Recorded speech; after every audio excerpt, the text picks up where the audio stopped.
Let's do it. I think we live. Let me hit a little music in here, brother Khonsu, before we start. This is my brother King Self with his Naga diss song he made the other day. And so we're going to hit him off with that. Where is it? Y'all niggas done fucked up now. I ain't really gotta say shit, you heard me? Let my motherfucking dog talk. Third coast. King Self, nigga. 2800 Houston Street, nigga. Big money, Texas, man. Long Star, man. What y'all know about them Texas boys, cuz? Real talk. It's cool when they talk shit. It's a problem when I talk shit. Fuck them. Got niggas in Texas. Them niggas retarded. Them niggas is restless. I ain't bumping nobody. If we ain't locked in, then it's fuck you. My AR-556, that bitch will retard nigga to touch you. I just left Galveston. Them niggas get money, them niggas can hustle. Naga niggas tend to dick. They do it the whole sake, niggas some busters. Stop talking and run it up. You always speaking on me with your broke ass. I ain't running from nothing. My niggas don't kill, they giving out toe tags. They hate that they diss me. My ex-wife miss me. New bitch listen. In Texas we eat beef. Naga niggas ain't seeing me, niggas some bitches. I'm RC gangland. They know what I claim, my count be lit. These niggas ain't nothing. They live off the bitch, these niggas ain't shit. Hey, please pull up, I'm letting my dough up. Trap house bombing, my niggas gon' show up. These niggas really thinking they know what. Built-in ice out shit gon' throw up. Ice out bills on my chain gon' blow up. Haters didn't want me to fucking ass blow up. Yelling big murder is murder, I throw up. Man, this turn them nigga, they know what. Damn, I'm having fun with them. They just bumping, they nothing with them. I'm hearing that wet shit. Go get that shit back, whoever smoke blunts with them. They hate that I'm on now. My gun in my lap, my shit in the winter. Think I ain't gon' dump. Shoot this bitch till I fall, let's shot out November. Like, ooh, he shining. Look at that wrist, nigga, ooh, he shining. They speaking on King Self. They thinking shit sweet, I'm promoting violence. My main bitch thuggin'. She thuggin' in public, she tugging my papers. Remember pulling village, I was broke as a bitch, now I'm seeing my vision. Don't act like you love a nigga, cause a nigga don't turn on they brother, nigga. These niggas will switch on they brother, nigga. Turn out, then act like a other nigga. I put that on my granddaddy. They dissing, they whack at it. Bitches look, now they backtracking. My trick, I'm a black matic. They talking about sliding on who? They talking about snitching on who, nigga. 53 shots in this chopper, but shoot 33, I leave 43 dead. On me, so I see nigga my foot on their neck. Smoking the cess and I'm getting the check. 30 carats in my chain, they baguette. Put my brothers on the list for a check, sing them last in. They couldn't talk to me back then. My bank account past 10. I just bought a black FN. While I'm in your city, you know when I'm on King Self, don't tap in. I don't wanna speak, I don't wanna lean, just give me your chin so I can break that bitch.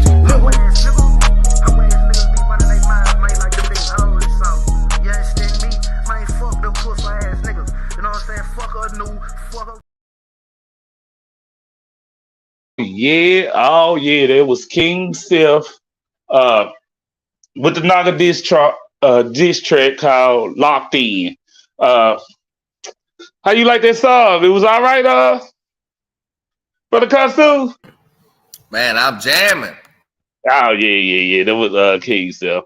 But we have the mustard steak. I'm proud of this interview. I'm kind of a little tongue tied, but for this brother, and I'm happy to have him on this show. This is brother Khonsu Amun-Re. He have entered the paradigm shift and the whole FE show. So please introduce yourself, brother, and take your time. Do it.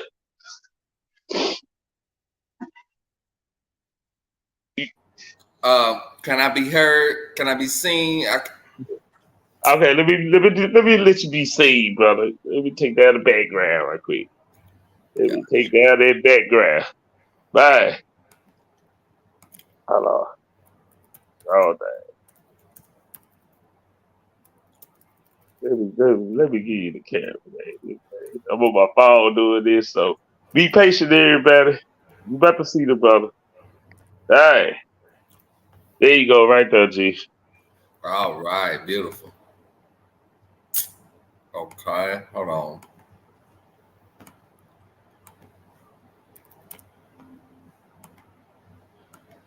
Oh, hold on 1 second. The description is with. Oh, there we go.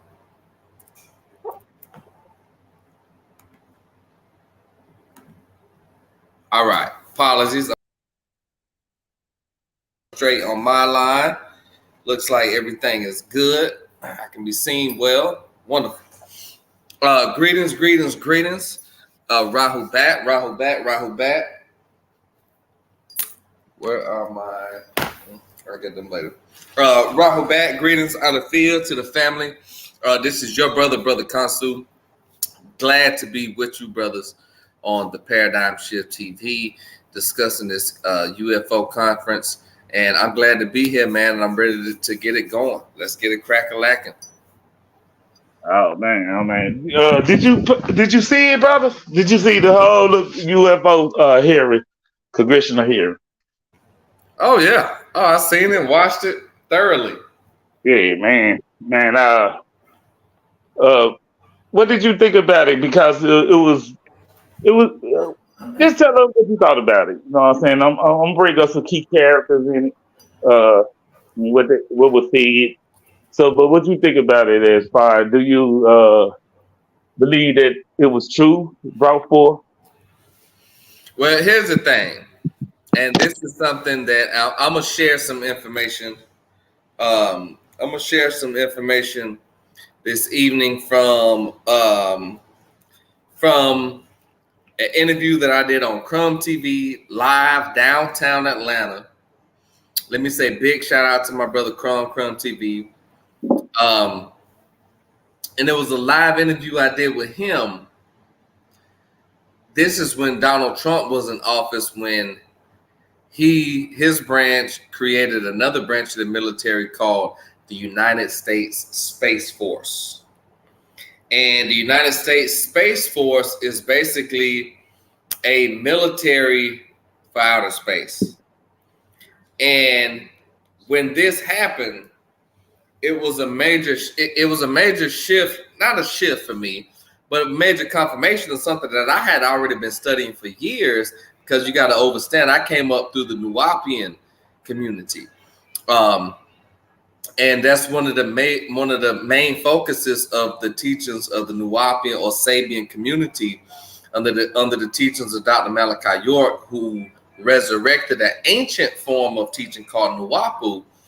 But one of the things he did was he incorporated that extraterrestrial UFO intervention in between those teachings. And as I began to study and do research over this, I began to find that I could actually confirm what Dr. York was saying in a lot of his teachings through ancient sources, through the actual Egyptian or Kemetic texts, through the Zulu oral traditions of South Africa, through the Yoruba or Ifa of West Africa, and various other sources. But now what's happening today is that it's a extreme upsurge or usurpation or renaissance of this extraterrestrial thing now with modern science. Now you got people in the military, government officials coming out, and I mean, if we had some whistleblowers back in the 80s and 70s and stuff, but now it's like this conference was the ultimate dagger, and the fact that we now have a United States Space Force, which is a military for outer space, which proves that there's something that the United States government feels that's in outer space that's threatening them, which gives them the necessity to form a military for outer space. I don't know how much more information you need in that. I don't know how much more proof you need in that, but we still gonna go even deeper. Yeah. So that's my stance on it. Oh man, yeah. So basically, it was, what was his name? David Grusch, the UFO whistleblower claims. Right? They say that these are his claims. This happened in 2023. What, about a month ago at the most? He's an officer in the Foreign Intelligence official. He was interviewed by various media and testified at the U.S. House of Representatives Congress hearing, right? That just happened.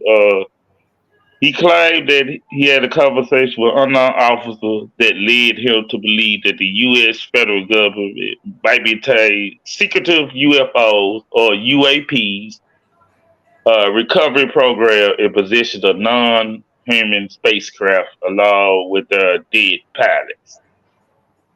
So he's claiming that they have non-human beings, right? Which is alien, I and want to he show has. that. I want to share my screen. I show that. Let me show what he Oh, said. bang, yeah. We better Because show this is serious, man. Man, they serious. Let me get this brother show his screen. dog. This is, and here's the thing. Coming from the Nuwapian background, people criticize us for years, but I'm also going to show a clip of Dr. York saying, or Baba Yanun saying. He said, a lot of the stuff I'm teaching you now, you won't be able to confirm. This was in the late 70s, early 80s, through the transition from Imam Isa and the Ansar Allah to Nubian Islamic Hebrew to Holy Tabernacle Ministries, Nuwapu. But it started with the African Patadite, the Nuwapu. But he said, it's a lot of stuff I'm going to teach that you ain't going to be able to go out and teach because you don't have the experience that I have. He said, if you've never seen an extraterrestrial, if you've never seen a UFO, I can't tell you to sit up here and believe in it because we don't teach a belief system. We teach a system based off of facts, information, knowledge, research, investigation. So he said, if you never experienced that, I can't force you or tell you to believe that. You're supposed to do your own research. And this is something that's very important that a lot of people don't understand. But with so much evidence we have today, and with so much criticism we had, let's say 30 years ago, man, we killing them. Everybody who doubted us and said that this is fake and pseudo 20, 30 years ago, ain't no such thing as life on other planets. I even been teaching. Oh, man. Let me share my screen. Share the screen, brother, so I can see you pull it up. Hold on. Let me share my screen real quick. All right. That should be. Hold on. First, I want to share this. All right. Let me know when you can see. Bang, it's up. It's up. All right. First, I want to share this clip from Crumb TV. Shout out to my brother Crumb. Atlanta. We was in Atlanta, downtown Atlanta, flew a 5 point, but he in Cali right now. He working with he doing some major things with Killer Priest TV podcast right now. Oh, man. Yeah, he doing big time. Shout out to Crumb. Man, we expanded, baby. Oh, it's going down. Yeah. And this is a miraculous, great clip he put together based on the class that we did downtown. And I want to show this. It's very short, but I want to show this. And this was from January 10th, 2021. That's when the basis of this information started to come out, when Trump was in office and stuff, after COVID had hit. So let's check this out real quick.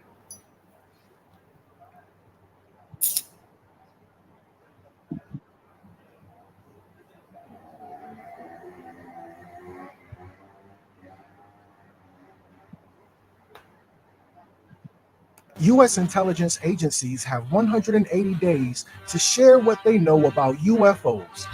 When President Donald Trump signed the $2.3 trillion coronavirus relief and government funding bill into law in December 2020, so began the 180-day countdown for U.S. intelligence agencies to tell Congress what they know about UFOs. So now they're starting to hear shit like extraterrestrial connection to who we are, dealing with not just the Draco star system, but the Palladians and Orions and the various intergalactic empires. Because I said that too. You did. I said intergalactic empires, Sata Queen.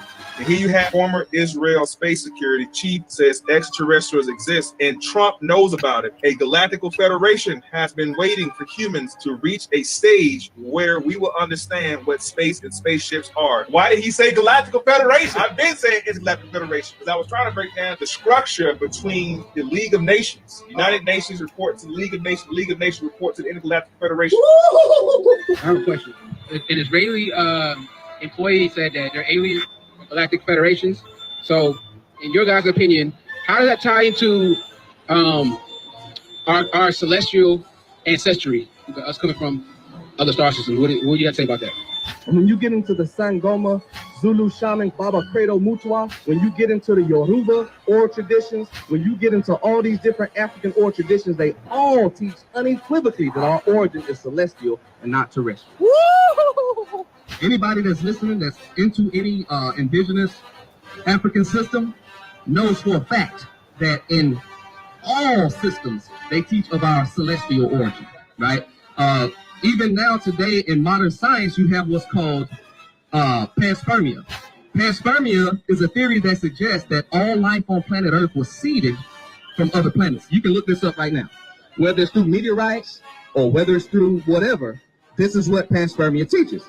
Shout out to Crum on Crum TV when I was down in Little 5 Points, Atlanta, about that. You know, we do have now a United States Space Force. The brother made the point about the Israeli, I think he was a general or something, and coming out and exposing that the United States have known about extraterrestrials and stuff like this for years. Do you know that we have 5 branches of the military now? We have a United States Space Force. Air Force is when you fight in air, in airplanes, right? The Navy is when you fight in water, in ships, right? The Space Force is when you fight in outer space. So my question to President Donald Trump is, if there's no life on other planets, why do we have a United States Space Force? Teach! If there's nothing out there, what is Donald Trump and the United States government afraid of that they need a military in outer freaking space? And the symbol for the Space Force is the same symbol as a Star Trek symbol. Stop it! It's the same symbol. Can I get a damn? So I just wanted to share that, right? Because this was before this congressional meeting came out. You know. Oh man, yeah. Y'all was already up on it, right? Yeah. Y'all was already up on it. Yep. And the thing about it is, people ignored that part during Trump's reign in office. Nobody talked about that much. Like, whoa, this man that created another branch, a 5th branch of the military, an outer space military. Wow. Nobody caught that.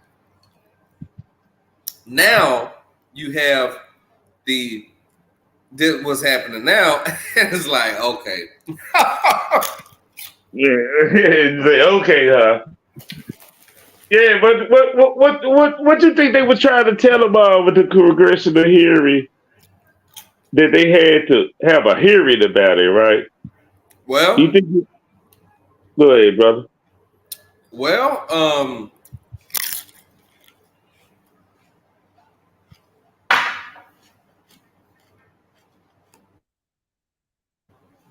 what they were saying was that they now actually have. Well, here's the thing. We knew this day was going to come. Those of us that have studied extraterrestrialism throughout the years knew this day was going to come. Because all the technology that we've received on Earth has come from these extraterrestrials. Especially within the last 100 years. Oh, man. And they eventually, what happened was these beings had been in cooperating with humans for so long, they had been interbreeding with humans. So now you have some extraterrestrials that look human that you won't even know it's an extraterrestrial, it's a human. I mean, it's a human, but you won't even know it's an extraterrestrial. Or a hybrid. A hybrid. Can you give us any examples? You know, any example of someone or I guess a population of people or something that you give us an example of these hybrids? Ex-United States President Jimmy Carter. He's Jimmy Carter. Jimmy Carter. He is a hybrid. Yeah. Oh man. I can show evidence where there were pictures of him taken during his pre-presidential candidate election, to where, you know how the white people have like the little swoop hair, like Yeah. hair on the right or left side. Yeah. The shit was on the right. Then next thing you know, 5-10 years later, the swoop was on the left. Oh man. The whole facial expression. I mean, we've got evidence of George Washington talking about experience with UFO, unidentified flying object. Christopher Columbus. Oh man, they didn't have no airplanes back then, did they? Exactly. So the evidence is overwhelming, and let me say this: I'm not a UFO pusher. I'm not one of those who make that the main focus of my teachings or my main focus interest. But I've always said that I have enough evidence to support and to substantiate the existence of life on other planets. Then someone may say they have enough evidence to say that it doesn't. So I'm willing to debate that. Oh, you willing to debate that? Oh man. Oh yeah. Well, over here, you know, the word debate took a bad connotation. we call it versus dialogue over here. Versus dialogue. We don't like that D word no more, debate, because everybody that messed it up. When people hear the word debate, people start getting depressed. You know, have flashbacks of bad encounters. You know, we try to formulate this new word that we call versus dialogue, and we have a thing called the battle of the ideologies, right? And of course, I give an invitation to you if you want to, you know, have a battle of the ideology contest with anybody that you see on this channel, or anybody you want to bring on this channel. You go ahead, or if someone call you out, we'll give you the invitation. Do you want to have that versus dialogue with them or not? Is that okay with you, brother? Well, here's the thing. Here's the thing. I hear me with the here's the thing. and not to try to sound egotistical, but it's going to be hard for you to find anybody to come and contest Brother Khonsu, because I've already challenged all Sonnetters, top the Aunt West, Captain Cesariat, in the Garfield. I can show that. Even in the Lion's Den, I'm struggling to get debates because what Brother Jabari has been, Jabari Osaze, the fraud comedic priest. Oh, man. Oh, yes, not my comedic. Not my comedic priest. I said it. Go ahead, man. Go eat. I said it. Man,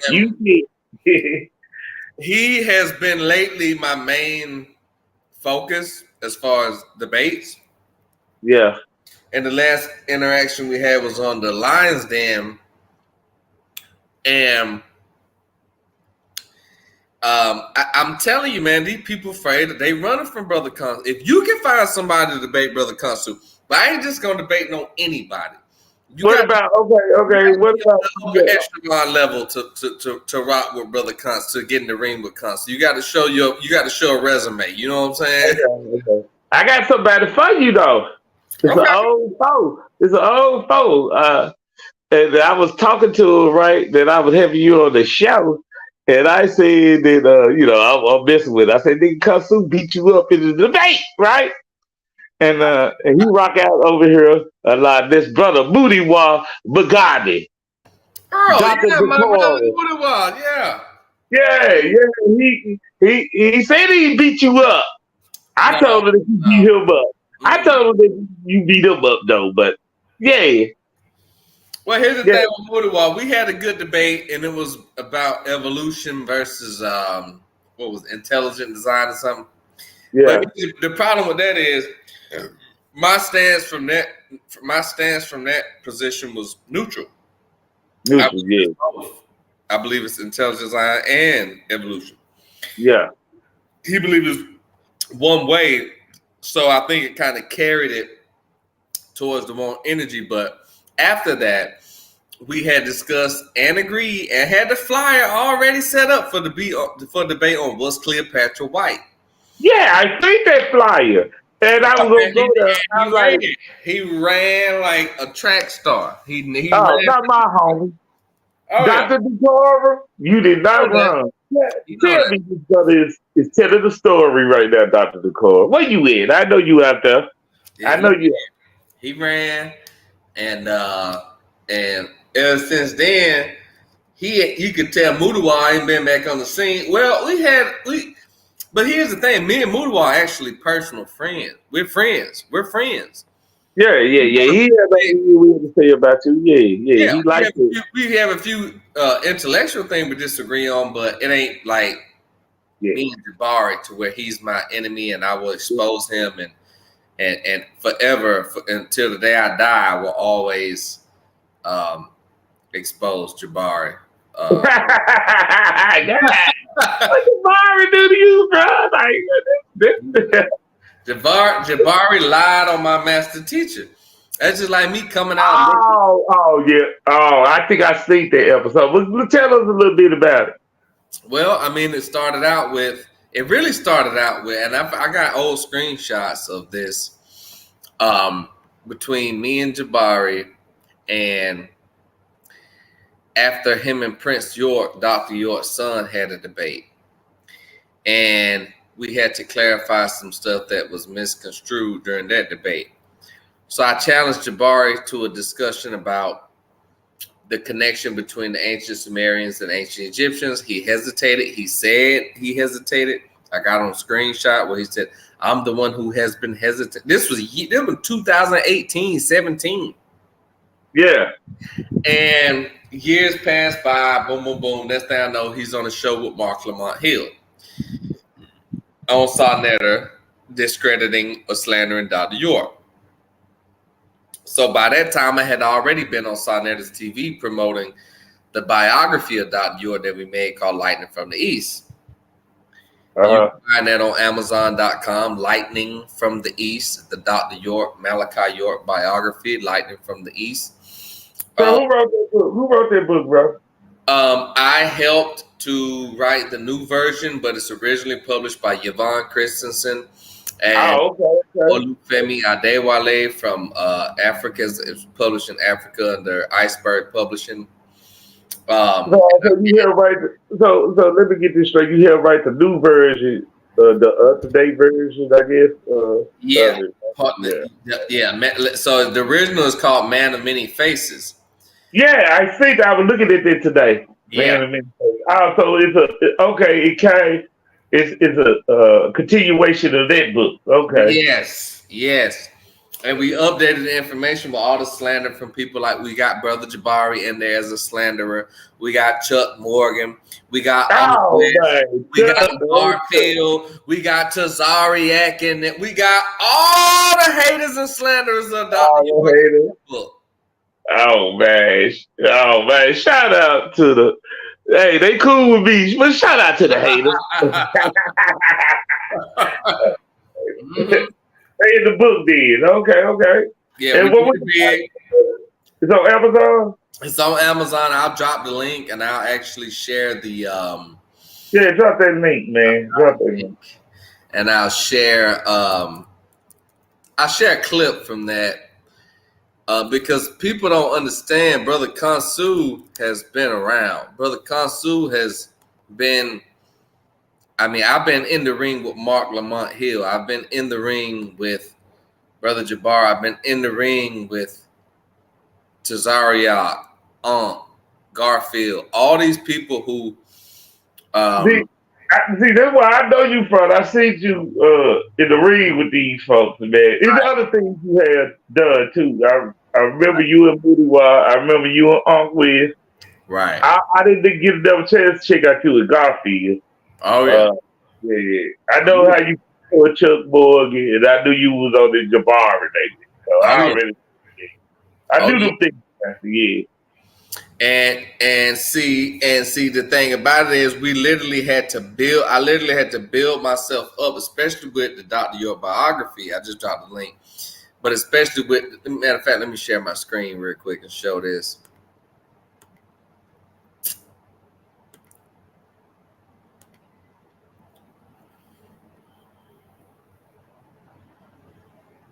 Boom, right there. That's on Amazon.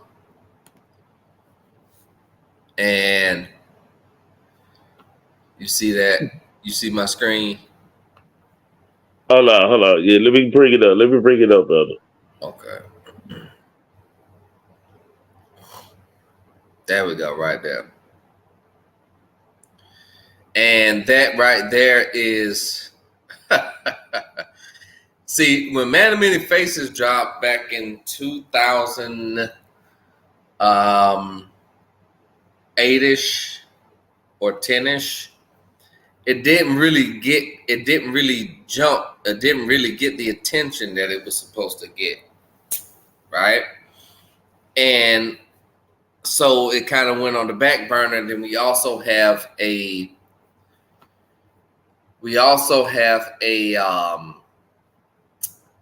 DVD or documentary called Mysteries Behind Closed Doors, which was put out years ago. We also working on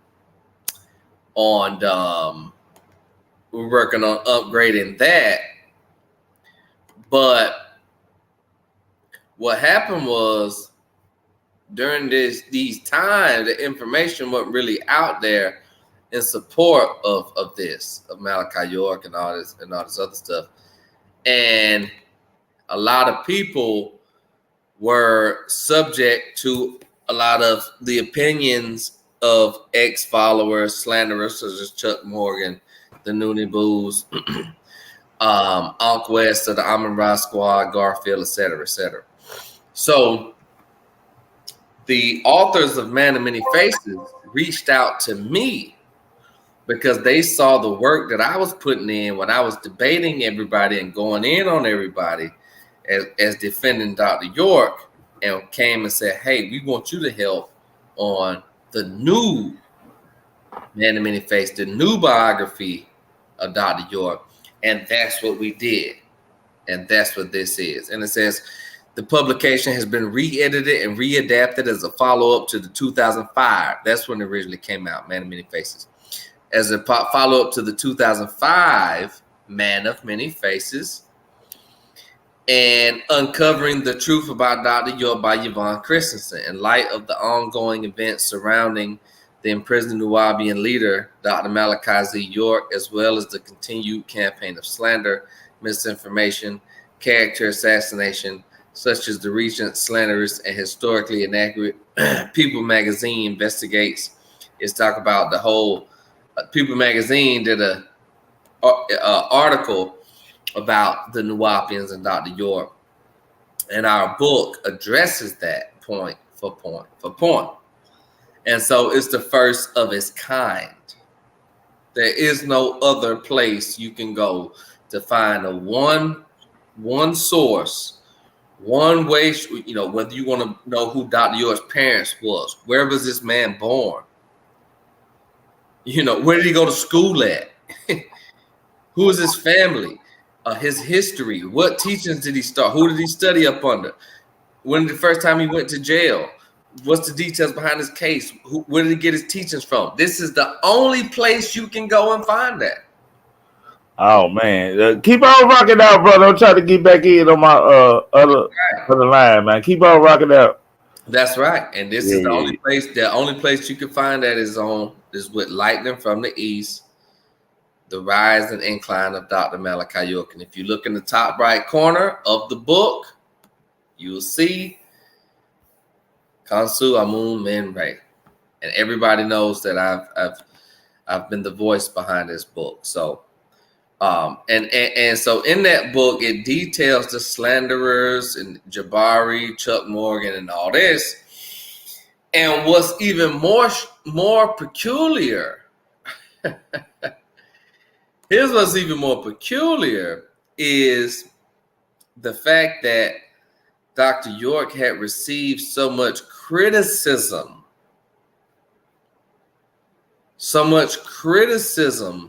on his teachings of extraterrestrials and all that stuff. But the fact of the matter is, a real student of Dr. York or a real student of Nuwapu would know that that Dr. York never taught a belief system.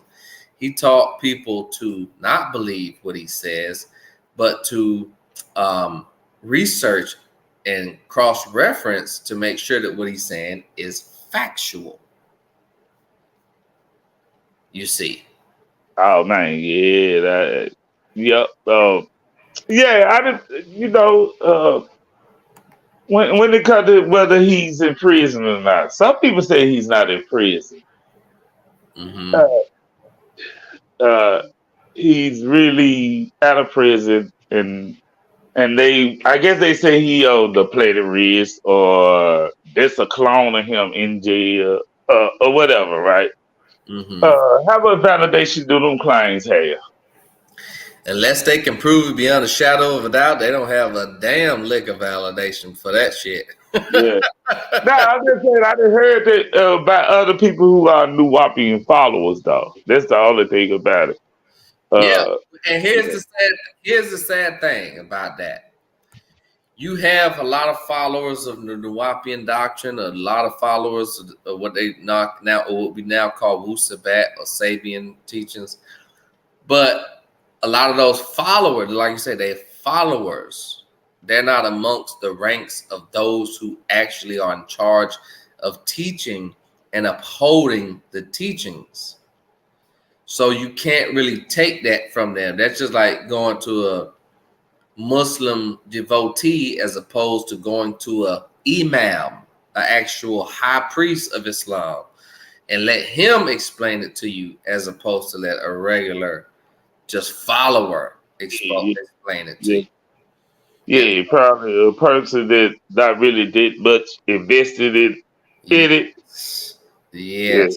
And because that means a lot, because those of us, like I say, I'm not in charge. I'm not a part of the headquarters. I'm not a part of any of the main the office or the main headquarters of the organization of Dr. York's. I'm not a part of his legal team or anything like that. Yeah.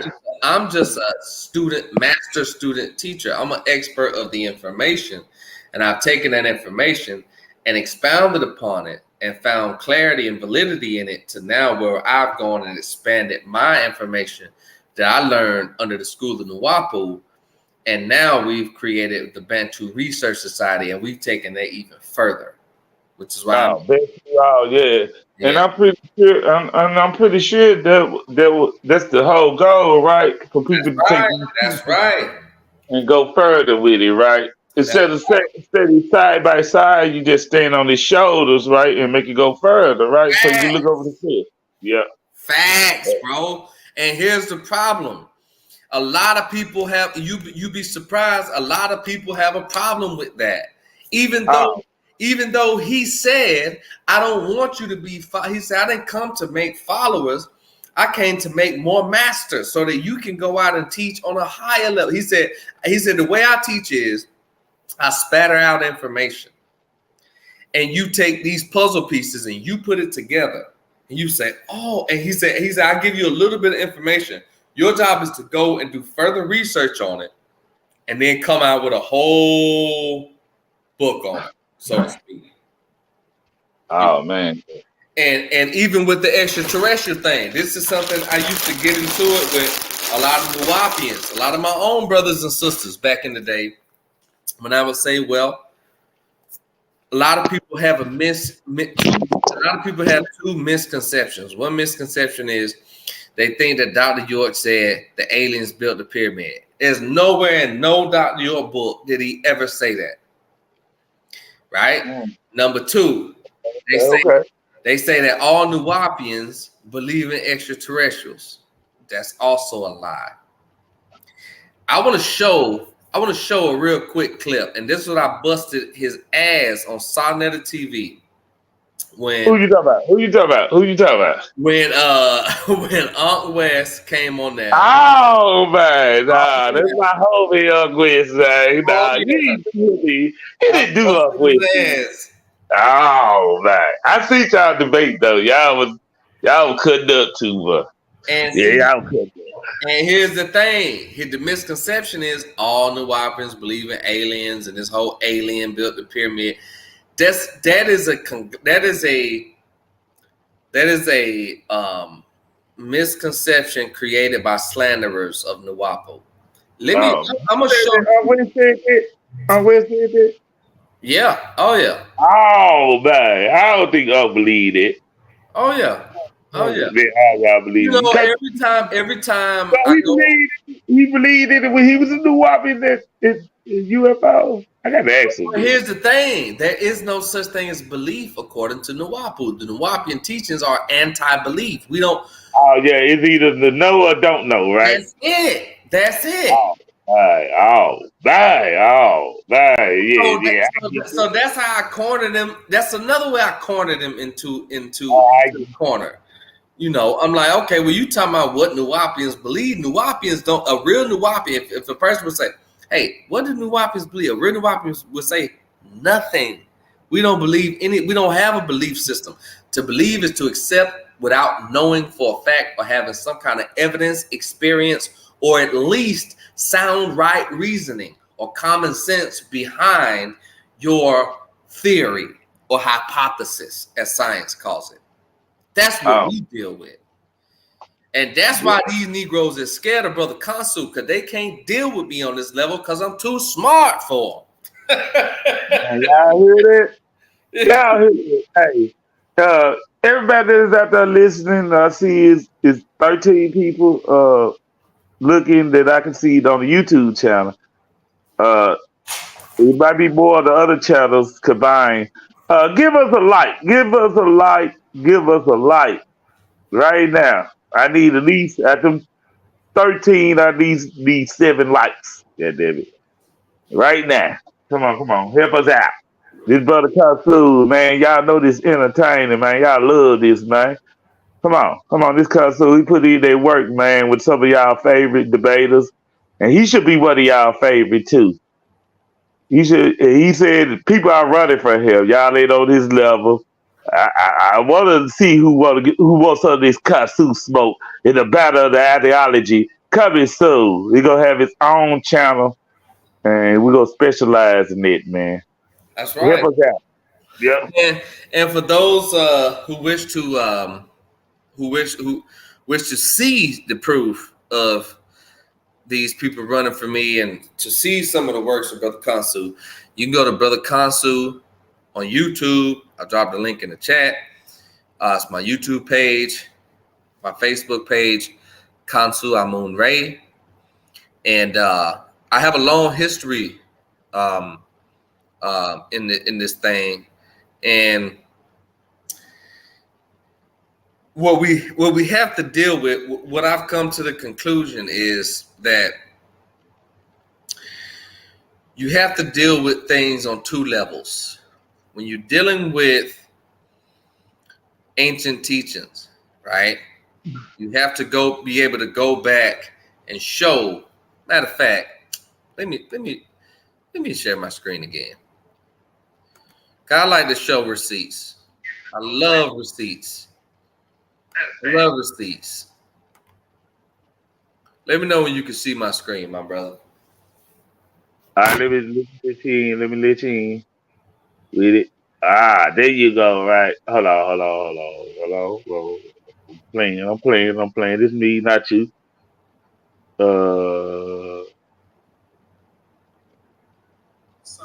Now you should. Yeah, there you go, right there, bro. Go ahead. Okay. Now, beautiful. I want to show the clips from the UFO congressional hearing that we're talking about here tonight, right? Make sure you do some commentating through it so they won't strike the channel. You know what I'm saying? Do you commentate? Oh yeah. This is from. I always do that. This is from CNBC News. This is not from no pseudo YouTube channel. You know how YouTube take the news and cut it and put it on their channel. And I'm just saying, it came from a major corporation. Make sure you do some talking through it and pause it. That's right. Yeah. That's the only way to keep it from you. Oh yeah. That's right. You have to acknowledge the source. So the source for this is NBC News. And let's get into it. Back and start doing more of. We've heard in the last few years, whether it was passed through the National Defense Authorization Act or any other intelligence reports that we've seen from Congress, they want the government to have known as unidentified aerial phenomena, also known as UAPs, or used to be known as UFOs, amid growing public interest about potential extraterrestrial life beyond planet Earth. The committee heard testimony from 3 witnesses today. One was a former Navy commander, one was a former Navy pilot. Both of them claim to have seen UAPs, as well as a former intelligence officer who goes a step further, and he alleged that the government is concealing a, quote, multi-decade crash of a UAP and a retrieval program. Take a look. Now, let's listen to that for a second. You have representatives from various branches of the military that are confessing their personal experience and evidence of their interaction with UFOs or extraterrestrials. And decades-long evidence of the government trying to conceal it. Oh, man. But yet, you have people like Baba Yanun, Imam Isa, Malachi, who have been teaching this since the 80s and was critiqued. Even Louis Farrakhan, Elijah Muhammad, the mothership, the mother craft, the mother will. People call them pseudo. People call them this. People call them that. Now, what is the United States Capitol Hill? This is not fake news. This is NBC News. Listen to more of what this person had to say. If you believe we have crashed craft, stated earlier, do we have the bodies of the pilots who piloted this craft? As I've stated publicly already in my News Nation interview, biologics came with some of these recoveries. Were they, I guess, human or non-human biologics? Non-human, and that was the assessment of people with direct knowledge on the program I talked to that are currently still on the program. Non-human biologics, aka alien. For its part, the Pentagon rejected those claims, saying it does not currently have, nor in the I tried to stop it earlier. Hold on now. Yeah. Go ahead, man. Hey, what did you think about non-human biologics? Do you think Biologics means they have bodies of these beings. Yeah, they just ain't hear me. I'm gonna ask you a little question later, but go ahead. I'm gonna let you finish this up. I got to connect it to the ancient world, man, some type of way, right? Oh yeah. Yeah. Well, here's the thing. You now have all these people who we showed on NBC News now, these government officials, saying that they've hidden a crash of a UFO decades old, and you know what they're talking about? Roswell, New Mexico, which for years the United States government denied that Roswell, Area 51, they denied that it existed. But recently, I think it was about the last 5 or 8 years ago, they said, yeah, okay, it does exist, but we only use it for experimental aircrafts. Well, why lie about it for the whole freaking time if that's something that's used for? You see what I'm saying? You get what I'm saying? Yeah, I get you, brother. But go ahead. I wanted to show that. I wanted to show the extent of that, brother. But go ahead. Anything you want to say?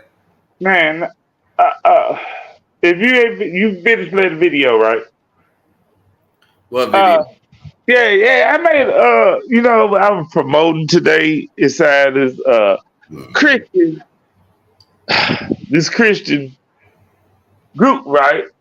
I had a debate last night with a Christian, atheism versus Christianity, right? God versus godness, it wasn't no debates. But I was promoting our show today, right? And then, they shut down on the show. And they were like, you have no proof. The government don't have no proof. They say they had no proof, so you can't do this. You can't decode, because I call it decoding, right? Then what we've been doing based off the testimony that we have, right? Now all of a sudden testimony ain't good. It ain't good. But in Christianity, it's all about the testimony of God and how God inspires it. It's good for them. But when we talk about the testimony of this hearing, they shut down on you, right? They were like, you have no evidence all of a sudden, right? So, when it came to this show, brother, I was like, I know they looking in. They was like, they was shutting down on you, brother, because they said the government don't have no testimony. How can you decode something? And then they said, you bet not bring up Ezekiel at the Bible as a spacecraft. Ezekiel will. Is that part of your teachings, brother? No. That's a old outdated teachings as far as I'm concerned, as far as Ezekiel and the will. Yeah. We in my school of thought, we are trained to accept the fact that those scriptures were tampered with and stolen from older scriptures. Yeah. From different places, Sumeria, Egypt, Nubia, etc., etc. But so do you think they were trying to display Ezekiel will? They were trying to display UFOs, or actually? I have no idea, because I don't accept anything in the Bible. So, oh man, I can break that down to you, brother. I can, but here's my point, brother. Khonsu has gone way beyond those. I don't get into those religious debates. Whether or not you want to accept, whether the will of Ezekiel, Elijah Muhammad said was a mothership. He said it was a craft. Okay, Elijah Muhammad said, yep, he did say that. And they say that he was taken up in that craft, and they say that the Book of Revelation is talking about a craft or a crystal city. And we know that these scriptures are taken from older African ancient scriptures, or Sumerian scriptures, or Egyptian scriptures and texts, where they also talk about stuff like Sirius and Orion. And I actually debunked Garfield point for point when he tried to deny that the word in the Egyptian language, Sa, translates or refers to the Orion star constellation. And I proved that irrefutably. So I'm just saying that I don't want to come to it from Ezekiel's standpoint, because then that'll look like I'm supporting the Bible. And I don't support the Bible, the Quran, the Torah. I don't support the Injil. I don't support the Bhagavad Gita. That's not African. Okay, but you hold on. So you think it's Sumerian African? It's Sumerian African. The ancient Sumerians, yeah, well, in actuality, everything is African, because Africa is the source of all knowledge, people. Yeah. But throughout, we talk about the civilization of Sumeria, the original Sumerians. They was Africans. Oh yeah, absolutely. And I say that because if you do a comparative analysis between the studies of the Sumerians and Egyptians, or the Sumerians and the Akan tribe of Ghana. Specifically, the name of Sumer is not their real name in their language. The name is Ganji. Who? Ganji. Ganji. That's the name. Or Sagji. Or Sagji is the name for people, but Ganji is the name for Sumeria. Now, the name for Ghana is Kana or Kanit in ancient Egyptian, because the Akan tribe of modern Ghana are descendants of the ancient Egyptians, but they are also descendants of the ancient Sumerians. And we know this because of the linguistics. For years, they tried to say that the Sumerian language is a language isolate and it's not related to any other languages, but we've debunked that. Oh man, that's what I last heard, that it was an isolated language and it didn't have no lineage. That's not true. That's right. That's not true, because that would totally separate them from Africa, and everybody knows that Africa is the source. So when you do the comparative analysis, and Malachi York was one of the first persons to do that comparative analysis, and he didn't even call it historical comparative and linguistic analysis, which is the scientific term. He just, did it the way he did it. Years later, I come to find out, this man is using the comparative method in linguistics. He got it correct. Regardless. He got it right, regardless. That's right. He wasn't even using the white man's method. You see what I'm saying? Yeah. He was using his own method. But he went over there and studied in Africa, Sudan, and Egypt, and Morocco. He was fluent in the Semitic, the Proto-Semitic, the Arabic, the Hebrew, the Aramaic, and learned how to read the hieroglyphics. So he was able to tie those linguistic comparisons in without using their methods. Oh man. So now when you tie in, the same way you tie in linguistics, you can tie in this extraterrestrial thing, because in every single culture that you have, my brother, every single what I call indigenous or native culture or spiritual system prior to around 4000 BC, everything older than that has a common thread that's so unique and so intertwined, meaning it's so similar, it's almost as if the only thing differentiating it is the language and where the people migrated. Meaning, Ifa, the spiritual system of the Yoruba tribe of Nigeria. All right. Then you have Afa, which is the spiritual system of the Igbo tribe of Nigeria, southeast Nigeria. Same country, different tribe. Igbo and Yoruba both have the Ifa and Afa. That's their native system. Of course, you got some that's Muslim, Christians, Hebrew Israelites, but their native indigenous is Ifa. Then you have in Benin and Togo, Afa,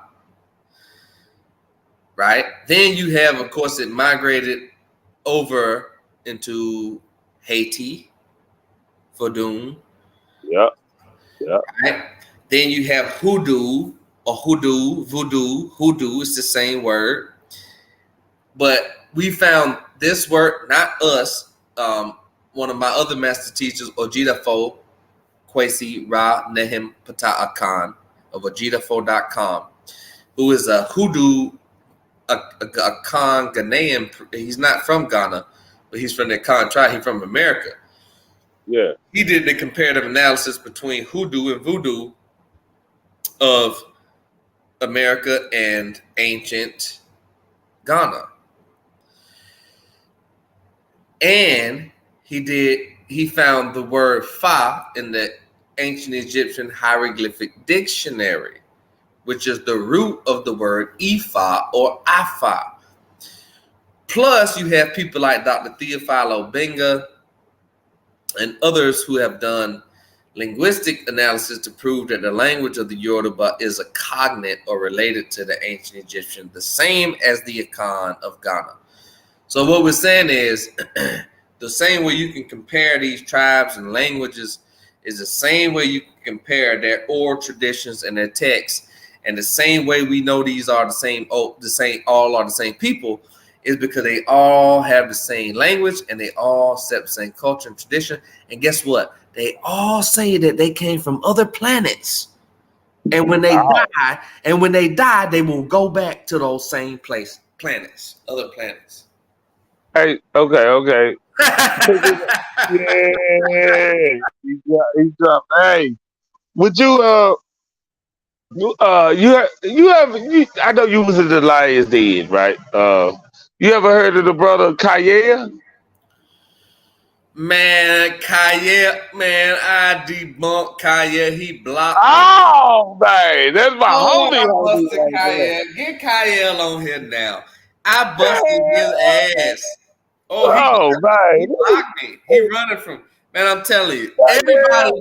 We're gonna do. Hey, the next show.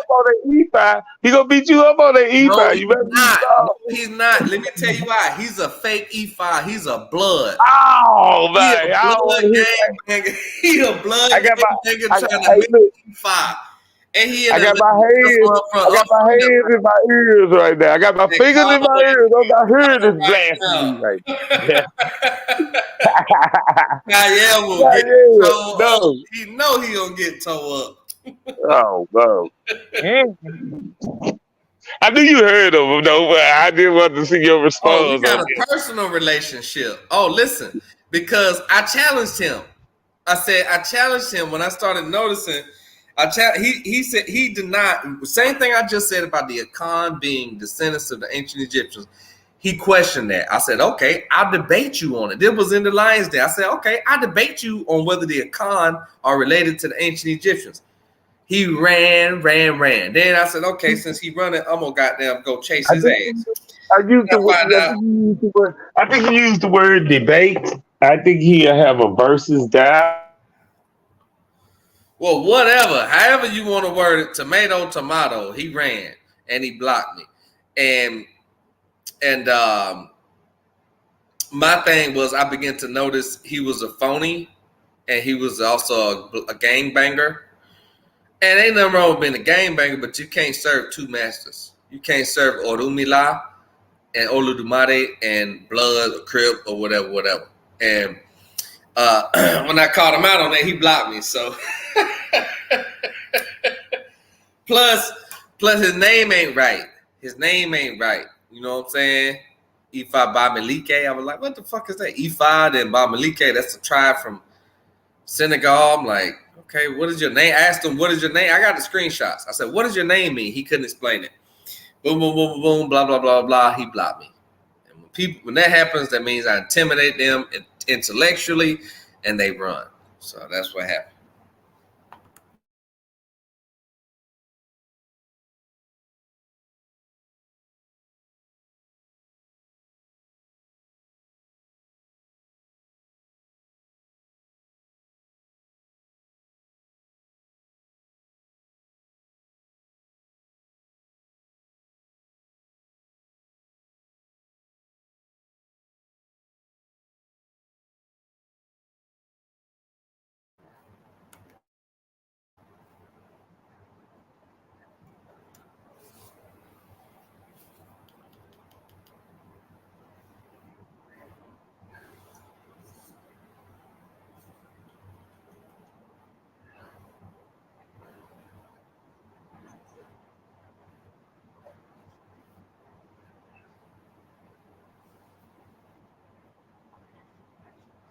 Bro, you there?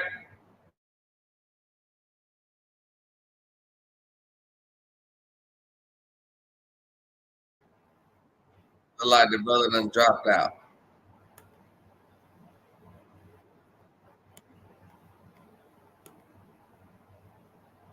Let's see if he gonna come back.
y'all niggas done fucked up now. I ain't really gotta say shit, you heard me? Let my motherfucking dog talk. Third coast. King self, nigga. 2800 Houston Street, nigga. Big money Texas, man. Long Star, man. What y'all know about them Texas boys, cuz? Real talk. It's cool when they talk shit. It's a problem when I talk shit. Fuck them. Got niggas in Texas. Them niggas retarded. Them niggas is restless. I ain't bumping nobody. If we ain't locked in, then it's fuck you. My AR-556, that bitch will retard nigga to touch you. I just left Galveston. Them niggas get money. Them niggas can hustle. Knocking niggas in the dick. They do it the whole sake. Niggas some busters. Stop talking and run it up. You always speaking on me with your broke ass. I ain't running from nothing. My niggas don't kill. They giving out toe tags. They hate that they diss me. My ex-wife miss me. New bitch listen. In Texas we eat beef. Knocking niggas ain't seeing me. Niggas some bitches. I'm RC gangland. They know what I claim. My count be lit. These niggas ain't nothing. They live off the bitch. These niggas ain't shit. Hey, please pull up. I'm letting my dough up. Trap house bombing. My niggas gon' show up. These niggas really thinking they know what. Guillotine ice out shit don't throw up. Ice out bills on my chain gon' blow up. Haters didn't want me to fucking ass blow up. Yelling big murder is murder. I throw up. Man, this turn them nigga they know what. Damn, I'm having fun with them. They just bumping. Ain't nothing with them. I'm hearing that wet shit. Go get that shit back. Whoever smoke blunts with them. They hate that I'm on now. My gun in my lap. My shit in the winter. Think I ain't gon' dump. Shoot this bitch till I fall. That shot out November. Like, ooh, he shining. Look at that rich nigga. Ooh, he shining. They speaking on King Self. They think this shit sweet. I'm promoting violence. My main bitch thugging. She thugging in public. She tugging my papers. Remember pulling village? I was broke as a bitch. Now I'm seeing my vision. Don't act like you love a nigga. Cause a nigga don't turn on they brother nigga. These niggas will switch on they brother nigga. Turn out then act like a other nigga. I put that on my granddaddy. They dissing, they whack at it. Bitches looking at they backtracking. My You hear me, brother? I hear ya. Yeah. I don't know what happened. I guess since I made that phone call, it knocked me off. I'm trying to get Kanye. He said he agreed to jump on the panel, so I'm about to send him the link now. I was trying to get back in contact with you first. All right. Yeah. So let me go on it. What a goddamn link is. Man, Kyle is not going to come. I'm telling you right now, he ain't going to come on this show right now. Yes, I just talked to him. He there to come. I don't give a damn what you just talked to him. You're going to me. Hey, man, you got to come in, mister. Keep running. But listen. When they hear Brother Khonsu name, guess what happened? Fear sets in. Anxiety. I'm gonna see them this right anxiety. Because you know what? They know that I know what I'm talking about, and I don't start no shit unless I know what. Listen, I'm like, you know the rule of an attorney. I should have been an attorney, or I should have been a private investigator. An attorney, when you in court, when you in trial, right? I've been in trial. I've been to prison. When you in trial, attorney is never gonna ask a question that they don't already know the answer to. A good one, at least. They're gonna bait you in. So that's what I do. I bait people in, and that's how I become successful in this conscious community. I went from zero. Started from the bottom. Now we here, and now we got the Bantu Research Society where we coming out with books. We've linked up with Douala, Cameroon, Monrovia, Liberia, Abuja City, Nigeria, all over the United States. Of course, you know the Nuwapians, we everywhere. But now we linked up with EFI. Ooh, EFI, man. All right. Man, it's going digital, man. And so I won't say nothing unless I can prove it. Kyle is not on my level intellectually. I'm gonna just tell you that. Kyle, I do not agree with nothing this brother is saying right now. He's a baby. He's a baby to me. He's a baby. He's a little kid intellectually. Oh, man. I'm gonna show it and prove it. This is show your fire right now, Kyle. You might not want to enter the paradise here. You might don't want to enter Kyle. I'm telling you, he don't look. He don't. He seen the link. He don't want them problems. He don't want them problems. He seen the link. I'm just waiting on him to click it. I got faith in my brother. But let me show this. I got to show this clip because people say, let me debunk this. Nuwapians do not believe in aliens. Dr. York never said aliens built the pyramids. We teach that there's overwhelming evidence of the existence of these type of beings, but we're not some extraterrestrial cult waiting on aliens to zap us to freaking outer space. All right, that's just a lie. You know what I'm saying? We don't get down like that. But let me show you this. This is a live class of Malachi York teaching his students. And anybody who knows the true teachings of Nuwapu, he always teaches, don't believe me, check it out for yourself. Investigate, research. Don't just come to my classes and hear what I'm saying and run with it without some research to confirm it for yourself, because he said that makes you part of the learning process. That way, I'm not just preaching to you and dictating you, but you're also a part of the learning process, which makes you a deity, makes you a God. And people like Aunt West and Garfield, especially Chuck Norris, all the people that are already and running from me, all these people would never ever mention this clip that I'm about to show you. Okay. We got Brother Kyle in the house.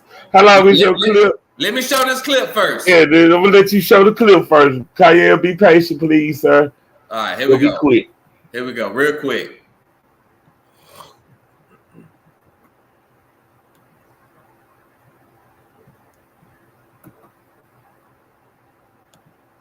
You have never seen a flying saucer. Don't believe anybody who says they have to fucking see and flex on what you have experienced. Now, if you have never seen a flying saucer, don't believe anybody who says they have, including me, until you have the experience. Now, you say, well, I want to trust you. Thank you.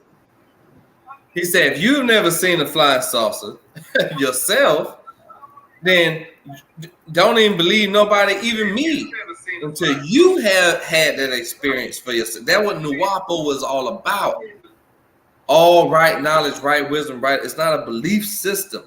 So, and let me finish.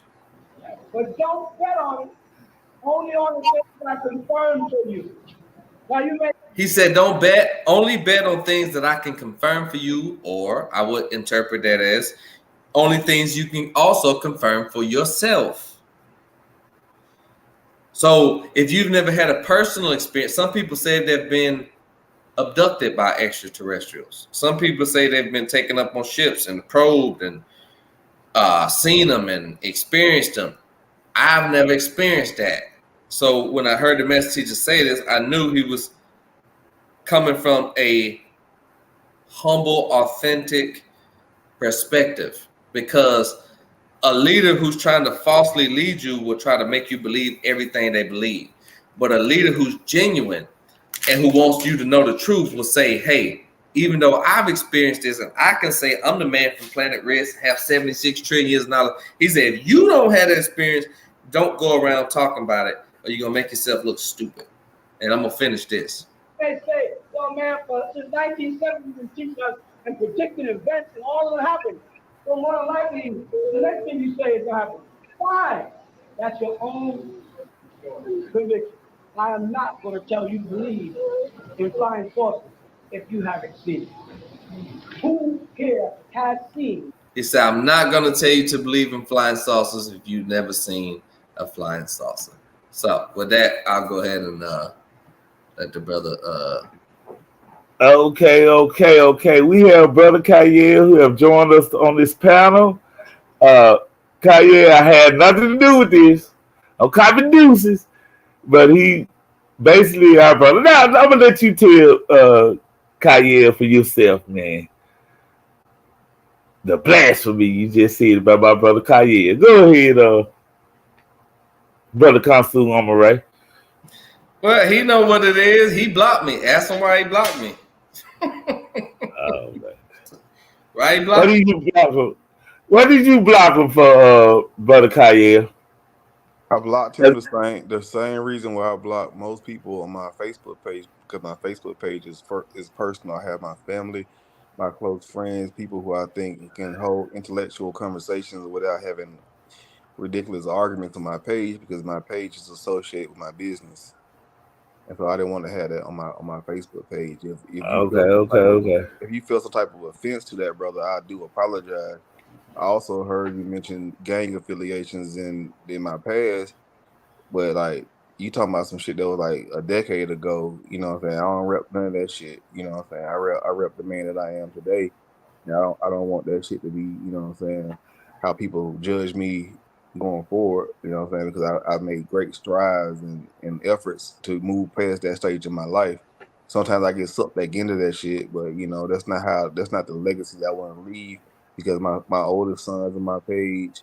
You know what I'm saying? I got kids right now, 7 and 5 years old, that I got on my page as well. You can go to my page right now. They my background, and I don't want to have that type of negative influence on my page. That's why I blocked you. Respect. What you think about that, brother? Khonsu? I respect that. I respect that 100%. Okay. I would, and you know what? I've had separate pages. I do have separate pages. All of them been blocked besides the one I got now. Of course, Fedbook shut me down, but there ain't nothing wrong with that. That's cool. But okay, y'all got that pass. Y'all got that we pass. got past that. I ain't tripping, man. Listen, I ain't tripping on that. But it's just the way it went down. I got kind of angry. But here's the thing, and that's fine. And I don't get into people's personal business anyway. That's understandable. Yeah, I don't even. Yeah, that ain't even how I rock. But the fact still remains that if you call yourself whatever you call yourself, you have to have the right knowledge to go behind that. So when we dealing with stuff like Ifa and ancient Kemet and the Akan, because our initial disagreement was whether the Akan of Ghana today were related to the ancient Egyptians, and you never followed through with that. So you contested it, but you never followed through with a debate. So have you changed your mind on that? Did you find some information that can prove me right, and that's why you don't want to? Nah, the reason why I didn't actually engage in a debate with that is because me personally, I hold to the stance that African ethnic groups are not a amalgamation of a particular people. I believe there was multiple ethnic groups that was associated with it, and I think we actually discussed, like particularly in Nigeria, people call the Ojibwe people. I think we can both be honest and say that I did, we did discuss that with you, what I'm saying, together. And I personally admitted that these people are a part of the Yoruba cosmology, but they didn't originate within Igbo land. They came from the place that you would call Canaan or Egypt today, and they migrated and they settled within these people. So I'm not one of these individuals that would simply say that no, none of these people came from there. But I think it's a deeper argument to just to say that the entire people of the Akan people, or the populace of the Akan, came from one particular people group in the Near East, because that's a fallacious argument. And I don't want to have a fallacious argument. I want to have an argument of the origins of those sub individuals, you know what I'm saying? Because that's the real argument that we can have based on their own cosmology. And like the reason why I pulled back from that debate, because we was agreeing on the majority of the things, and it wouldn't be a profitable debate, in my personal opinion, to debate somebody that agrees that not all of the Akan people come from the Near East. You know what I'm saying? Like I don't. That's just me. Maybe I'm wrong. Maybe I'm superimposing what I think onto what you think. If you think otherwise, then we can have that debate. You know what I'm saying? But I've never said that none of the Akan people came from there. I said specifically that these groups of people that we call Akan, that we call the Ashanti, that we call the Yoruba, that we call the Ojibwe, that we call the whatever, they don't have a centralized cosmology. You can see those. Okay, and I say that they do have a centralized cosmology, and I will debate you on that. It's real simple. See, All right. I don't waste time with all the bull crap. Yeah. It's called versus dialogue. We don't use debate no more. Versus dialogue. In the Whatever battle of the ideology. let me throw. I don't like debate no more. The word debate. I got word of phobia. And let me tell you how I'm gonna crush that. Because for the simple fact that the brother has in his name Ephi Bam. I asked him what his name means. Ephi Bamalike. Right? He never answered that. Well, I mean, no, me not answering your question does not mean I don't know the answer to your question. Okay, can you answer it now? Yeah, the middle name that I'm giving is Ifagaba Maliki. That's a different name, and it means that wisdom is my strength. That's what that word means. So if you want to, my first name is Kayode, and last name is Ajaka. Okay, great, thank you. Now, great answer. Now here's the thing though. So that means you have been under the guidance of Ephi tradition, which I am also. And here's the thing. The only problem is it's not as far as the spiritual. Well, I don't know. Some people try to twist it up or do whatever. I don't know what you do, but according to, if you say you are an Ephi devotee, going by your name,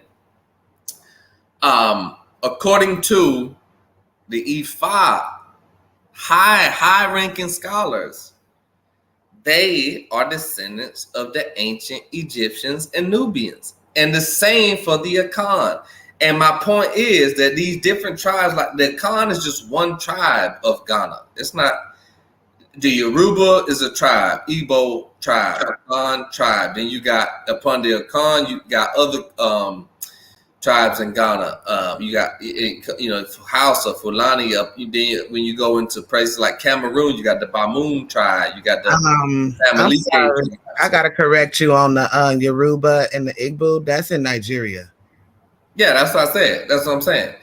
Now, but when you go into when you go back further, you will see that majority of these tribes come from an older confederation of a joined tribe and branched off later down the line. Please, bro, like keep rocking, bro. Like I agree that there are Yoruba people that's in Ghana. Yes. Togo. Yes.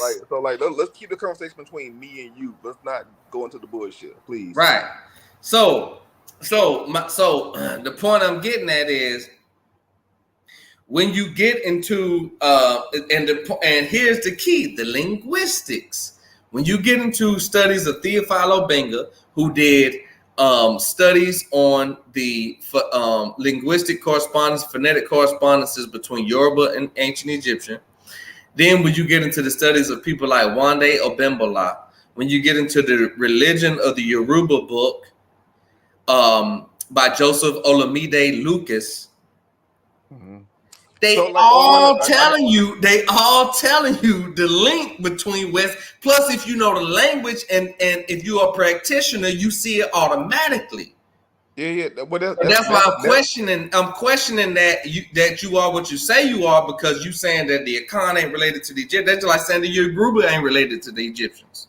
Okay, so like when I say not related, I mean like not a direct representative of these people, these particular people, because we know through genetics, if we go back 15, 16,000 years, there's going to be a common ancestor that happened in southern, eastern Africa prior to the split, and they're settling in West Africa.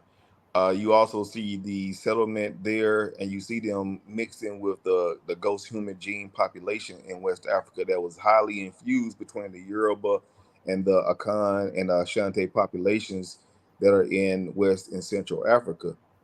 So I'm not denying that, but I'm also not denying that there was a influence from the people who came from Northeast Africa that made their ways into these indigenous populations.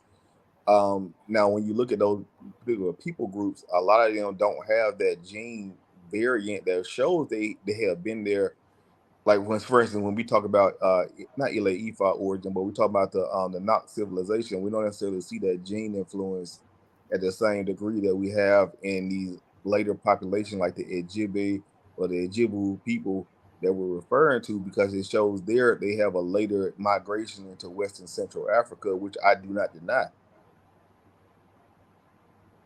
Yeah, and here's the thing. I'm not disagreeing on none of the migration population, none of that. What I'm saying is, and here's another thing: genetics do not. A lot of people want to sound fancy and talk about, especially in the Amun-Ra fraud and dagger fraud squad. Fraud squads is what they are. They're not real teachers of Africa. They're African atheists and all kind of nonsensical things that don't exist. No such thing as an African atheist. But this is stuff that they teach, and the reason they teach that is because they ain't coming from an African perspective. They're coming from an African American perspective, going to Eurocentric science, then trying to explain things that existed before Eurocentric science existed. And that's the problem. So when you're dealing with genes, are you saying genes are and E1B1 and the haplogroups and all that? Yes, all that matters a lot. But linguistics far overrules any of that. So my proof, and if anybody listening wants to come and contest me, is that the modern tribes and cultures today of West and Central Africa are still the living remnants of ancient Kemet and Nubia. And that's basically my point. No, I get that. I understand what you're saying. And I mean, so the thing that the hill that you're going to die on with that argument is simply genetics. You know what I'm saying? Okay, set up the debate. Set up the debate, then, brother. I would much paradigm shift. TV. I would much rather, like, I don't have a problem doing a full conversation with you about Yeah. Full conversation of versus dialogue. Whatever y'all want to call it. Set it up. Versus dialogue. That y'all can take y'all time and don't have to do the 15-minute slides or lies. I mean, I don't have no contention with Khonsu. Like, I think he's an intellectual brother. Man, we love Khonsu. Nigga love Khonsu. Yeah, I've been completely respectful. He's been completely respectful. I just simply disengaged from a platform. You know what I'm saying? I ain't mean no disrespect to you by doing so, because I blocked you, Jeremiah, Judah, and a bunch of Hebrews that same day. You know what I'm saying? It ain't like it was just you. You know what I'm saying? It get heated up in the lines then sometime, boy. It get heated up in there. Yeah. No, I get that, bro. I get it. That wasn't a reflection of how I feel about you, because I respect you. I respect your scholarship. You know your shit, bro. You a smart guy. You know what I'm saying? But I think that actual conversation about that will help us come to a gray area that our particular belief system don't allow us to come to. Well, here's the thing. Here's what I'm saying. I'm gonna prevent. I'm not gonna present no gray area, and I do not have a belief system. I am anti-belief. I deal with right knowledge, right wisdom, and right understanding that leads to sound right reasoning. Yeah. I deal with the science of evidence, experience, and reason. To know or not to know. What I do know for a fact, my brother, is that what I just said, and specifically, I'm gonna deal with the Yoruba. I'm going to deal with the Igbo. I'm going to deal with the Akan. And I'm going to deal with the Bamoun tribe of Cameroon. And I'm going to show through those modern today, these cultures exist right now, today, the spiritual system. They got kings. They got a whole government. They got a whole priesthood. They got a whole shebang. I'm going to show you people here that these kingdoms I'm talking about that exist right now are the children of the ancient Egyptians and Nubians. That's right. You heard it. And what I'm going to show you is that prior to the Yoruba people's construction based on a racial classification system that was given to them, I'm going to show you that there was tribes that were separate tribes that had separate ethnic groups and separate cultures that unify under a particular name based on the Oyo Kingdom. And I'm going to show you those particular tribes. That's later down the line. That's my point, bro. That's my point. And so, what is your point? Your point is, let me tell you. Your point is, if I take an apple and I cut it from a tree in Georgia, that's where I'm from. I'm a Georgia boy. I take an apple from Georgia and I cut it off a tree. Then I move that apple to freaking China, and then I clone it or whatever, grow it, and then it grows. Is that a Georgia apple or is it a Chinese apple? It's a Georgia apple. So the Yoruba today, that was not the original name, are descendants of the ancient Egyptians. Yeah. Period. Well, the Akan are also. The Zulu, they are too. The Igbo, they are too. And that's the flaw in your argument, bro, is hear me out, please. Ain't no flaw to it. Ain't no flaw to it. Okay. But can you show us something? You're gonna get a sneak peek of what you're gonna show, brother. Or I'll give you a sneak peek of what I'm gonna show. Well, I mean, I'm not prepared to show that right now. I'm actually laying down watching the movie. That's all good. My old lady in the kitchen cooking. Well, we'll finish up this. We're gonna finish up this UFO hearing. I know that you gonna deal with that. Yes, he do. Yes, he do. What? He believes He believes in interdimensional beings. What? Oh, Kanye believe in it. Well, I want to hear that.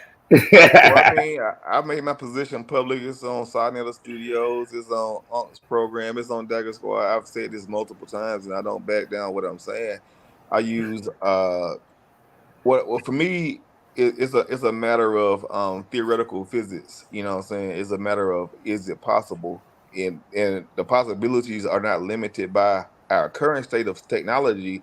Is limited by the future state of technology that we have to be able to deal with. And I also reference a few studies, especially the Google quantum computer that they use to do some of these theoretical. But that's not here or there, man. Like, we talking about Yoruba, we talking about theoretical physics. What we doing here? Yeah, no. We can go into time dilation. We can go to the now slice. We can go into So y'all want to continue to talk about E5 Yoruba? That y'all can go set up this debate, but go ahead, Mika. Mika been patiently waiting. Because I'm married to a Nigerian, and I'm just like, this ain't what my husband told me, so I don't know where y'all going. Yeah, man, but Nigerian, he told you that. Yeah, he's real cultural. So I just wanted to ask, what are you guys nationality, and then there's this that, like, do you guys have African? I know you guys have African descent, but I mean, like, how far away are you? I think Kanye gonna speak for himself, but I think he got some recent African ancestry.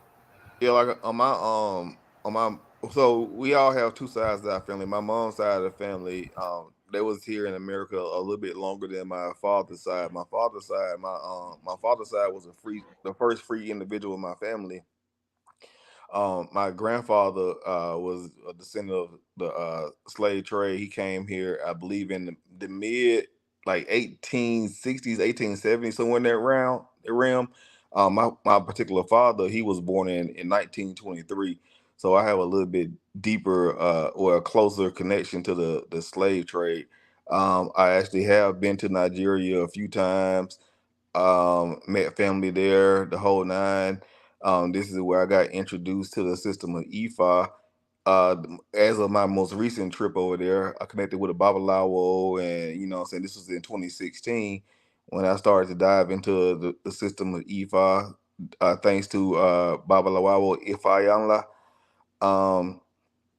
Ifaola, but he was one of the people who kind of took me away from having a Western perspective on what I was believing was what I was hoping to be true, because he explained to me without a shadow of doubt that this is a cultural understanding, because he is a biologist. You know what I'm saying? He practiced the field of biology, you know what I'm saying, like when I dealt with him, he went into the cosmology of EFI. He taught me about all these different things, and we had real life conversations because he was like around my age group, and I told him about my struggles with it, and he actually kind of let me know that, hey man, look, your name is Ipa Gabaliki, you know what I'm saying, for a reason. You know what I'm saying? Wisdom is going to take you to where you need to be, and that may take you away from a belief system because you are smarter than the things that our ancestors brought to us. And I have no problem with walking away with from Ifa if I don't need it. You know what I'm saying? Like, I don't need a cultural belief system for me to be a good human being, you know? Well, you tripping. Don't say that. Don't ever say that. Don't ever say it. I said what I said. Don't ever say you don't have a problem walking away from. You can't walk away from E5. You can't. You can never. I mean, do that. like I can't walk away from wisdom, but I can walk away from an antiquated system that doesn't do me any good in 2023 and 2024 going forward. Like, you saying E5 don't do you no good in these days? Well, so for me to hold on to an antiquated, oh Lord, go ahead. I'm sorry. Go ahead, brother. So for me to hold on to a cosmology that I have to accept that Oduduwa came down on a golden chain and hatched a chicken in Ileifa, that would be ridiculous for me to believe in that. Bro, come on. Is that not part of the belief system though, bro? Like, that's what I'm saying. Okay, let me answer that. Go ahead, answer that for help him out. I like how this is going. Yeah, this is controlled. This is respectful. This is good.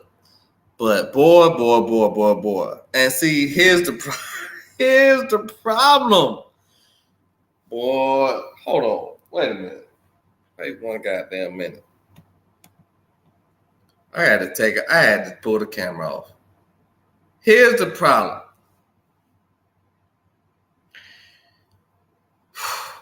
I'm going to try to word this as carefully as I can without getting banned, restricted, or kicked off this show. I like these people on this show. It's a lot more low key. It's a lot more, it ain't as crazy as some of the platforms I've been in. But here's the problem. For the brother to sit up here and say, this Baba, he mentioned this Baba who he went through and did this for him and gave him this name. Then he gonna say, well, for me to continue this old tradition, why? Help him out. It don't make no sense. That's all. Listen, brother Khonsu can get real deep. I can use real big fancy words. My vocabulary is amazing. But sometimes I just gotta break it down simple to the people. In Georgia terms, where I'm from in Georgia, the shit just don't add up. It don't make sense. You can't leave E5. Let me tell you something. He don't know what E5 is, man. He's been misguided. He hasn't studied it properly. You have some people that jump into things without studying it first. Have you done an Igbo? Brother, let me show you. Yeah, I have. Yeah, I done all that. I'm gonna show you. I done all that. And here's the thing. For him to make that statement in and of itself, he's really bringing harm upon it. I don't want to sound spooky because it ain't spooky, it's scientific. I can prove via science that Ifa is not a religion, that it's not a faith or a belief system. It is a mathematical binary system. It's a scientific system. It is not a religion. Ifa is not a religion. Ifa is how the universe works. This is in the Holy Odu Ifa, or the corpus of the Ifa text. That's how I know he don't know what he's talking about. He's been misguided. And if he has been trained or whatever under this Baba or whoever, he ain't asked the right questions and he ain't done the right things. Now let me show something. He asked me, have I been help Kanye out? He been misguided. He been misguided. I'm just keeping him 100. He been misguided. I knew it. You talking about this right here? You talking about this? I knew. Huh? You talking about this, bro? Let me share my screen. I can't see your screen. Can you see my screen? No, They got me on full screen. You talking about this? Oh no. That's a basic Odu-Ifa book. That's Odu-Ifa. I ain't talking about Odu-Ifa book. You asked me, have I did my Ebo or whatever? That's a book. That's a book that anybody could order online. That's all that. But you asked me a specific question. You made it seem as if I don't know what's in that book. I've read every page of that book. I understand that in that book it deals with divination. It deals with the binary code. I understand all of that. But that doesn't. Can I pause y'all for a second? So why would you call it a belief system and say it's an old system that you can't grasp onto, and then yet say it's a mathematical binary system that is still? Hey, can I hello. I just want to ask a question. Hello. The Let our sister Mika. Because it's for the Okay, same let him finish reason up right quick. Okay. It's the same reason why you don't drive a 1934 Model T Ford, because technology has changed and we got more efficient in technology. We know more and we don't have to do certain things that we did in the past. That's the reason why. I didn't know it was on camera. You got me on camera. Okay. Secondly, my secondary point is, if we all understand that there was a particular belief system that the West Africans had when they came to the Americas, that cosmology was changed based on their location and based on what they needed at a particular time. This is why you have a restructuring of the EFI system in the Southern Americas. Like, for instance, you have Ogun being raised to the top spot. You have Shango being raised to the top spot. And then in the Americas, you have a particular deity, which is in the Caribbean islands and in like North and South Carolina, where my family came from, because I live in Georgia right now as well, bro. You know what I'm saying? So we can't throw the Georgia thing out there as if you're the only person with Southern roots, because I'm in Atlanta right now. You know what I'm saying? And down in this particular area, you have something called Junkanur. Junkanur was an adoption of the Ashanti principles, which was merged with the Yoruba principles of perseverance and holding true to oneself on the adversary. And they made that their top, I guess you would say, Ori.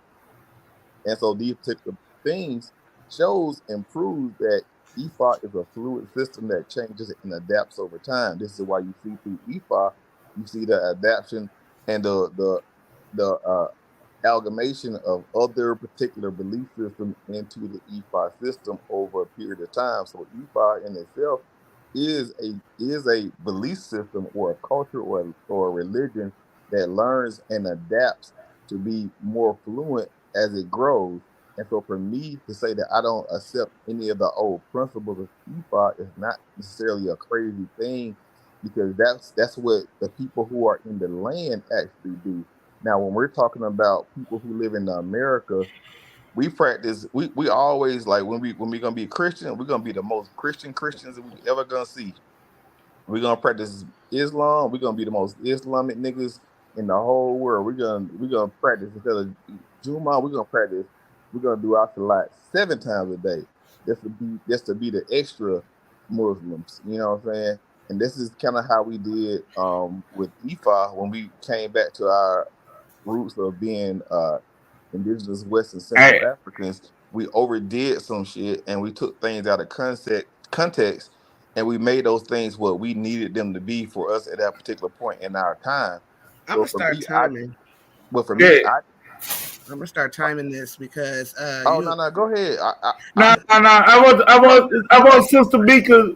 I brought Sister Mika in there to help me out, because I know I got 2 massive people in here, and I needed a little help, so I called Mika in. And what you want to know right quick, Mika, that you heard so far from the discussion, that you want to chime me in on? I'm super confused, because like while he was talking, I called my husband, right? You know, he straight off the boat, right? And then, you know, we had a whole bunch of Africans straight off the boat at my wedding, so he over there with his friends right now.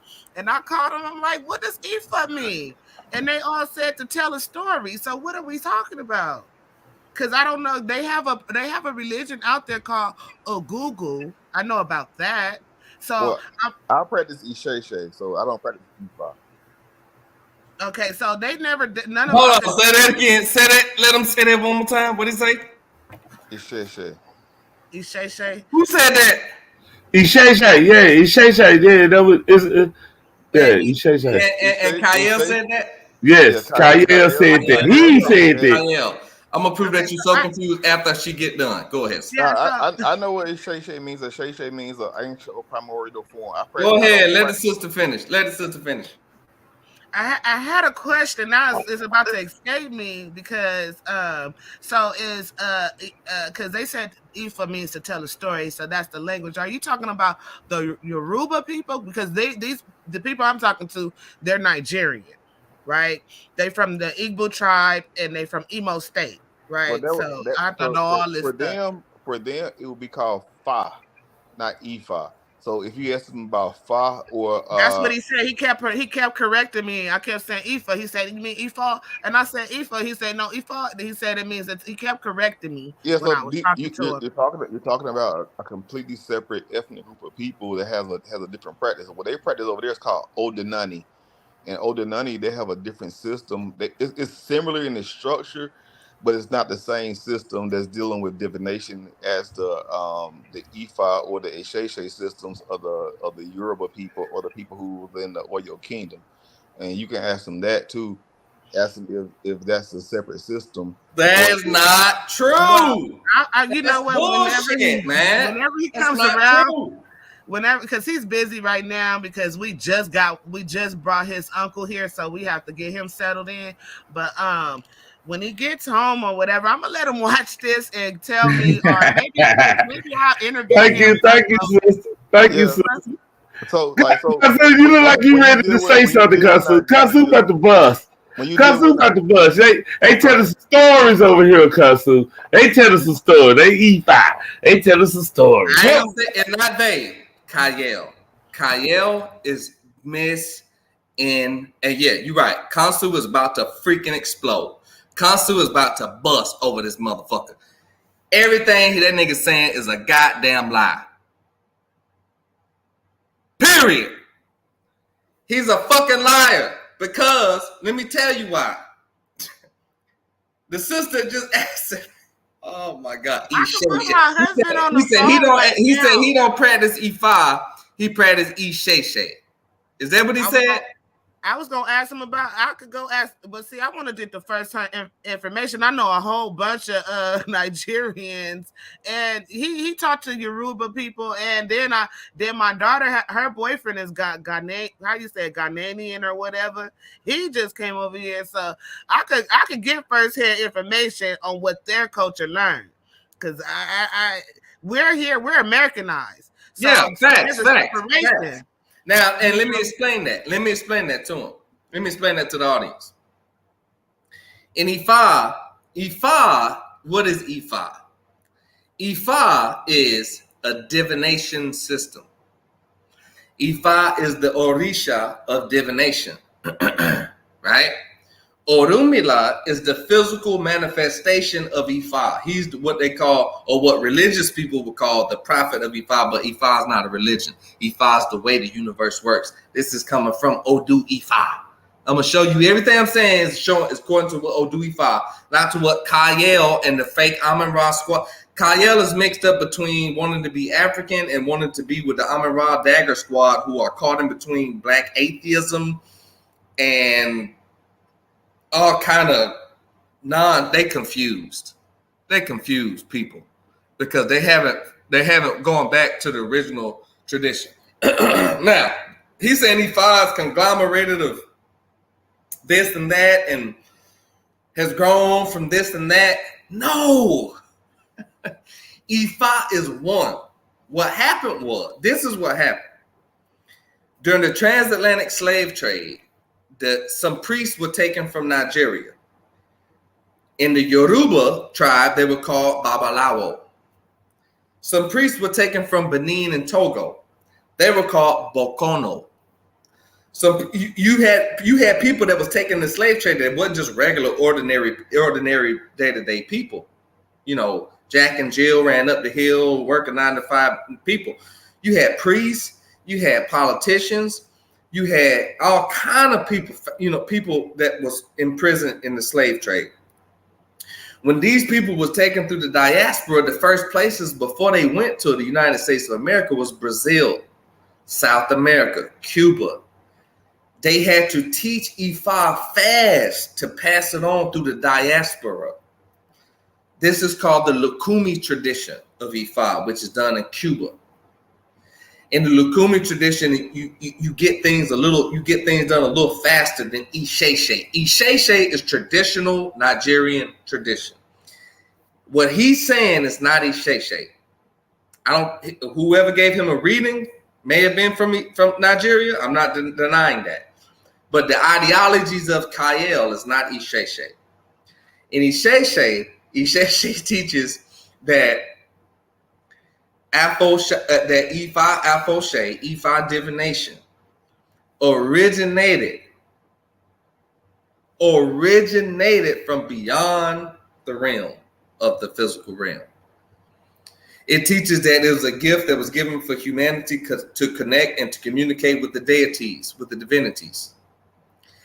It teaches that it teaches you your destiny, and it's based on a binary mathematical code.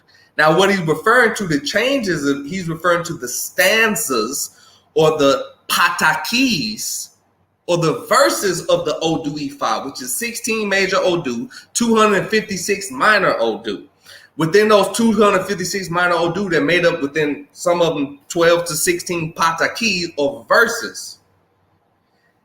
And this is what we say Ifa is a growing biological system, because it's based on what most people refer to as the Akashic records, or the universal bank of all-knowing infinite information of past, present, and future.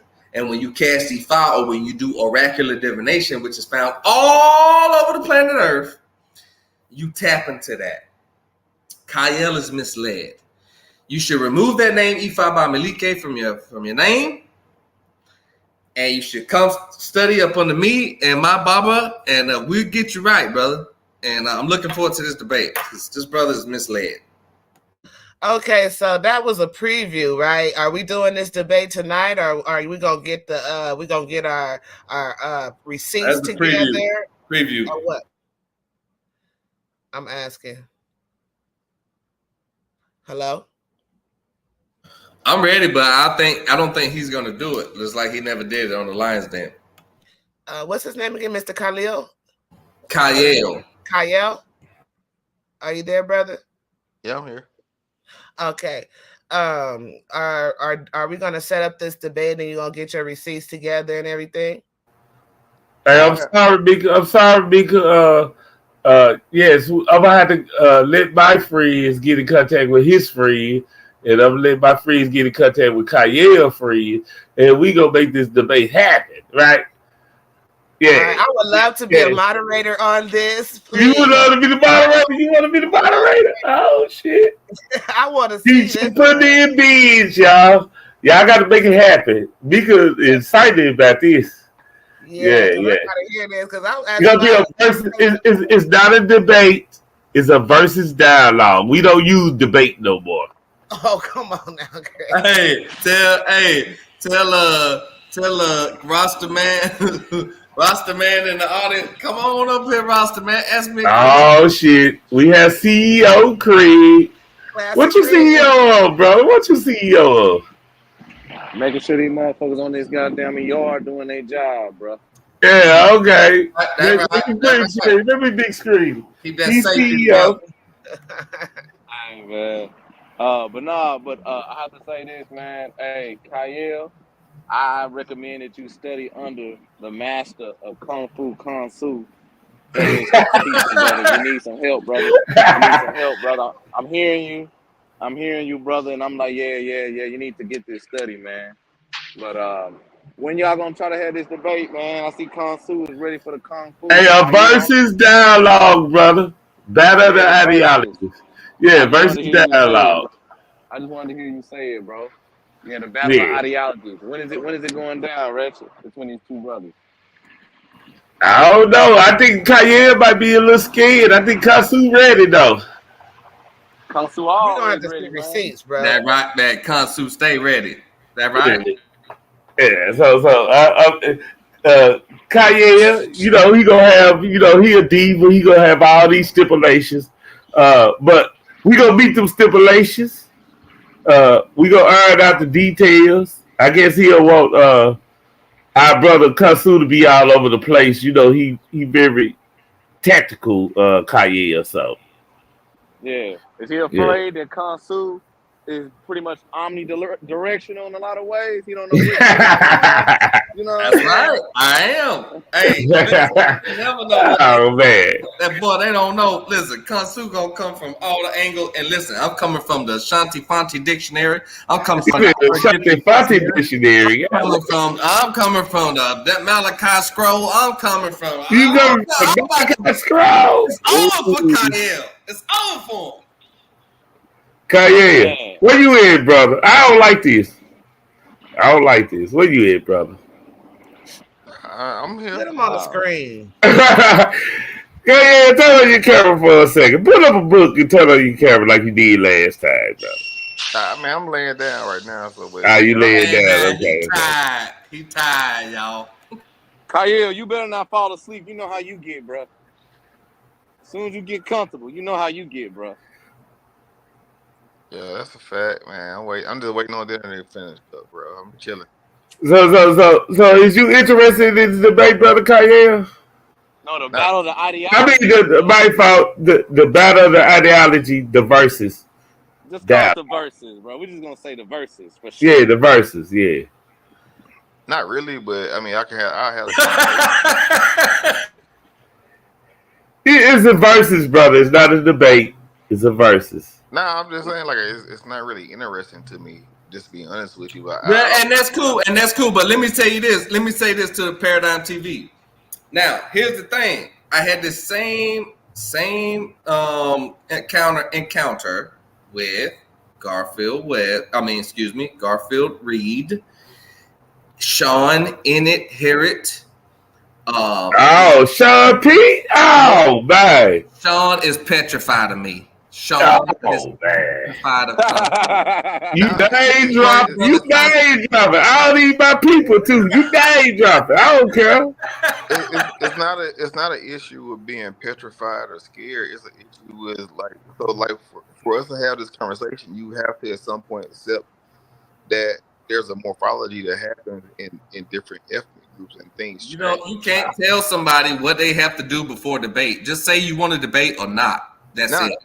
Stop with the technology. I don't want to debate you, sir. Great. All right, let's move on. So back to the extraterrestrial conversation. And whoever from the Dagger Squad or Amun-Ra Squad wants some smoke, Khonsu is here. And you just seen that I just ran off one of the representatives from this Amun-Ra Dagger Squad. So boom, let's go and kick him off the panel. Move on. Damn. Get your ass out of here with your scary ass. But get out here. You like me in the lines then. Lord have mercy. No. Hey, the versus dialogue was gonna be good. Felicia, let's move on with the topic. Hold on. Let me. We were at the time about the Anunnaki now. Hold on. With your scary ass, but get on somewhere. Hey, Khonsu. Squad. Hey, let me get this right quick, Khonsu, before you go back. It's gonna be structured, Kanye. If you interested in it, right? I think you interested in it. You just playing us right now. You try to play cool. You try to play cool. I know Kanye. You called me randomly. You know what I'm saying? I picked up the phone because I rock with you. But like, this ain't something I'm interested in dialoguing against because like these are things that are known fact. This is kind of like imagine someone coming to you and asking you about the flat Earth. You're not gonna be interested in doing that debate because man, why you had to do that? Why you had to put my heartstring? Why you trying to put up my heartstring like that? You know I will be interested in it. Well, imagine something that's like that you know that is completely crazy to even debate. Like, you know what I'm saying? Like, these are false ideas. Man, you talking to somebody who ain't even got no debates under their belt. That's Period. because I'm a teacher. I'm not a debater. Okay, where you teach at? How many books you wrote? Stop playing, boy. Get out of here. Let's move on with the topic. Oh, I'm about to. Oh man, I'm done for the night. If you want to name debate the books, Where your work's at? Show me your work. You ain't teaching nowhere, nothing. You ain't teaching nothing. Stop playing. I literally just finished a book right now. I finished it about a week and a half ago. It's about a system. Okay, where can I order from? What is it called? Well, I'm trying to tell you, bro. It's about system engineering and network engineering. It's a children's book. I also have a book. Man, hey, let's finish this extraterrestrial talk. Or Khonsu is gonna finish his dinner and then retire. Okay. Get out of here, man. Thank you. Your brother asked me a question. We need some heat. I responded. We need some real Amun-Ra dagger. But the reason you ain't gonna have no real Amun-Ra dagger squad guys come here because I've ran them all off. That's why. You is a beast. I am the beast. Woo! Ric Flair. Hey. Ric Flair. Kyle, I love you, brother. I love you, brother. Ratchet Craig and what's it? Casual. What's your name? Casual Craig or Sophisticated Craig? Classic. Bro, Classic. I really hate you, bro. Why do you throw shots at me, bro? I didn't do shit to you tonight, Kyle. I wasn't throwing the shot at you, bro. Like, you know what, man? Y'all niggas is sensitive, man. Make your money. Hey, I love you, brother. Can I hit you with the black Jesus medicine? Can I hit you with the black Jesus? I love you, brother. I love you, brother. I'm just not interested in that particular topic, bro. We'll talk though, bro. We'll talk. Stay off of social media. We're gonna let him rock. We're gonna let Khonsu rock out. Your lane there, Kyle. So okay, brother. I love you. I'm glad y'all got that cleared up, though. That's cleared up. That's a done daughter. Let me show you something real quick. Let me share my screen. Because Khonsu ain't here to play games. Hey, don't play no games. There ain't no game, please. Wait, share the link. Drop the link. Invite whoever want to come on this panel to question Khonsu. Please let them on. I don't give a damn who it is. What the link hit? I got to drop this motherfucker. I don't give a damn who it is. Drop the link. He on fire right now. You feeling yourself right now? Oh shit, Rasta man, where you at? You was talking shit, Rasta man. Rasta man, you was talking shit. Where you at? Hey, while we waiting on for the Rasta man, get on here, Rasta man. To get somebody as an opponent. Yay, Khonsu. You tell us about the time when the so-called Supreme Elder Wuduwa ran away from you. Who? Wuduwa. Little Lucifer. Oh, Wuduwa. Little Lucifer. Wuduwa. I love Wuduwa's my brother. Wuduwa. I don't want. Me and Wuduwa. People say he won the debate we had on intelligent design versus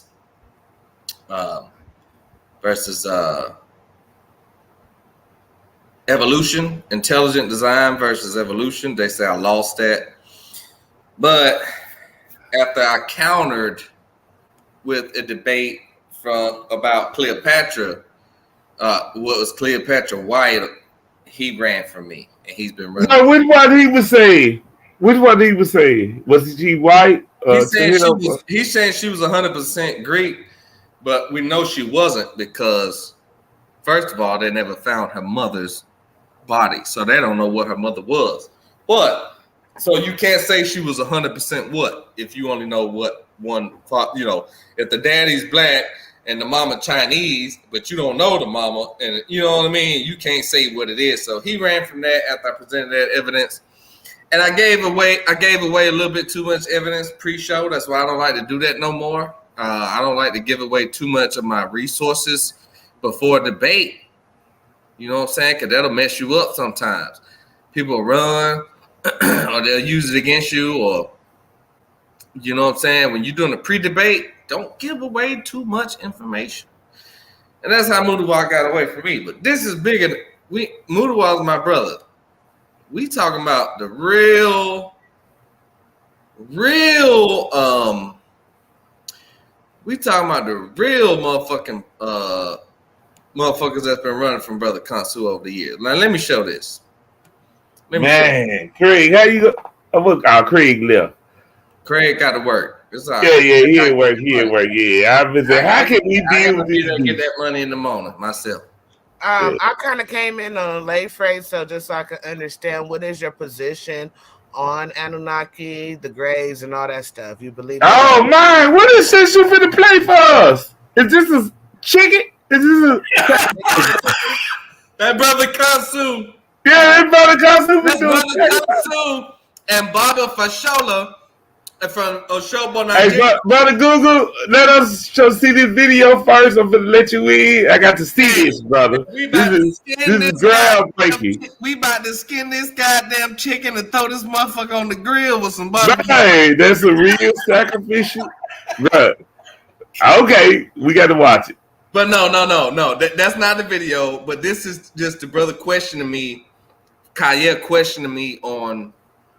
I'm studying up on a legitimate Nigerian priest. Let's say that. Yeah. And these are just physical evidence of me going through certain rituals. I'm not initiated yet. I'm not a priest. I'm preparing to do this. And this is how I knew Kyle was full of shit. Because all the stuff that Kyle was saying wasn't adding up. And I'm studying this for real. I'm not just playing around with this. You know what I'm saying? I'm studying this for real. Did you skin that chicken up, brother? No, to be honest, that chicken was not even killed. That chicken, what happened was during that that particular ebo, which is the sacrifice, the feathers from certain, about 5 feathers plucked from that chicken. That was okay. The sacrifice. That chicken was not killed, but there are certain. You return it back to his owners. It's still in your backyard, brother. What is? But now, when it's a big festival, oh yeah, we gonna slaughter that chicken. Then we gonna throw that. I'm gonna throw it on the grill. I'm gonna put some jerk season on that bitch, and we gonna eat the hell out of it. Yeah, that's what you're supposed to do to that chicken. Yeah, and that's how they do it in Africa. That's how they do it. It's when the sacrifices happen, it's fed to the tribe. It's not just people try to say it's demonic. They don't know anything about it. Yeah. We ride it with that demonic stuff. Yeah. Now let me show this real quick. Okay, go ahead, because Google Scholar came in here. You called him out. Don't be trying to sneak run from him. Google Scholar gonna get whooped. He ain't ready for me. Yeah. That's Rasta Man. Yeah, that's Brother Jabari. $700 scam right here. You can find this on his site, Shrine of Ma'at, and you can get scammed if you want for $700 or $4,000. He's got 2 courses where he will scam you out of money. Jabari El-Saze, I just wanted to throw that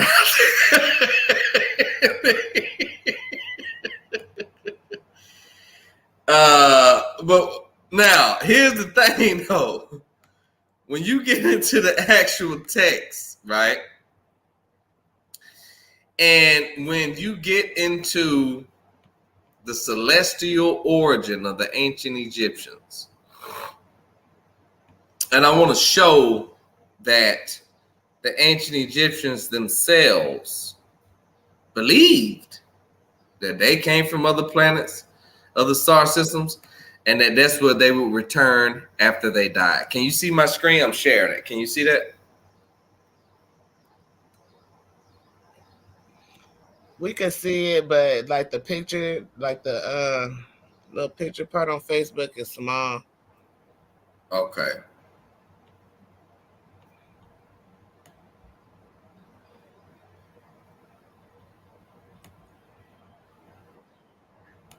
You hear that? Try Control Plus and see if it go bigger. Okay. Yeah, he trying to make us hear something. We ain't hear it. The one that's in. Yeah, we ain't hearing nothing. If you want us to hear something, if you want to hear that, it says share this tab instead. Okay, try this.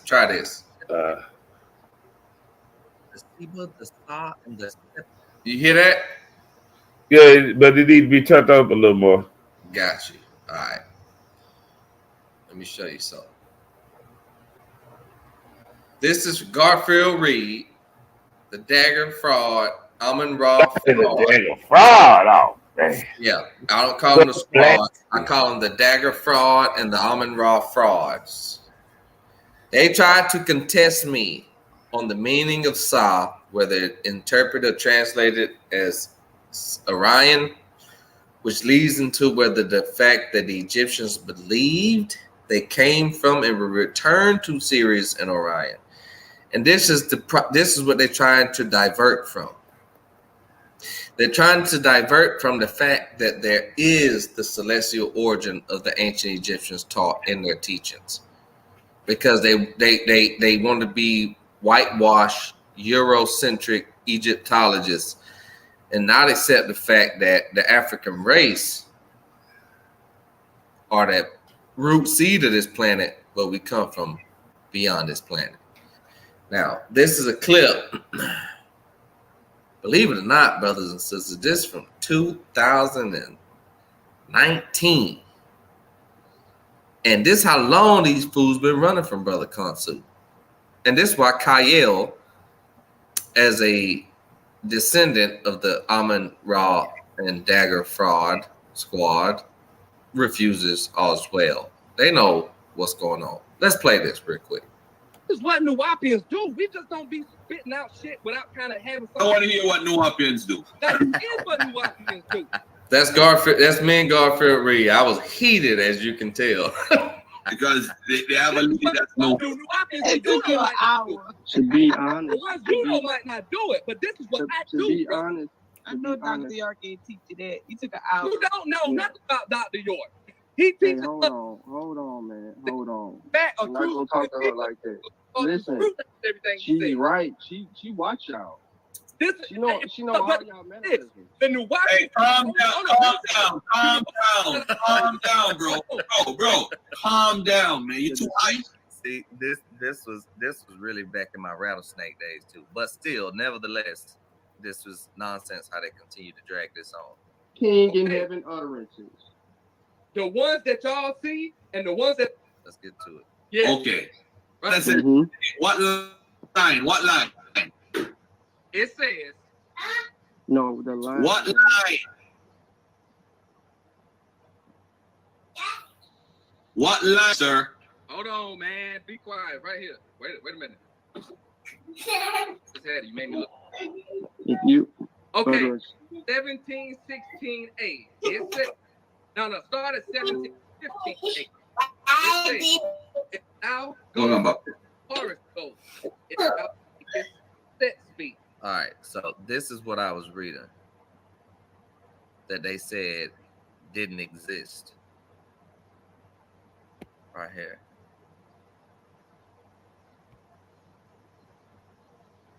This is what I was reading from that they said didn't exist. This is verse lines 7. Actually, you can start with 7. We'll start with 716b. It says, or 716a. It says, "Thou passest through Abydos in this thy dignity of spirit commanded by the gods." 717a. A ramp is trodden for thee to the duat, to the place where Sa is. Now, that right there is showing. Now, what was happening here was there was a contestation that started on Facebook between me and Sean. Then Garfield jumped in. Then Ump jumped in. And everybody else, they were way back in the day. And they tried to say Dr. York made that shit up about Sirius and Orion and the blah, blah, blah, and all this. And there's nothing in the Egyptian text to prove that. This is from the pyramid text, family. From the pyramid text of Unis, one of the oldest texts in the world. And I found 6 different translations from Wallace Budge to Vargas to James P. Allen to others that translate this Sa as Orion, the star constellation of Orion. And in pyramid text, utterance 610 717a, it says, A ramp is trodden for thee to the duat, to the place where Sahu is. The ox of heaven seizeth thine arm. Thou nourish thyself with the food of gods. That is telling you that this is a physical place, and it's correlating this place with a physical star constellation. That's saying that the ancient Egyptians believed that there was life on other planets. Now you have the U.S. government saying that there's life on other planets, or admitting all this stuff. But we know for years we've taught this, but people call us pseudo and all this, but they have never been able to defeat or challenge us on this information. Okay.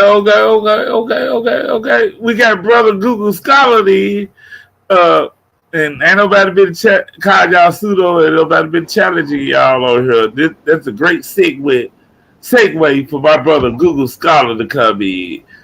You hit this panel, Google Scholar, like you got something to say. So say it. How y'all doing?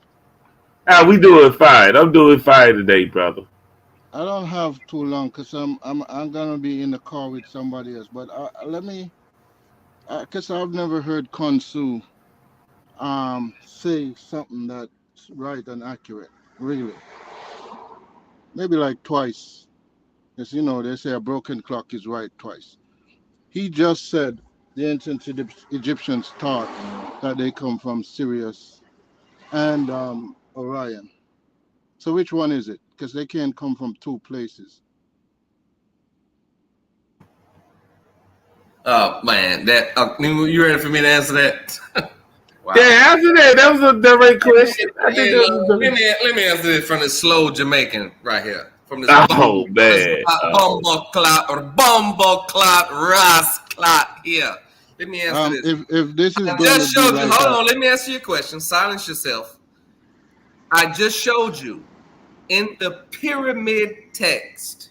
I didn't ask you that. Hold on, wait a minute. Let me answer your question. Answer the question that I asked. I'm answering your question. How can they come from Sirius and Orion? Because in certain texts they talk about Sahu or Septet, Sirius, and in certain texts they talk about Orion. Now, if you know about star constellations, you would know how those two places are connected. And if you know about the Egyptian text, which speaks of Sahu and Septet, you would know that Septet is connected to Aset and Sahu is connected to Asar. You don't know that because you're a Google scholar. Hold on. Because you're a Google scholar. Hold on. You're just okay, let him answer, brother Khonsu. Calm down. I know about star constellations. There's no connection between Sirius and Orion. You just made that up. All right, I'll debate you on that. I'll debate you on it. You saying the same thing these fools said, and I just proved you wrong. So show some sources. Show some sources right now, Google Scholar. Talk too much. Google Scholar, show some sources. Show your sources, man. More and talk less. Maybe you learn something. Show your sources, man. Hey, Craig, is this a kind of comedy hour? Why you show your sources? Hey. Go back in the corner, fellas. Mika, help me out. I need some help, Mika. Help me.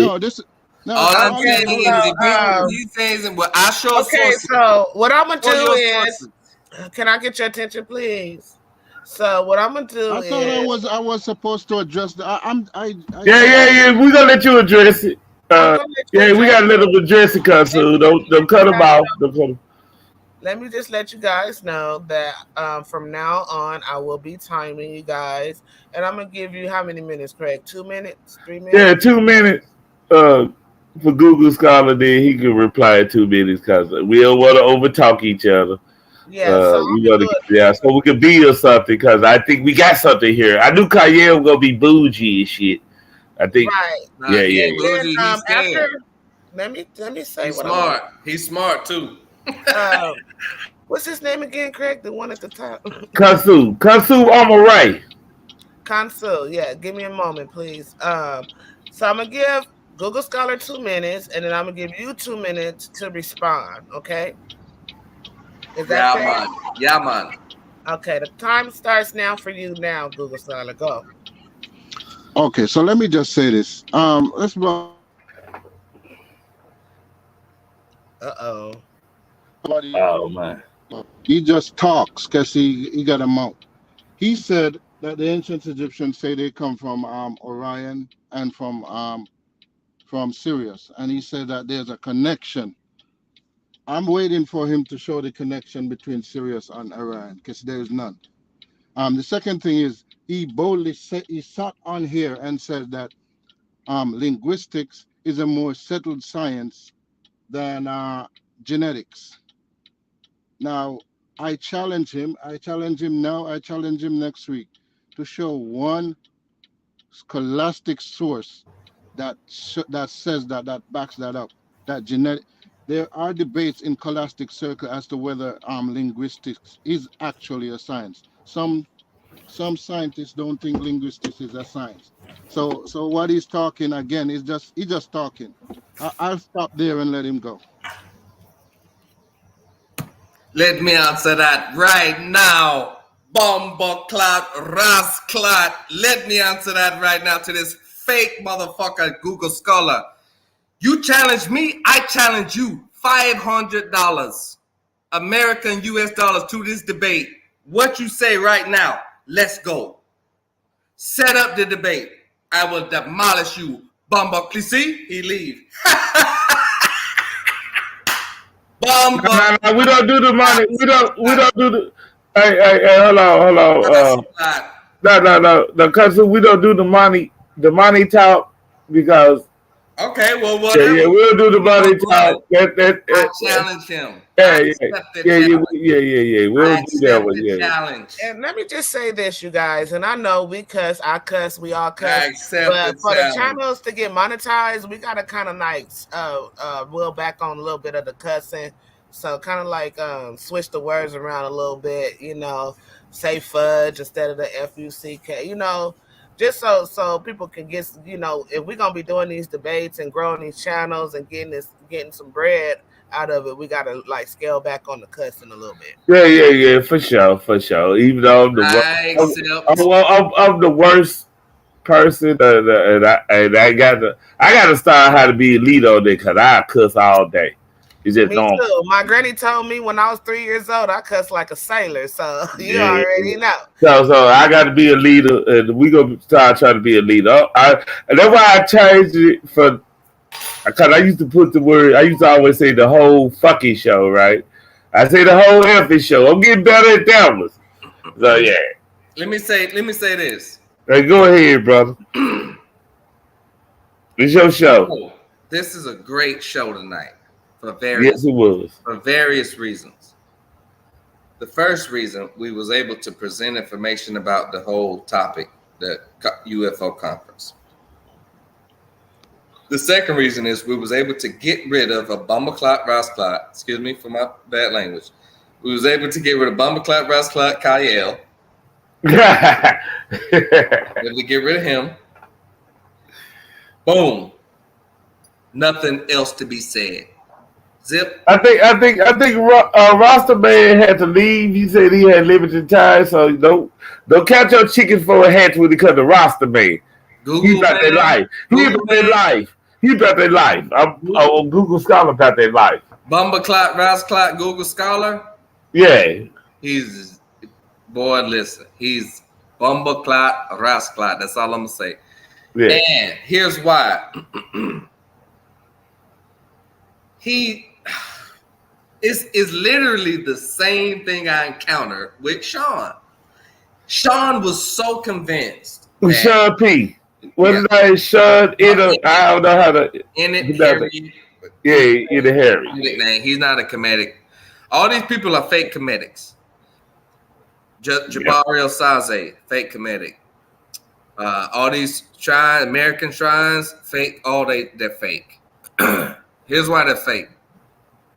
They're fake because they're not tied into a modern Western, Central, South, or Eastern African tradition for that matter. They're not tied into. They think that the ancient Egyptian, quote unquote, or Nubian civilization and spirituality and language died and stuff, which it did not phonetically, but it still exists in different dialects. But they think that it doesn't exist, so they created their own, like Jabari or Gaybari Hosaze, as I call him, has created his own Catholic version of Kemetic. He even calls Sunday communion, like communion from the Catholics, but with Kim as Kemet, communion. And they try to mix these stuff together. And all of these are frauds. And they're frauds because they're not tied into a living tradition now. Because there are living traditions now that are still living remnants of the ancient Egyptian and Nubian traditions of the past, of whom we claim to be remnants of. Okay. Can I ask you a question right quick, brother? Yeah. So you said these traditions came from Kemet into, I guess, West Africa. Then they migrated to over here in the Americas, right? And they still living, so they could be a part of this living system, so they could get back to Kemet, basically, right? Are you putting it like that? I'm just asking. Not necessarily Kemet. Yeah, Kemet, but I know Not necessarily just Kemet, because there was a our people or our ancestry. Yeah, because we had a civilization prior to Kemet, which was Khanit or Nubia. Yeah, Nubia. Yep. Facts. You know, and all this. But and even some scholars say that this originated in the Uganda, South Africa, or the Horn of Africa, Uganda, Kenya. Yeah, Kenya. Yep, it came from the Kenya to Nubia. And then went up. Then went where some went east, some went. You see what I'm saying? Yeah. That's where the Great Migration. Ancestry part, the homeland. You know what I'm saying? The homeland. Yeah, I get you. It is up at that. It's up in that northeast African area, like. I say. Yeah. I say. And this is not a belief. This is just a historical fact, and that's all we deal with is the facts. And people want to amalgamate things and mix things and all this and have misconceptions, and it's one of the things that's made me get giving me, you know, the little name that I got and the reputation that I have, because I've been able to not just get on people's platform and talk a bunch of crap and and start a bunch of roo-rah. I'm able to act. I showed up. Listen, I don't do nothing without presenting receipts. I got receipts for every damn thing I say. Oh man! Because I'm an efficient and I'm a student. I'm a nerd on the low.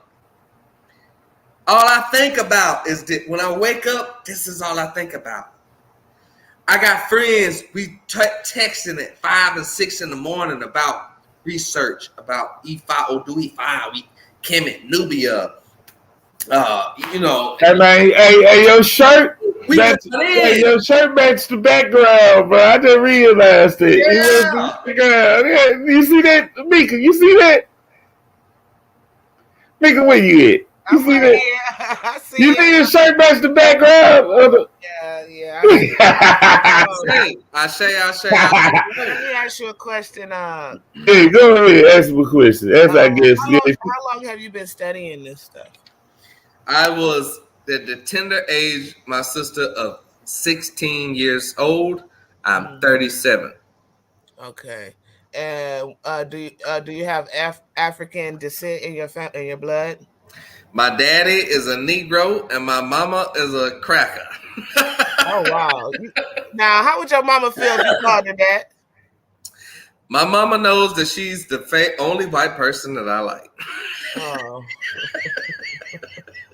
Okay. I'm also known as brother, white people. I'm also known as Brother Khonsu, the racist mixed guy. Okay. Well, I don't think you got nothing on Gorilla Hebrew because he be going in. Gorilla Hebrew. No, I don't like Gorilla Hebrew is a Puerto Rican, ain't he? He has a same thing like you, a black father, or vice versa. I didn't know that. Yeah. He's just on the wrong side of the fence. Well, I mean, he'll be accepted by them because, see, I struggle to get accepted by them. Now, you have a white mother, too, though. My mama's white mother and a black father. Yeah. Because that's the only way he could be a Hebrew Israelite according to them. I mean, according to the Hebrew. Right, because they go by the father's lineage. The father has to be white. His father's white.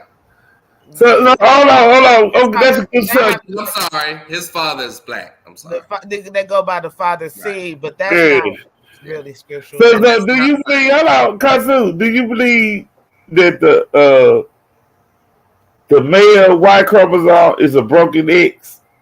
I mean, yeah, I don't believe in it. I don't believe. I mean, you know I don't that. like that word, man. Believe. No, yeah, you don't like that word. That question like that. Yeah. I don't believe in belief. I don't accept. Do you subscribe? I'm put it like that. Do you subscribe to Y it? chromosome is a fact. You can look it up. I can share the screen.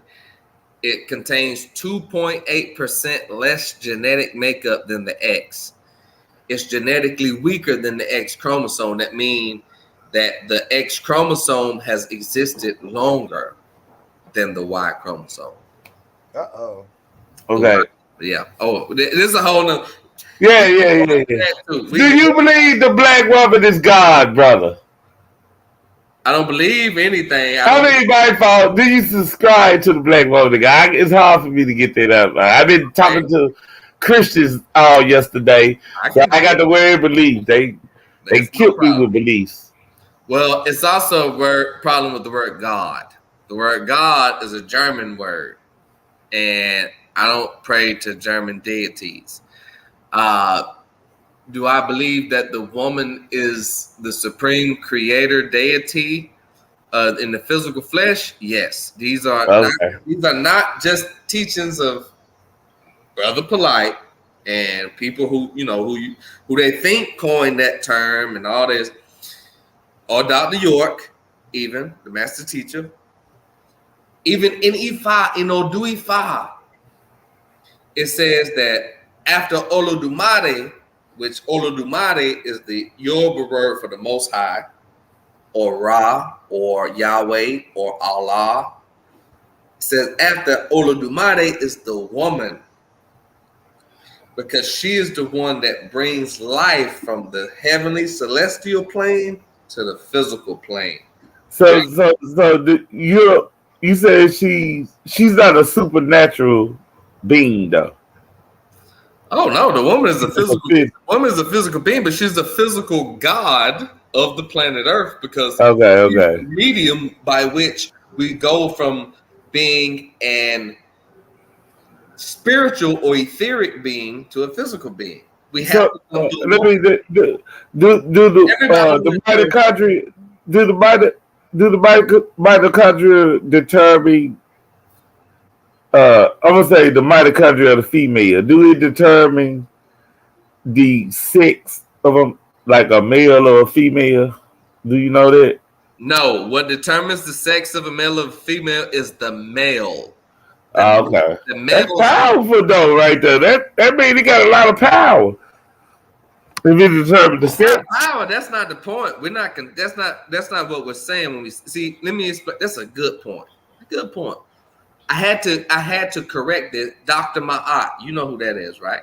Oh man, you can't be going out all my heroes, man. God, you been killing all my heroes. Khonsu has addressed each and every person you think you can think. Yeah, you can't be killing all my heroes, man. Come on, cause this Dr. Ma'at, man. Oh yeah, I had to set the record straight on Dr. Ma'at. She lied, and she missed some things that was said about Dr. York and Brother Polite. But anyway, the male gene is necessary to determine the sex. That's not what we're saying. What we're saying is, and what the book that she referred to, which was the Black Book Part 1, the Sacred Records of Atum-Re, what they're saying was that prior to our existence as Homo sapiens, prior to our evolution as Homo sapiens, it was an XX chromosome species, reptilian species that evolved from water to earth. This is now a confirmed scientific fact. Same way. Yeah. How has this been confirmed, sir? Man, we gonna have to do a video on it. I done did videos on it already, but I mean, who confirmed this? Who confirmed it? Well, yes. I mean, it's okay. Well, you can start like this. Help out, Khonsu, help out. She needs some help. Help out. No. It's a good question. You have to start with the fact that there is scientific general consensus that all life evolved from the water. That's a theory, right? No, that's no longer a theory. That's a fact now. Who said this is a fact?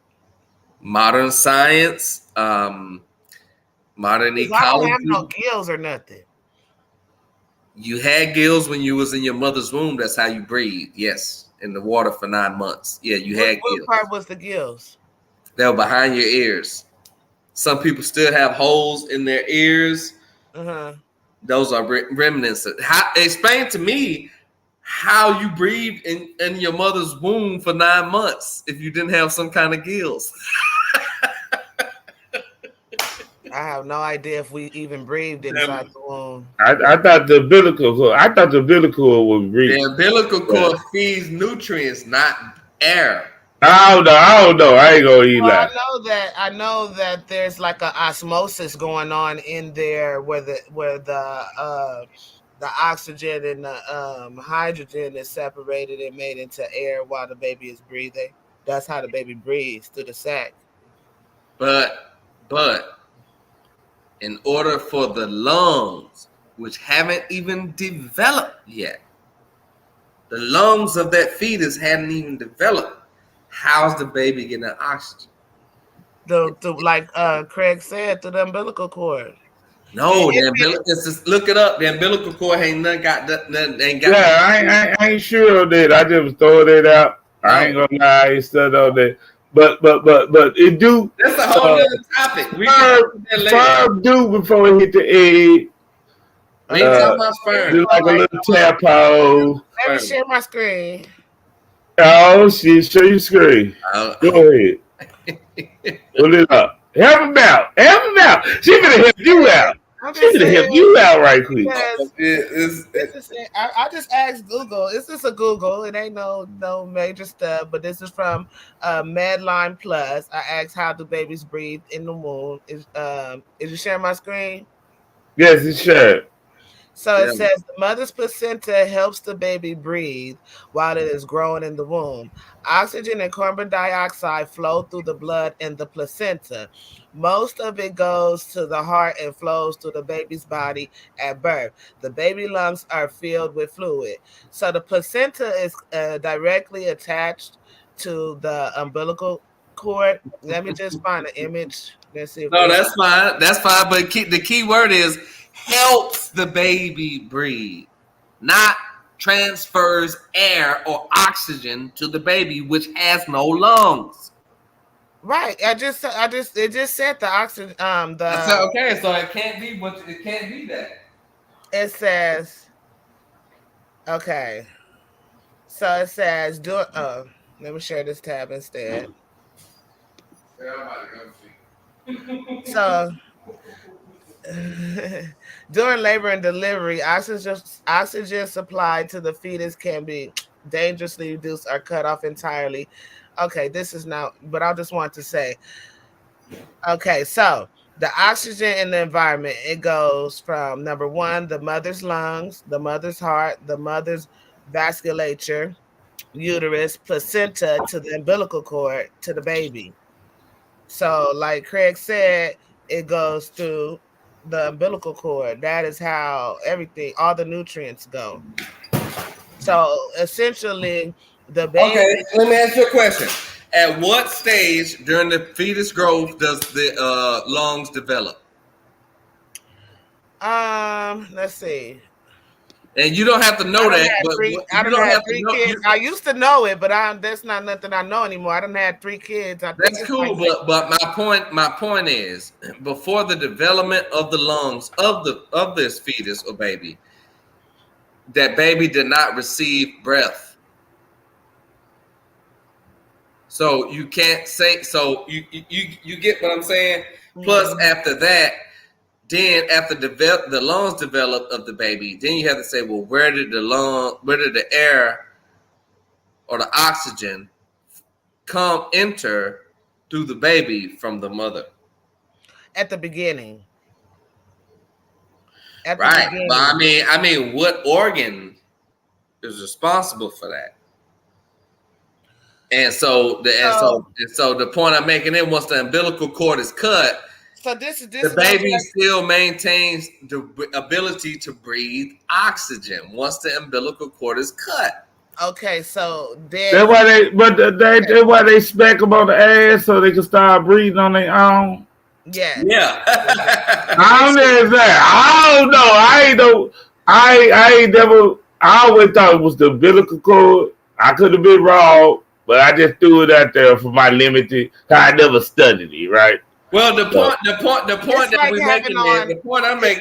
only point I'm making is that human beings in their pre-humanoid state, pre-hominid state, before humanoids or Homo sapiens sapiens evolved into Homo sapiens sapiens, they went through a period of a reptilian or a reptilian onto a amphibian, because an amphibian is a species that can exist on what? Water and land. Humans can exist in water. The oxygen that we breathe is a rarefied concentration of water. It has water in the air, because if we breathe air with not enough water, we'll suffocate. So it proves that we existed once as reptilian beings. Well, see, oxygen is comprised of O2, O2, right? That's the chemical compound of oxygen. And then you have hydrogen, which is also a gas like oxygen. And so when those two combine and make a chemical bond, then you have H2O, which is water. So yeah, we all breathe. I mean, at some point we all have hydrogen, oxygen, nitrogen, and all that stuff in our body. And but that doesn't necessarily make us a water. I mean, like, it doesn't make the ability to breathe. It does. The ability to exist in the environment does. The ability for the fact that you existed for 9 months in water, then lived out the rest of your life on land, proves that you are that you originate from a species that can exist on land and water. Nah, go exist in water. Right okay. Go exist in water right now. I can explain it to you, but I can't understand it for you. So basically, if I go, then explain how we drown. Look it up. Hey. Sperm and the tadpole. This is the whole sperm and the tadpole story. Nah, I just. But I know what Brother Khonsu is talking about. This whole evolutionary process, but I don't fuck with the reptilian part, right? That. But I can rock out with the Let me ask you this then. I can rock out with the fish part though. Let me ask you this. If you say that human beings, Homo sapiens, do not have any reptilian ancestry, what you're saying now, and that's contrary to modern science now. I think you. Hold on. Y'all are going against the grain. Y'all the one that's going pseudo now, because contrary. Because modern science, you're gonna have to show me documented proof studies. I mean, she ain't falling for your bullshit. She ain't falling for your bullshit. I'm gonna show you what the top scholars say that they have now found out. No, we stuck on the reptilian. I want to hear the reptilian. That's what I'm saying. That human the reptilians have a distinct reptilian ancestry. Yes, this is proof. Go listen. You can't exist without water. You have to be submerged in water in some form or fashion. You have to have water. Number one. Number two. Everybody bathe in water. Number two. Listen. Your baby. Lions got to drink water. All animals got to drink water, bro. Babies are born how? Are they born in a shell like mammals? No, they're born soft like reptilians. In a soft form. Plants need water, fungus need water, animals need water. Amniotic sac is a shell, but okay. And yeah, but it's not hard. It's not a calcified shell. Even with the shell, it's not a calcified shell. And the birth process, that's what the birth process of humans and of mammals is not the same. Okay, so mammals do not deliver in a shell. That is the reptilians that deliver in a shell. Yeah, that's what I meant to say. That's what I meant to say. Sorry, I got it backwards. Okay, and so you're saying that we're directly related to the reptilians, right? But we're not in a shell. Yeah, I said that backwards. What I meant was the shell what they call the amniotic fluid or the amniotic sac is a shell, but it's not calcified. It's not hard, but it is a shell. I said it totally backwards. That's what I meant to say. When you think about the birth process or the 9-month gestation period of the human being and what they go through in the process that they go through, when you look at the fetus of the 9-month process, you can see the transformation. You can see it look like a reptilian gray. I can show you the pictures right now. It look like a reptilian gray, big eyes, no hair on the body, gray skin, then evolves. Start to develop the lung. That's what I was telling you. Start to develop the lungs and all that. Now, when the baby comes out of a human, it's in a shell. It's just that sac is broken and it's not hard or calcified. In reptilian beings, the shell comes out hard or calcified. So what I'm telling you is modern. I'm not telling you nothing that's made up. I'm telling you something you can go look up right now. You just don't want to accept it. No, I'm not gonna look it up. I want you to bring your receipts, like you said. Okay, we'll set up a debate. I ain't gotta bring. I'm not gonna debate with you. I will ask you questions, and you gotta answer them. No, I ain't gotta answer right now. No, hey, hold on. Right now, I ain't. Yeah. Hold on. We just doing the free things, but I have the great Dr. Decoding himself, the new master teacher of this. You been talking evolution, Khonsu, today. I had to go get Moody-Wah. I had to wake him up. Bring my brother Moody-Wah on there. Yeah, I had to wake him up. Moody-Wah Mugabe, aka Little Lucifer. Mika Wash, you know him as Little Lucifer. He come. Introduce him though, Mika. This is the OG homeboy, so be respectful. Be respectful. There you go, Moody-Wah. You in here. Hey, what's up, everybody? How y'all doing, man? How's everybody going? How's the audio? Nah, it's trash. It's trash? Yeah, did you use the mic? I use the mic, but it doesn't fit over my phone case. Take your phone case off. Oh wow. Well, give me about 5 minutes. I'll be back in a second. Okay, you're gonna be back in 5 minutes. Thank you, Sister Mika, for helping Little Lucifer out. That's the OG homie, so I don't know. You finna have what's your name? I can't never. Let me show something real quick. Let me share my screen. This Khonsu. You need to learn some Kemet names around here. I'm tired of you and your Hebrew shit. I speak English. Yeah, you speak English. But you know all the Hebrew names. I bet you know all the Hebrew names. English mixed with Spanish. English. All right, here you go. You coming up. Teach us, brother. Teach them. They need some help. Teach them. School these, bro. You see my screen? Yes, we do.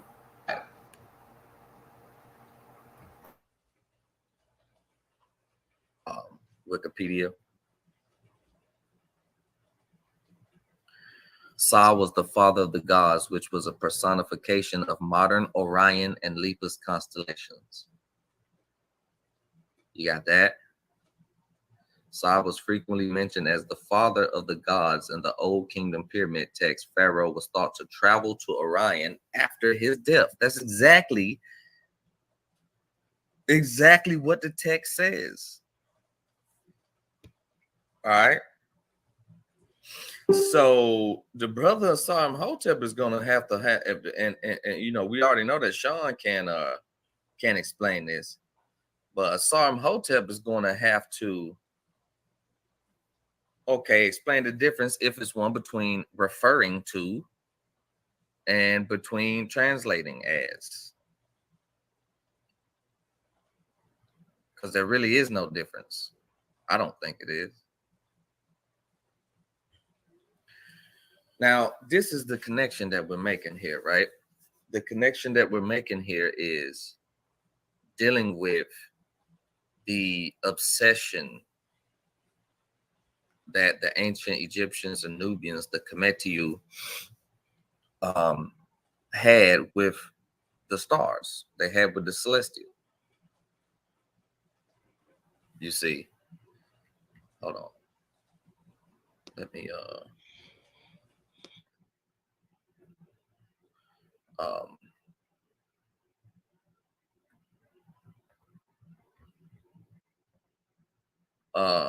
that is the point, because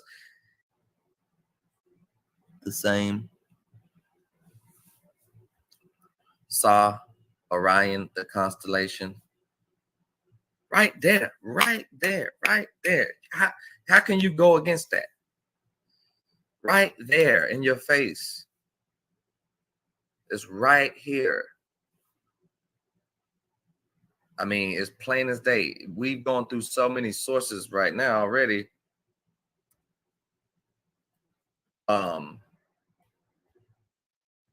This is something I wanted to read too. This is from Dr. Kaba Hiawatha Kamine Shabaka Stone, An African Theory on the Origin and Continuing Development of the Cosmic Universe. Man, this is some heat. This book is brand new. Shout out to the elder Kaba. He just put this out. And this is from page 121. And this is going to hit home, because for the first time now we have the Orthodox Kemetic community, and these you know, are really opening up to this stuff now as more of this research comes out, and they're tying the connections between the ancient Egyptian creation and pre-creation cosmology stories, Shabaka Stone and stuff, Memphite theology, and finding the links between modern science and when they talk about panspermia and extraterrestrial existence. And this is page 121 of his book. He says, the chemistry of life may have begun shortly after the Big Bang, 12 to 13 billion years ago, during a habitable epoch when the universe was only 10 to 17 million years old. Though the presence of life is only confirmed on the Earth, extraterrestrial life is not only possible, but probable.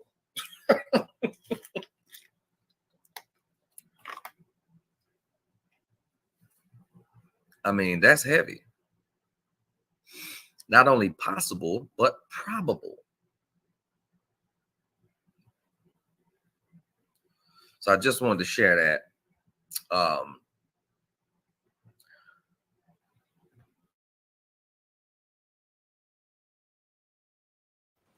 Craig, I think somebody asking for the link in the chat. I tried to give him the link, but mine ain't going through.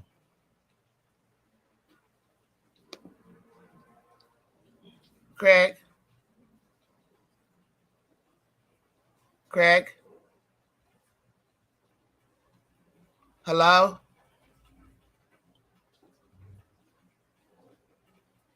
Hello? I stepped out for a second. Oh. Yeah. What you saying?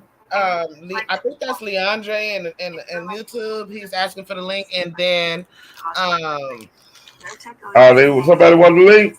Yeah, and then oh boy, he popped off. I don't know what happened to him. Okay. Come back in, Khonsu. I'm gonna let the brother who asked for the link, you say? It's in the YouTube chat, so okay. I tried to put it, but it ain't the right one or something. All right, I got it. I got it.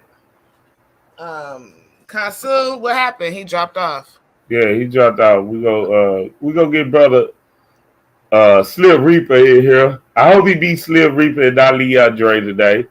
Let me make this announcement. I need Slim Reaper. There you go, brother. Slim Reaper. I'm summoning up Slim Reaper. Let me do my chicken voodoo ritual right now. Let me play this video real quick to see how they respond to it, if you don't mind. Let me play this video real quick till he come in. Okay. It's relevant to the topic, so. Yeah. We gonna let you play the video. I'm gonna let Slip Reaper in, not Leon Dre. Okay. All right, I'm sharing it now.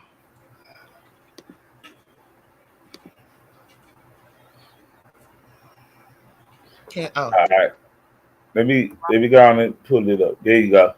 Now, all do, let down. So, the Masonic community on the way back. And although it might seem like we're going to take you back, we're indeed taking you forward. Because as you go to the 6 o'clock point and begin to travel to the 9 o'clock point, you're indeed traveling forward, although it appears that you're traveling backwards. Before I get started, I'd like to send a couple shout outs. Shout out to one of my teachers, Ash Rod Crazy, for putting in this work. Now, all do, let down. So, the Masonic community on the Western Hemisphere and the European centristics of this thing, they lay claim to Solomon being the first Freemason and the father of Freemasonry. Solomon coming around 900 BC. Solomon supposedly received word from his daddy to do the construction of God's temple, and David got it from his God, right? To build a temple erected to his God. And supposedly he hired a master builder by the name of Hiram McBiff, the widow's son, right? To construct this temple. We have no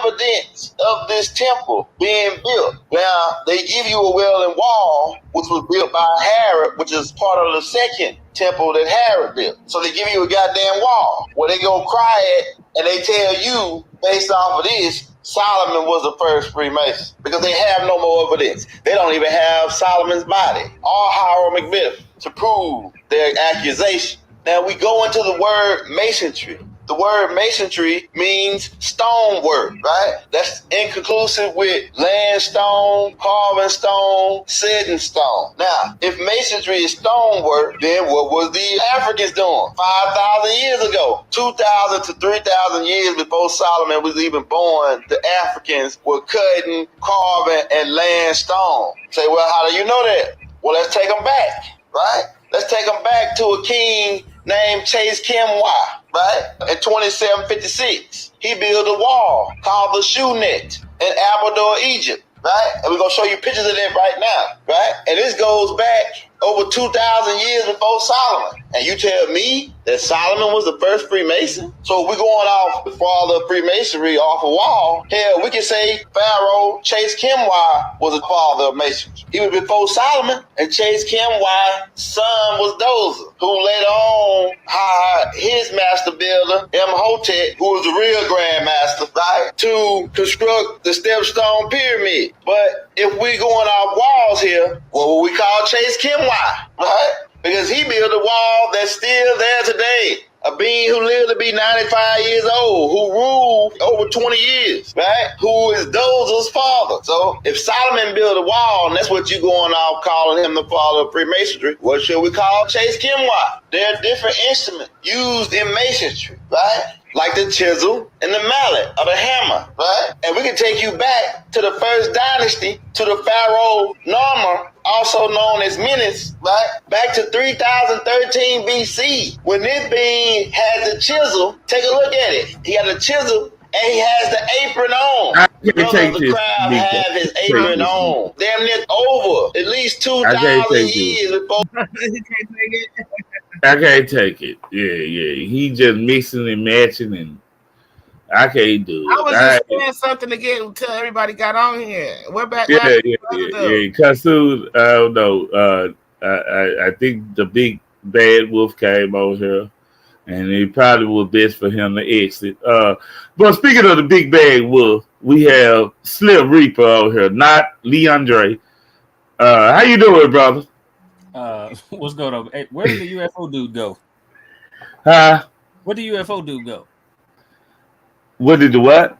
Where did the UFO dude go? Where he at? I don't know. You soon he came up, he went off. I'm gonna hit him up. But rock out. I know you want to have a discussion with him. I thought he would have.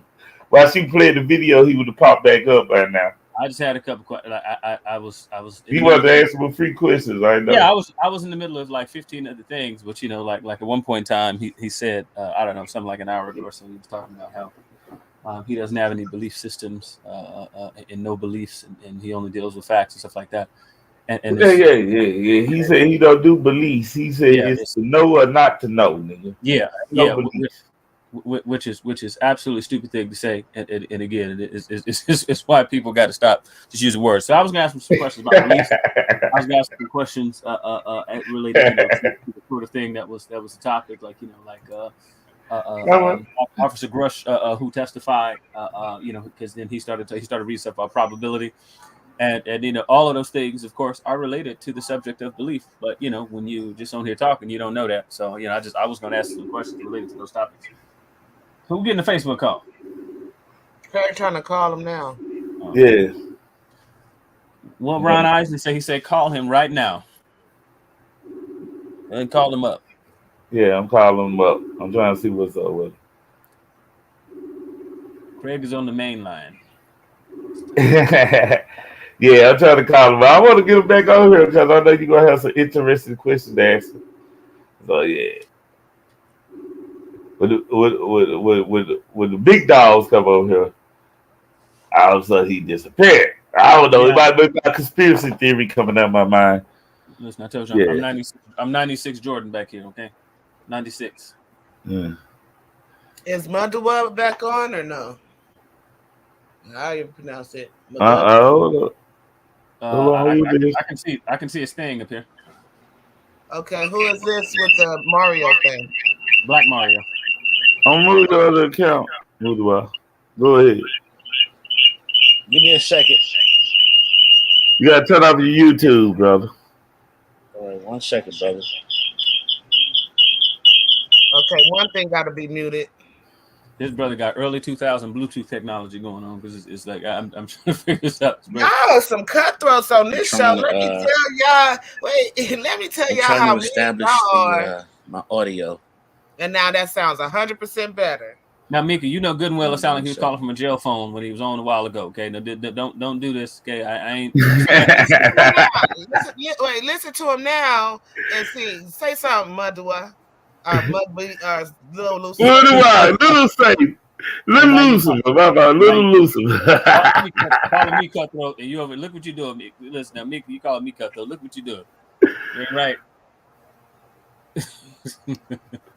How you pronounce that shit? Booty wild. You need to get your African. You need to get your African. You married to an African. You need to get your African together.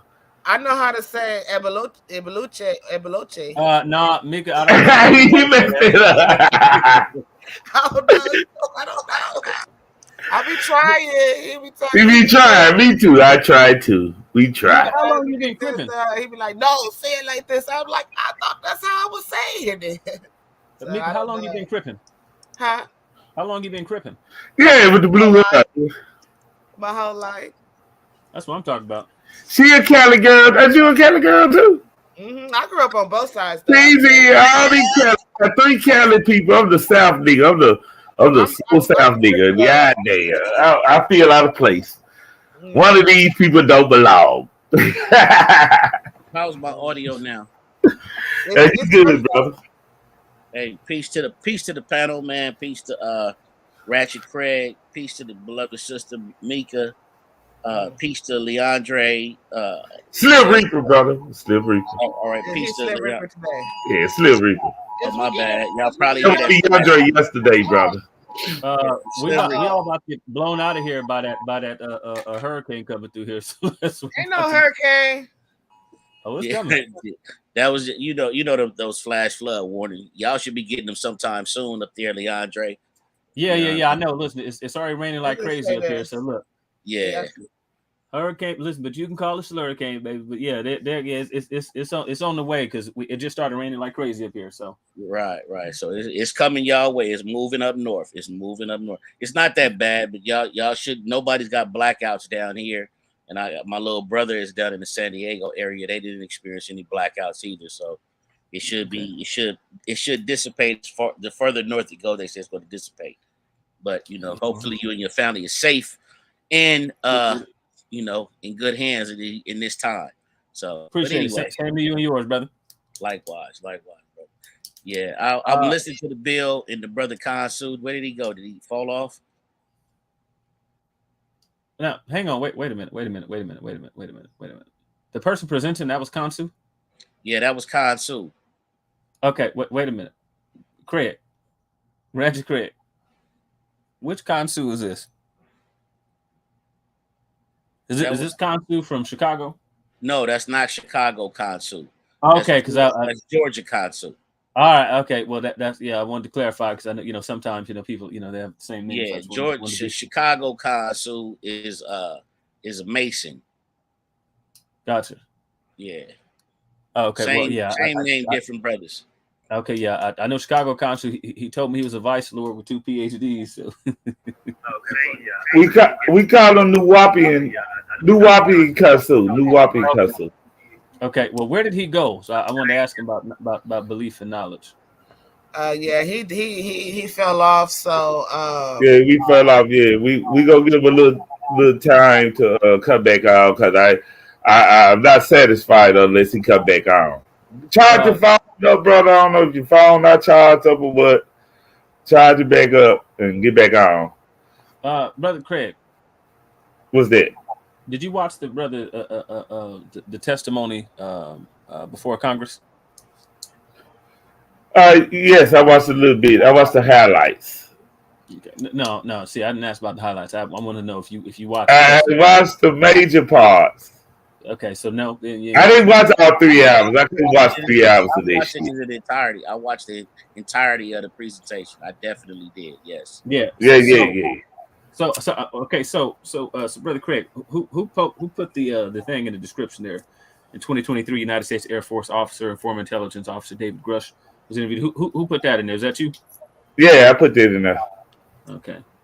And so one of the things I thought was interesting, I was going to ask the brother about, but it's in the second sentence. Of whatever was copied and pasted. Grusch claimed that he had conversations with unnamed officials that led him to believe that the U.S. federal government maintains a secretive UFO recovery program and is in possession of non-human spacecraft along with their dead pilots. And so it's an interesting thing to read on somebody and who's presenting on that and supposed to be decoding it, talking about they don't deal with belief.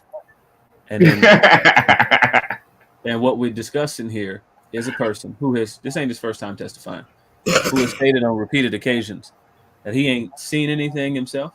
He ain't read any reports. He's seen nothing physical, no aircraft, no bodies, because what he doesn't want is us to be held in contempt of Congress. He don't want to deal with the criminal charges related to that, to lying to Congress. And what he's saying is that he believes that there's this stuff that exists because other people told them what they saw. And so what I heard, and I clicked on just for a second, and I heard, well, I don't deal with beliefs, and I haven't watched the thing. I'm just curious. Well, what are we talking about here? How you decoding anything using someone's testimony who says, I ain't see it. I know somebody who say they saw it. And I believe if you ask them that what he said is a lot of them going to be hostile and going to say that they didn't see it anyway. So I was just confused. That's why. He said that the ancient Sumerians, all these cultures see extraterrestrial beings, brother. Yeah, and if you look at the Emerald tablets, they talk about that stuff too. Yeah, that's why he said it's nothing new. Yeah, except for the fact that again that all of this, because again you talk about believing versus knowing. That's why we was going to ask the question as to what constitutes knowledge. So I deal in obviously the subject of philosophy, right? So the one of the funniest things, again, it's a false sense of confidence. 95% of the time, people are talking about what it is that they know. And there's several problems with what people think is knowledge. So one of the things, Brother Craig, that I told Brother Nobody had a problem with the way that y'all's questions were formed. Like when you asked on one of the questions, do you know 100%? And you know that's kind of goofy. Yeah, I didn't ask that question. That was Brother DMG. I tried to get him to change that question, but yeah. Nobody agreed with 100%. I don't know. I would try to get him to change. Well, exactly. So that's one of the issues is that, you know, when you talk about like for example, and there's a philosopher who's written about the sort of things that constitute knowledge before, right? So you imagine that you live on top of a mountain, for example, right? Let's say I live in the Grapevine. We got some Cali people here. Let's say I live in the Grapevine, and I live on top of one of the mountains over there in the Grapevine. I'm near Magic Mountain or something, and there, there's a creek and stuff that runs from the top of the mountain all the way to the bottom. There's a basin at the very bottom. It rains like crazy. Let's say it drops 14 inches of rain. If I'm sitting up at the top of the mountain, can I say that I know for a fact with 100% certainty that after the rainfall that there's going to be water at the basin, at the base of the mountain down there? Can I say I know that with 100% certainty? The actual answer, we might be tempted to say yeah, but can I say with 100% certainty? Well, the answer is no. What if all the water washed up in there and went down that creek, went to the base of the mountain, but there's also a gigantic hole at the bottom or a drain, and it drains into the ocean? But it would still be reasonable to say that we know, given the amount of rain and stuff that poured down, and the fact that we have no knowledge of any such drain at the bottom. And so there's different degrees of knowledge. We could even go down further and say, well, can I say that I know because 2 days ago it rained, or let's say a week ago it rained, or let's say, can I know that there's water in the ocean without me ever seeing it? And those things still constitute knowledge from a philosophical standpoint, from a logical standpoint, without needing to be 100% certain. And so anybody who says, I don't have any beliefs, right? And I know they try to draw this sort of dichotomy between those two things. There's a problem there. There's also another problem because not understanding what it means to believe something is to have some sort of justified. It's a justified view of something, and so you can have true beliefs and false beliefs. But to say that you know something is just to say that you have a justified true belief. But again, I know most people ain't thinking in these terms, but that's why I wanted to talk to him about the level of confidence he has, talking about he doesn't have any beliefs. And again, even stuff like that is just kind of silly. He can't know for certain that everybody didn't come together at one point in time and lie about, what took place. Ain't nobody talking about extraterrestrials in any of those texts, but he can't know with 100% certainty that, that everybody just didn't make something up. He went into the E5. He said it was scientific. It wasn't no belief system or religion, right? The E5, for example. And he said it was a scientific system with binary codes and all this, right? Yeah. And binaries with zeros and ones. Yeah, I guess zeros and ones. Right? Yeah. Because when you talk about binary code, like in a sort of computer system, is one. Is thinking that they was thinking in something binary, but also two, even with the subject of numbers, right? You talk about binary code and stuff like that, right? Philosophers readily understand that you have to appeal to something called mathematical realism if you're going to even say that something like numbers exist, because you only see expressions of numbers. You never see any material number that has ever presented itself. You have expressions of numbers. But again, that's just philosophy of science. So but again, the point is that when somebody gets to talking about I don't believe I know. I'm sorry, you don't know what you're talking about. You don't know. You don't know what you're talking about. I know. Isn't and this is just from a philosophical standpoint. Shouldn't every belief, or excuse me, not shouldn't. Do you agree or do you disagree that every belief system has a degree of possibility versus probability? And some beliefs are less possible, or excuse me, are less probable than they are possible. Yeah. So to the first question, I would say that was improperly classified. But I think to your second question, that second question is correct. There is definitely degrees of probability for each particular claim or proposition. When you're dealing with something that's inductive, right? And so, and this is the thing, when you're dealing with something inductive, right? Like the example that I gave, living on top of a mountain, watching water pour down, going to a creek where flows into, a basin at the very bottom of the thing. Well, that is an inductive argument. And one of the problems, and this is one of the things that I was talking about when talking about you and Brother Shansky, for example, is that what some people do is they deductivize induction, and it's a logical issue. Yeah, so most of the things that we're going to deal with, they're going to be inductive. It's going to be more likely true than not, or less likely true than not. And so it's either going to be valid or invalid. Well, they're all going to be invalid because they're inductive. But they could still be true or false. And so even if there's something that's 99.9999999% likely, that's still not a deductive. There's still not a deductive conclusion that you can draw. So when people talk about even science, right, which deals sometimes with deductive and sometimes and mostly with inductive reasoning, however, you're never going to have any 100. You're not really going to have any 100% certainty there. You're going to have a likely conclusion, and that's only if the particular premises are true. Do the conclusions likely follow? You have another problem. That's if one proper of the conclusions. science. I'm sorry. That's proper science. What's proper science? Proper science is not. It's not 100%. You can take your son, or excuse me, you and your son or you and your daughter can take a DNA test tomorrow, and it'll say 99.9% probability. The science for a reason leaves a margin for error. But the only thing that speaks unequivocally, the only thing that says in totality, the only thing that speaks in absolutes is religion. No other field speaks in absolutes. So that's not true, because it's what the entire field of logic is, and the School of Philosophical Sciences are above in every way. The modern empirical sciences above in every way.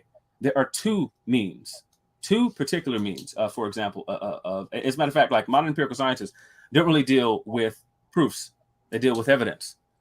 The School of Philosophical Sciences deal with actual proofs. And so for example, mathematics deals in absolutes. And so when you say that no other field deals in absolutes, that's not true. And then you say, well, only religion. That's just false. That's just utterly false. And it's what I was getting at when I talked about deductive logic. Deductive logic deals in absolutes. If my premises are true, then my conclusion has to follow. Absolutely. It has to follow deductively. There is no way. Let me ask you a question. Okay. Let me ask you a question. Do you think there is a difference between truth and fact? And if so, or if not, elaborate. Okay, so when you talk about truth and fact, when you say difference, I guess I don't know what you mean by difference.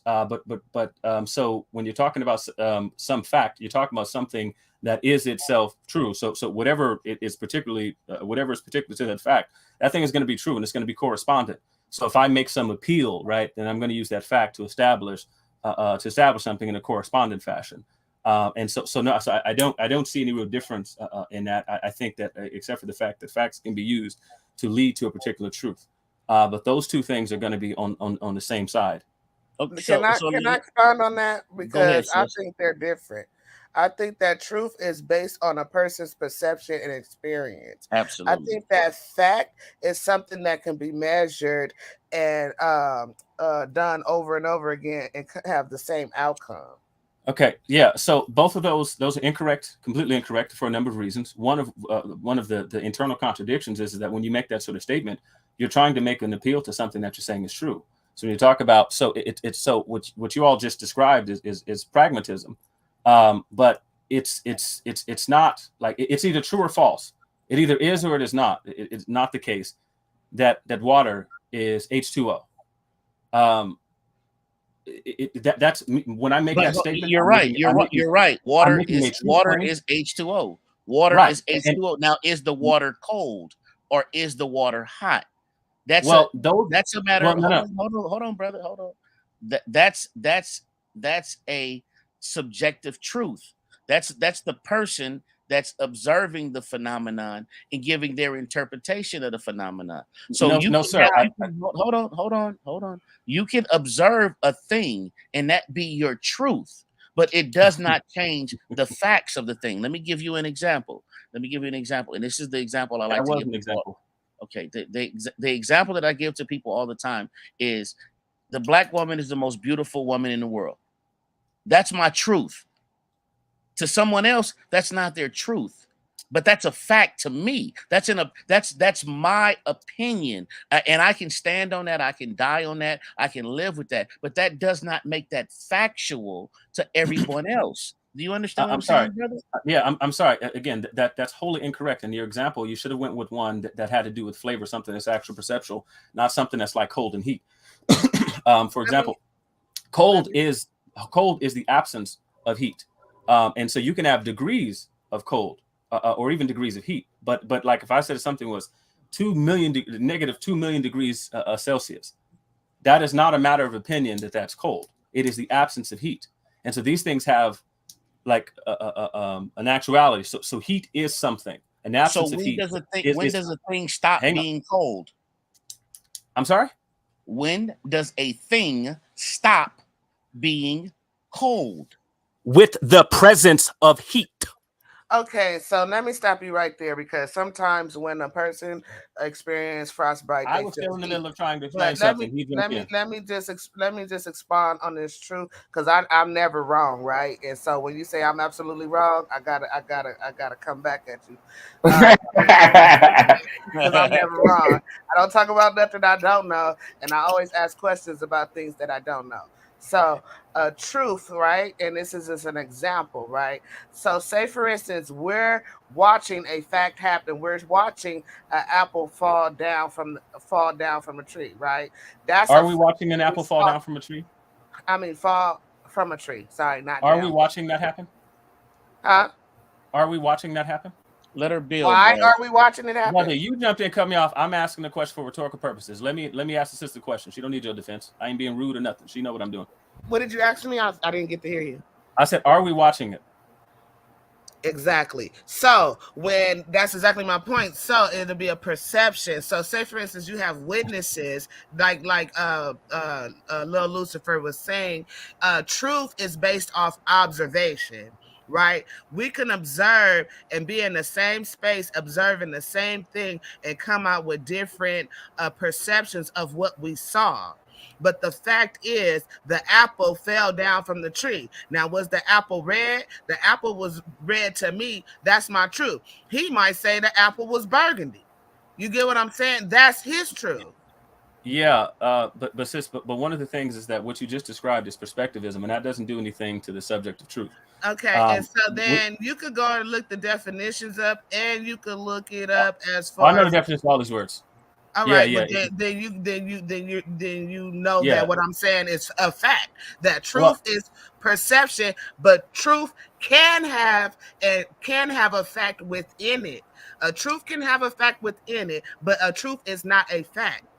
Well, no, that's incorrect, because if what we're going to say is, and again, because when we're talking about truth, okay, what you can't describe pragmatism and then use correspondence truth.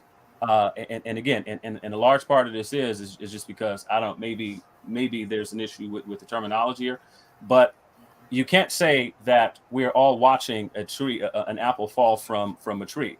If I was observing several people observing an apple fall from a tree, it's either true or false that y'all were watching an apple fall from a tree. I'm sorry, but Googling answers it really it's not going to be remotely helpful. That's not I'm still in the middle of speaking. I'm a Google scholar. Somebody say Google. What's up, Big Google? How you doing, brother? How y'all doing? Hey, let the brother Sid Reaper finish up. Google scholar, you going next. I was just being silly. You can go ahead and finish. Yeah. Yeah. So here's the thing. Any statement that I make when I'm making a claim about reality, and when I'm talking about having observed something, the statement that comes out of my mouth is either going to correspond with what took place in reality, or it is not. And if it corresponds to reality, then what I'm saying is true. That's called correspondence truth. The sort of pragmatic thing is something completely separate, and these two things are incompatible. And I mean, like, they're logically incompatible. And what you all are doing is saying one, describing the other, and trying to say, and so this is pragmatic truth because it's true to me. This is different from perspectivism. I might hold up a cup, and there's 6 people sitting at 6 different angles in the room, and every person is going to describe a different shape. Every one of those shapes that the person describes is going to be true because it's true from their perspective. However, it means that what we're looking at is actually all of those shapes, depending on where you're sitting. It doesn't mean it because there's no internal contradiction. But you cannot have a world where I say that it's one thing, where I say that something is that I'm holding a cup and I say that the cup is black, and another person says that the cup is not black. Those two things are logically incompatible, and you cannot have any sort of world where contradictions don't exist. And if you're going to say that that is the case, that they do, then nobody can object to a single thing I'm saying. Logically. Now, from a logical perspective, let's imagine that my POV of the cup shows all white. Your POV of the cup shows all black. Both of us have different perceptions of the same inanimate object. So both of our POVs would be right. Both of our POVs would be truthful, but would not make both of our POVs factual about the totality of the thing that we're talking about. Brother. Okay, yeah, but that's a completely different subject, though. That's completely different topic. Must not, because the fact would be No, there is it a 100% is a completely different subject, because what I was talking about is that you cannot have people making competing truth claims, where those truth claims necessarily entail the negation of the others. So the example I gave, he didn't touch, where I said you can't have me saying that the cup is black and another person says the cup is not black. Though it is a necessary contradiction, you cannot have it. I can put up a square of opposition, a logical square of opposition right here on the screen, and y'all are free to explain your perspective using it, but it's not going to work. You could have a one person say, hey, a man came down here and robbed me, and the other person say two people came down here, robbed the lady. Maybe the lady didn't see the second dude robbing her, but both of those perspectives can be true without any internal contradiction whatsoever. What I'm saying is that you cannot have it to where and again, this is just one of the problems with relativism, because again, what you guys describing was pragmatism and relativism. It necessarily entails the contradiction of its own position. You can't have that. Okay. Can I talk right quick? Go ahead, brother. Sister. Google Scholar, you in the house. You go ahead and say something, brother. I know you've been patiently waiting. What you got to say about this conversation? Okay, hold on, Mika. Hold on. I'm trying to I'm listening. It's an interesting conversation, but I have certain thoughts about the whole idea of truth and facts. I don't In a know. half mile, keep left at the fork. Follow signs for New Jersey right Free about East. it, but I think truth and facts are pretty much the same thing. That's how I look at it. I mean, I could be wrong, but it's how I see it. Now, you tell me if you Keep think left at the fork. truth and facts are different things. What about proof? What about proof and facts? Do you think that's the same thing? Continue on New Jersey That's what Free I'm East saying. for I 2 believe miles. it's the same Proof. thing. Proof? No. Proof is different. Yeah, proof is different from facts. Okay. But truth, you said it. Yeah, it's Somebody similar. said Okay. somebody once said the truth is what the facts are, and I hold to that. But what people see two different. Hello. If people see, because everybody always say my truth, their truth, In 2 miles, use the right and 2 the lanes to truth, keep left right? for Port US 1, USAF. And I think truth is more perspective on how you see things. Let's be personal. Versus the facts. I think you're talking about what you perceive to be the truth versus what the actual truth is. Absolutely. Thank you, Google. That's what I'm saying. It's perception based. Me personally, that's what I think. Truth is a matter. I might be wrong. Truth is a matter of perception. The facts remain the same. Yeah. Your perception might be all facts. We don't know, right? Wait, Mudawa, is that statement true? It's a fact. That statement No, is I'm a asking fact. Mudawa, is the statement true? That statement is a fact. Okay, listen. According to whom? It's not a fact. How is it a fact? Is it an artifact I can hold in my hand? Physical? A truth. You asked me a question. Let me elaborate, brother. I'm not saying anything. Okay, a truth. Anyone can hold on to a truth, and I'm trying dearly not to go into the spiritual realm with this thing. I'm trying to keep it as secular as possible.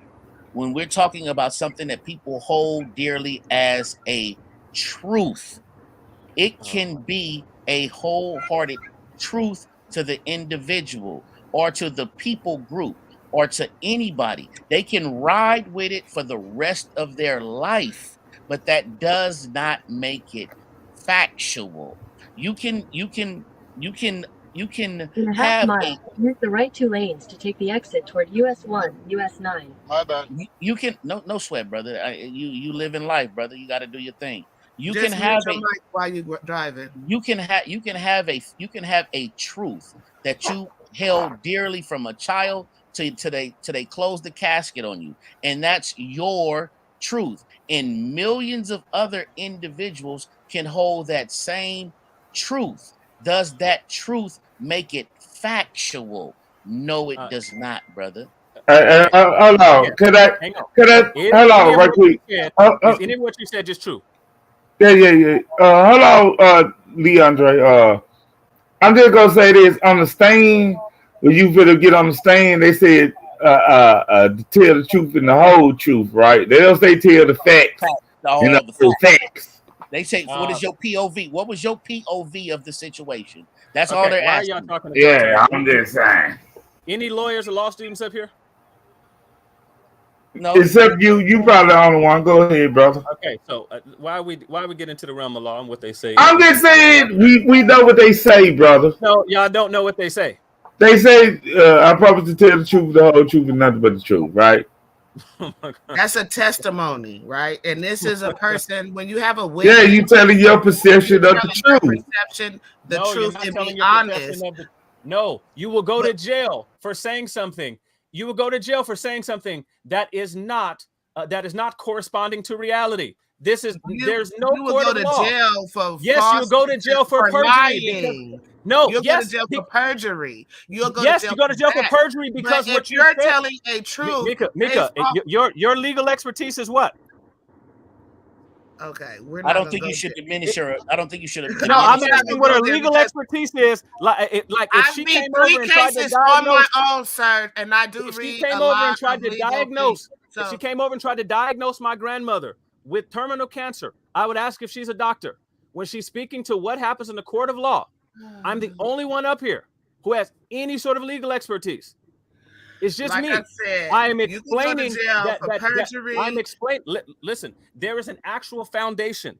There's an actual foundation of the laws of this country. Correspondence truth is the underlying principle. It is the underlying principle in legal theory, meaning that what you say have to correspond to reality. They do not practice pragmatism in a court of law.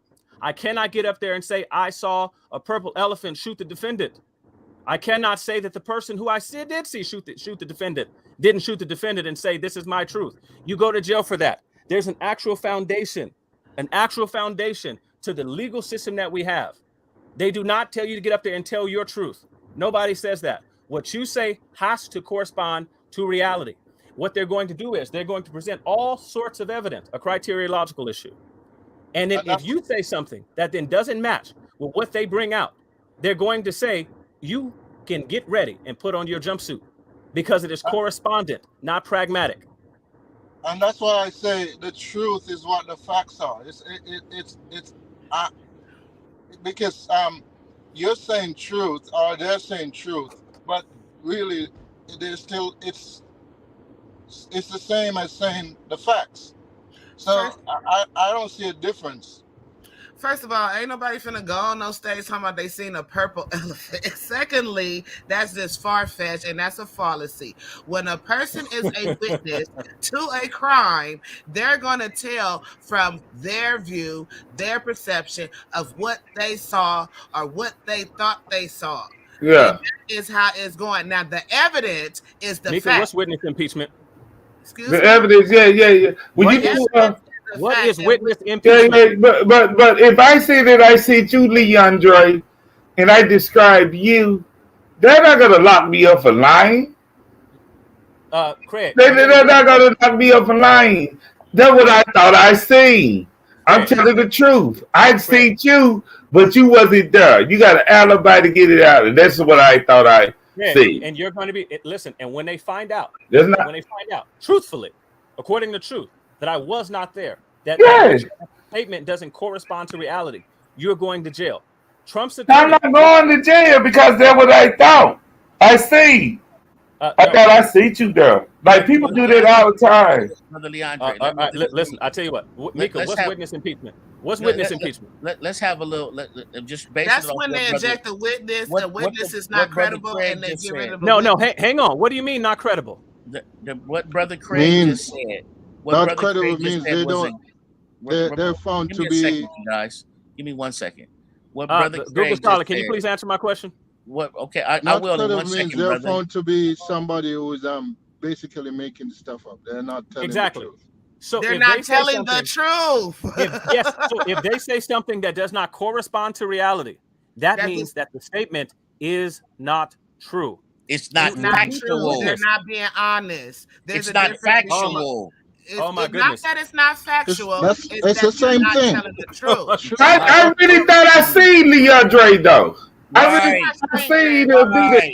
Share my screen. I really thought I seen him do that. And nobody can tell me I didn't see him.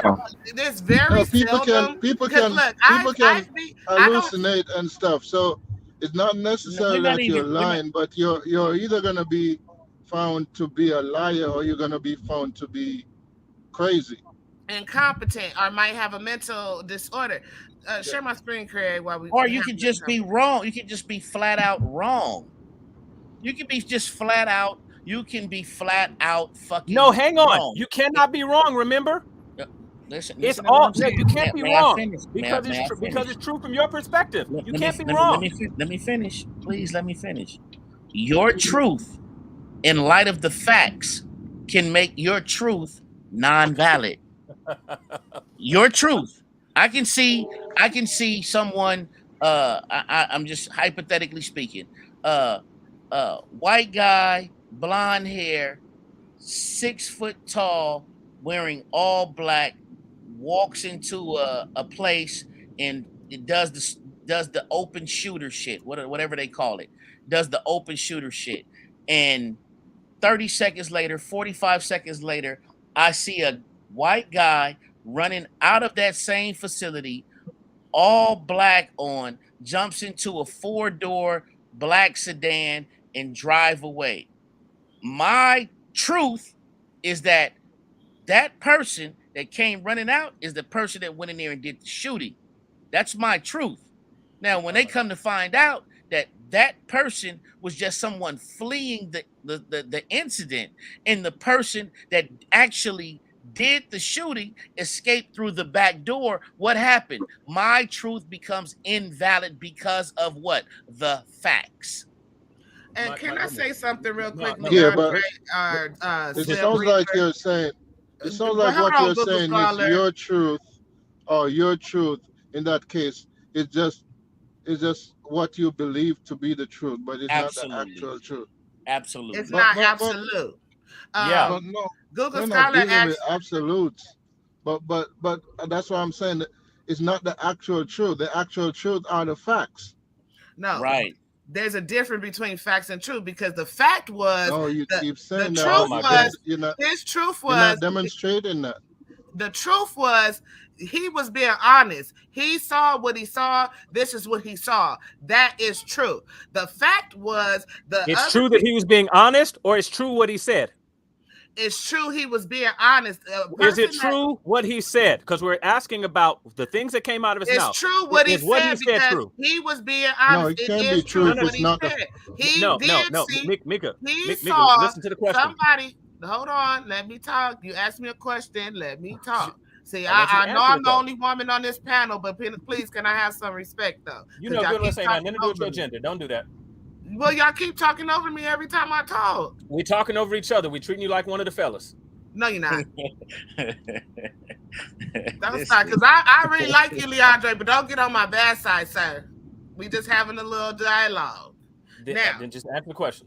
All right. So now it's true that this is what he saw. However, the fact was the shooter really went out the back.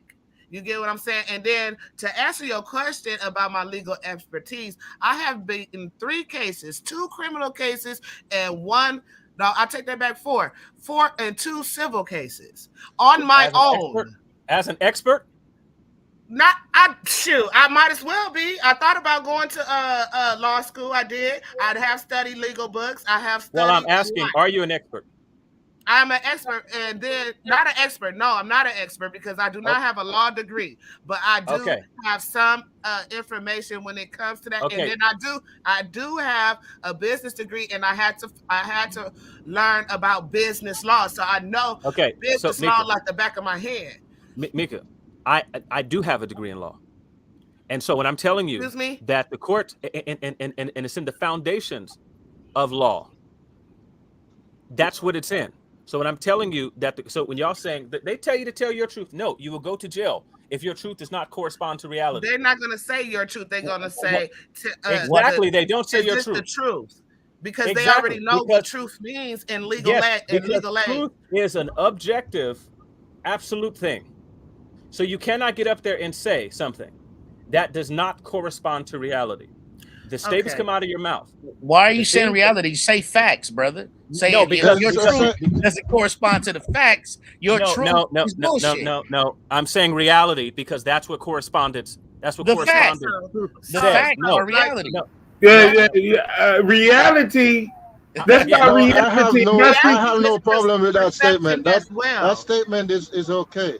The truth reality is perception as well. Reality is perception as well. I agree with you. I know that as a fact. Is that a true statement that reality is perception? Is that a true statement? Reality is perception. Because my son, who's dealing with... Is reality not... Okay, watch this.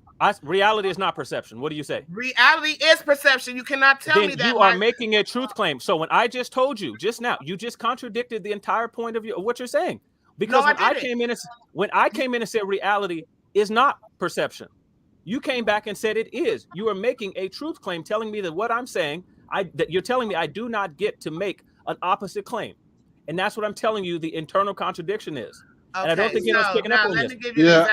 I think I see the problem. Hey, Mika, hello, Mika. Is you the kid to this Byron Wash guy? No, he trying to steal my name. He just see your last night. Good stealing, Byron. You stealing, Byron, last night. He might be older than you, though. He might be older than you. I don't know, but good stealing her last night. I think the issue is we're confusing the perception of reality with actual reality. That's 2 different things. The perception of reality is not actual reality. Hold on, you cannot say that, especially when people. Hold on, let me talk, please, for a second, okay? Because it's like a race to be heard. I understand. So when a person is dealing with schizophrenia or whatever, and they hear and see things, that shit is real to them. That shit is their reality. So if they hear and see things and they dealing with, don't laugh about that. That's not funny. Because I know a lot of people that's battling that, and their lives is just like torn behind it. So why are their lives torn, Mika? Because they cannot escape that reality. Are they experiencing something? Is it real? It's like, so when I see the dude bugging out on the corner, talking to the sky, or licking a light pole, calling it his wife, that's actually happening in reality, right? I don't know about no schizophrenia doing that, but I know that they hear. I know about schizophrenics who do it. I never seen one do that, but I know that people that do drugs and stuff like that would do stuff like that when they're on PCP and hallucinative drugs. Yeah, and that's because it's affecting their psyche. But my question still stands: whether they're on drugs or not, that person is still having some experience. Is that experience? They're having an experience now. In reality? In reality? In their reality, because guess what? Schizophrenia. Schizophrenia. I mean, I don't know what you mean by drugs, though. Are you gonna let me answer the question or what? Yeah, go ahead. Go ahead, man. Okay. My fault. So a person's reality, right? We don't know what's on the different planes of these different realities that could possibly exist. Everybody, we have a physical reality, what we see in here, and then when we go to sleep and we dream, is that not a reality? because we actually have an experience when we go to sleep and dream, but we're not in the physical form. So who's to say that they're not actually having a real experience in a different form? Okay, so Mika, Mika, let me give you an example. Let me say this. So you're grocery shopping in the store. There's some man who walks up to you, kisses you dead on the mouth. He says to you that you are his wife. Now you might already have a man, might be married. You married right now, Mika? Yes. Okay, cool. And so this dude is not your husband. He walks, kiss you dead in the mouth. Hey, how you doing, wifey? See you at home at 6. That would never happen, but okay. No, it can happen. It happens to people all the time. Happen. Well, yeah. Well, you might fire on him, but this is for the sake of argument. That person right there believes, in his mind, according to his perspective, his perception, that you are his wife, and so it is true, right? That you are his wife. True. That's cool. How he feels. So is it equally true? Is it equally true that you are his wife, as well as you are that you are not his wife? It is not true for me. No, I'm not his wife. However, no, I'm asking if you two listen. If regardless, is his position on it equal to yours? No. Why? Because that's his truth. That's his perception. That's his reality. I'm asking. I'm a third-party judge. Should I judge his perspective and his perception that you are his wife equal to yours, where you say you are not his wife, you have another husband? Yes, I would say that. How is that equal? How are they equal? What do you say? One is based in facts. The other is based in someone's truth. Come on, man. Stop playing games. How are they equal, though? They're not equal. You asked me a question. I never said it was equal. I said that. I asked if it was equal. I said no to that question. Why? Tell me why. Why it's not equal? Because that's his truth. That's his perception. That's why his is it reality. not equal to me, a third-party judge? Mitigating facts is the reason why it's I don't know why he's answering. Okay, he's off topic. So he will have to supply a marriage certificate, right? Wait, Mika, are you trying to tell me that what the things this brother says needs to correspond to reality? No, it needs to correspond to facts. Thank you. So to the things that exist in reality. So he needs to produce something real time. It needs to correspond with the facts and the evidence presented. Right. That's reality. So he needs to produce something in reality in the world to a third-party judge to say, hey, this is what it really is over here. And then if that person doesn't have those things that corresponds to reality, I can dismiss that person as insane. You can't dismiss. But that's called physical evidence. No. It don't always have to be. You do the empiricism at this. What if Mika told him we are married? Craig, back off the mic. What if she told him we are married in secrecy? It doesn't have to be physical. Yeah, in secrecy. Yeah, we are married. We are together. And then they get in front of the judge. He gonna tell them that it's not true. Mika told them that. Need to be empirical. You can say things that involve an internal contradiction, and that's not remotely empirical. That's just reason and logic, which again is higher than the empirical sciences. So it doesn't need to be that. But even no. Did you hear what I was just saying, though, brother DeAndre? I said, what if Mika, to make this more interesting, what if Mika did tell him we are married? Craig, step back from the mic a little bit. We could have been married in another lifetime. No, I'm just saying what. He could. Yeah, what if she told him that that's reality in their world, right? We are married. And then you go in front of the judge, and she said, "Nah, she denied it."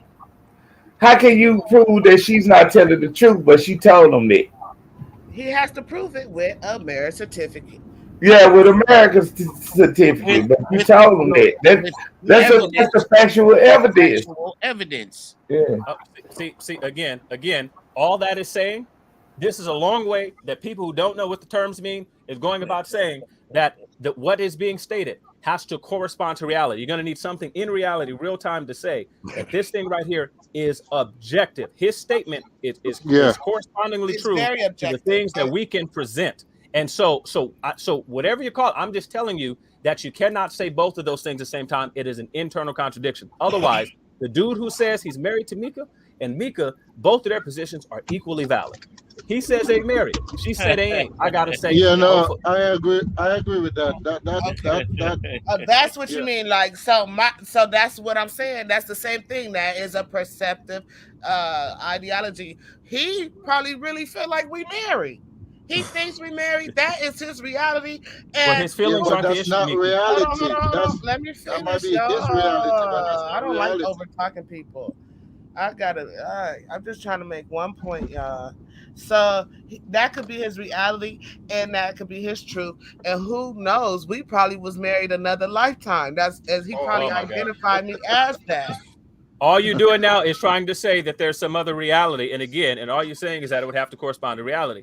You're making both points and you're contradicting yourself. I'm sorry. I'm not contradicting myself. I made my point. Because you're saying that it could have happened in some other world, some other reality. And again, and all that would be to say is that he can't just make the statement without some reality that it has to correspond without to facts. Material facts, Without brother. facts. Without Listen, facts. y'all can say material facts all you want Without to. facts. You say material facts all you want to. It You still have to says. prove it. Listen, Prove that I don't know why people say improve because again, it has no bearing here. But listen, here's the thing. All you're saying is that I don't get to just make statements. So listen, we are not on YouTube right now. And again, and every time a person came back in and said I was wrong, you contradicted your position. You don't know that you did, but you contradicted your position every time you say I'm wrong. If you disagree with anything I'm saying, you cannot hold your position. I'm just saying that Leandre is wrong just because I want to say he wrong because he cut off his ponytail and I can't call him a samurai. He 100% wrong, DMG. DMG, question. Shoot. You have 6 wives, correct? I have what? 6 wives. No. In an alternate universe, I have 16. But okay. So in this one right here, I say you got 6. You're lying. How am I lying? Because my wife is listening to the show. Okay, so no, you're lying because you're just making up stuff. You're making up stuff. You're making up stuff. Let's talk about whether I No, you lying because I have one wife. Go ahead. Okay, but I want you to tell me, why am I lying? Because it's not true. It's not a fact. I'm only married to one woman. Okay, but is it true for me that you have 6 wives? Say that again. Am I entitled to my own truth on that? No. Do you have 6 wives? I said he do. No. What about our brother Cat TK? Do he have 10 wives? You can't say I'm making up stuff. You cannot say I'm making up stuff. Let's walk it out. Okay, now, listen. Let's say that I claim to have 6 wives, but in reality, I only have one. But I'm conducting myself with these other 8 women as if they're my wives, and that's what your opinion is based on. Would you still be lying? I'm saying that technically you would still be lying, even if I'm claiming them to be my wives, which would mean I'm lying. But your opinion within that opinion that you have and that claim that you have that you're telling the truth will hold more weight in that you could just be mistaken instead of lying, but you would still be lying because it still would be untrue. Okay. My question, one. So let's say that when I defined wife, I said that wife means something that you are legally married, that you're in a legal covenant with these people recognized by law, and I said that you have 6 of those that you went before a court of law, and that's how I define wife. Am I entitled to that? It would just be objectively untrue. But is it subjectively true? No. Right, because the words that I'm using have to mean something. The words, and this is the biggest issue. It's one of the biggest issues that I think we're having here. Words are symbols. They point to something. All words are symbols. They point to something else. The words that I'm speaking have to correspond to something. And this is why you can't have anything other than correspond to truth. They have to correspond to something particular. Okay. Can I come in right quick? It's not just that. Hang on. Give me 2 minutes after Leandre, and it'll be real quick. So here's the thing. So when I say wife, and I'm saying that you legally have entered into this with these women, Every word that comes out of my mouth should correspond to reality. Reality should bear witness to everything that I just said. My statement and reality need to be identical. It needs the law of the logical law of identity is how something is true. This is not perspectival. The logical law of identity. So do not get up here and say that, oh, it's perspectival in this sense. It's not. First of I'm all, making a claim about objective reality. And so if I'm making a claim about objective reality and what I say doesn't fit that in every way, then it is logically invalid. Okay, Yeah, but so they're let me saying address something that real quick. reality is not objective. That's what they're basically saying. Reality, Yes, reality is except for Google Scholar. Hold Except for on. Google Scholar. And you picked up on this. As soon as they make that statement, they're contradicting their position. No, hold on. I agree. Pause. Hold on. Because what you're saying, right? First of all, this whole conversation is a fallacy because we're not in court. We're talking What fallacy? about. Wait a minute. We're talking about just day-to-day social living as far as fact versus truth. In the legal system, things do change, and now you're talking legalese, and so now we're supposed to conform to your ideology of truth and fact in the legal. No. What's the name of the fallacy? In the legal construct. What's the name of the legal fallacy? What's the name of the fallacy?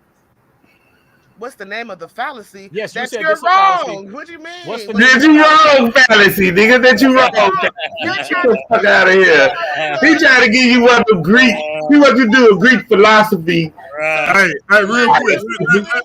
Let me say this, and like I said, it ain't gonna even take that long. And this was actually in a paper I wrote that Leandre was supposed to look at for me and made me get a B-. So I'm still tight about it. But check this out. When we talk about the truth, it ain't got nothing. And this is why I needed you to look at it, because this is what I wrote, Leandre. The truth has nothing to do, but I said don't have nothing to do, but I should have said has nothing to do. But anyway, the truth has nothing to do with our beliefs. Moreover, relativism is logically incoherent. It makes no sense. The statement, all truth is relative, means little. If this statement is objectively true, then relativism is false, because there is at least one objective truth, namely that the truth is relative. And that's how I sum up this whole discussion, because it's always going to be something that has to be objectively true, no matter what. So the truth can't be relative. Okay, let me speak right now. Where the disconnect is in this conversation, you guys are using truth and fact synonymously, and there's nothing synonymous about truth and fact. According to you, a truth can be factual, but I agree that the truth and the facts are synonymous. So what makes something a fact? May I finish, brother? May I finish, brother? The fact is go ahead, finish, brother Buddha, while I finish. Thank you, brother. Please practice a little bit of decorum. Just because something Mr. Dr. Decorum on the say, y'all. Go ahead. Just because something is a truth to you, just because it is your truth, just because it is a truth to your tribe, just because it is a truth in your worldview, in your community, to the people you are around, does not make it factual. Please understand the difference. Truth and fact are not synonymous, man. And the faster you understand that, the bigger the world will open up to you. And I land the plane. All right. Let me go up there. Let me go. I just got here. I've been listening to y'all, and everybody been talking over everybody, but now my man said have some decorum. No. He jumped in several times. It's good. Check this out. It ain't all. Don't go to hard, DJ. This one. The brother cool with me, but I'm just saying, as I've been listening, everybody been talking over everybody, but then when I come in, it's about decorum. I get it. Check it out, brother. When what I want to know from everybody, you want to get that? You want to get that? And let me. Is that me? No, that's not me. That's not me. But what I want to know from everybody is, what makes a fact, if not the truth? Listen, let me answer that first. Go ahead, Google. Yeah, what I would say the truth is just a loose definition based on what Leandro was saying. The truth is basically that which corresponds to Let me reality. make. And basically the facts are the same. It's what corresponds to reality. Now, what I see we're doing here is we're saying a truth or their truth, but their truth is not necessarily the truth. So when we're talking about the truth, we're talking about that which corresponds to reality. Now, many different people can have different perspective of what they think the truth is, but it's not necessarily the truth. You understand? It's just that they have a perspective of what the truth is, but that don't mean that that's the truth. So I don't see a difference between what the truth and the facts are. To me, it's the same thing. Yeah, and I echo everything Google Scholar just said, because again, it's the only thing that actually makes sense. Again, you cannot make any sort of statement about the relativity of truth or perspective truth, anything like that, without making an objective claim about what's true of the entire universe and of every person's experience. Every time the statement is made, there's an internal contradiction is there. It is every single time it's stated, every time. And here's another true thing. Mika has put something up on the screen that I know good and well she does not understand. It has nothing to do with what we're talking about. Absolutely nothing to do with what we're talking about. Former samurai, did you just say what I said didn't make no sense? No, not He you. said he think I don't understand. Are you crazy? No, I'm not crazy. You demonstrated it. You demonstrated it. Okay, that's my truth. Hey, y'all we got B Wash. We got B Wash in the building too. But check it out. Hey, Craig, good job, man. It was a good show. I was in and out. But good show with the brother. I did have some questions, but I hadn't got back from the clothing and supply giveaway. Shout out to my wife for coordinating that. This Bethel Church had a going back to school giveaway for the kids, and we hooked up at least 15 families. So for those who big on doing work in the community, we still doing it. But I did want to give y'all props on a good show. This is a good panel. I just wanted to chime in real quick and show that a high school dropout can be smart too. That being said, Samurai, grow your ponytail back, because I miss calling you Samurai Jack. Brother Mudawa, it's always, I hope I ain't butcher your name either. It's always good to hear you on the channel. I'm looking forward to hearing B Wash, Google Scholar. You know I always like hearing you. Mika, look like she finna take some heads off. Craig, I don't know what the hell you doing. But yeah, everybody keep it popping. I'm gonna jump back off and keep listening. But again, thank y'all for jumping in. Enjoy your evening, good brother. Peace. I got a qualifying question when y'all get ready. This is Byron, by the way. Be Wash. Go ahead and ask your question. Well, the only reason I want to say this is, are we qualifying terms? One second, brother. Can you speak up a little bit? We can barely hear you.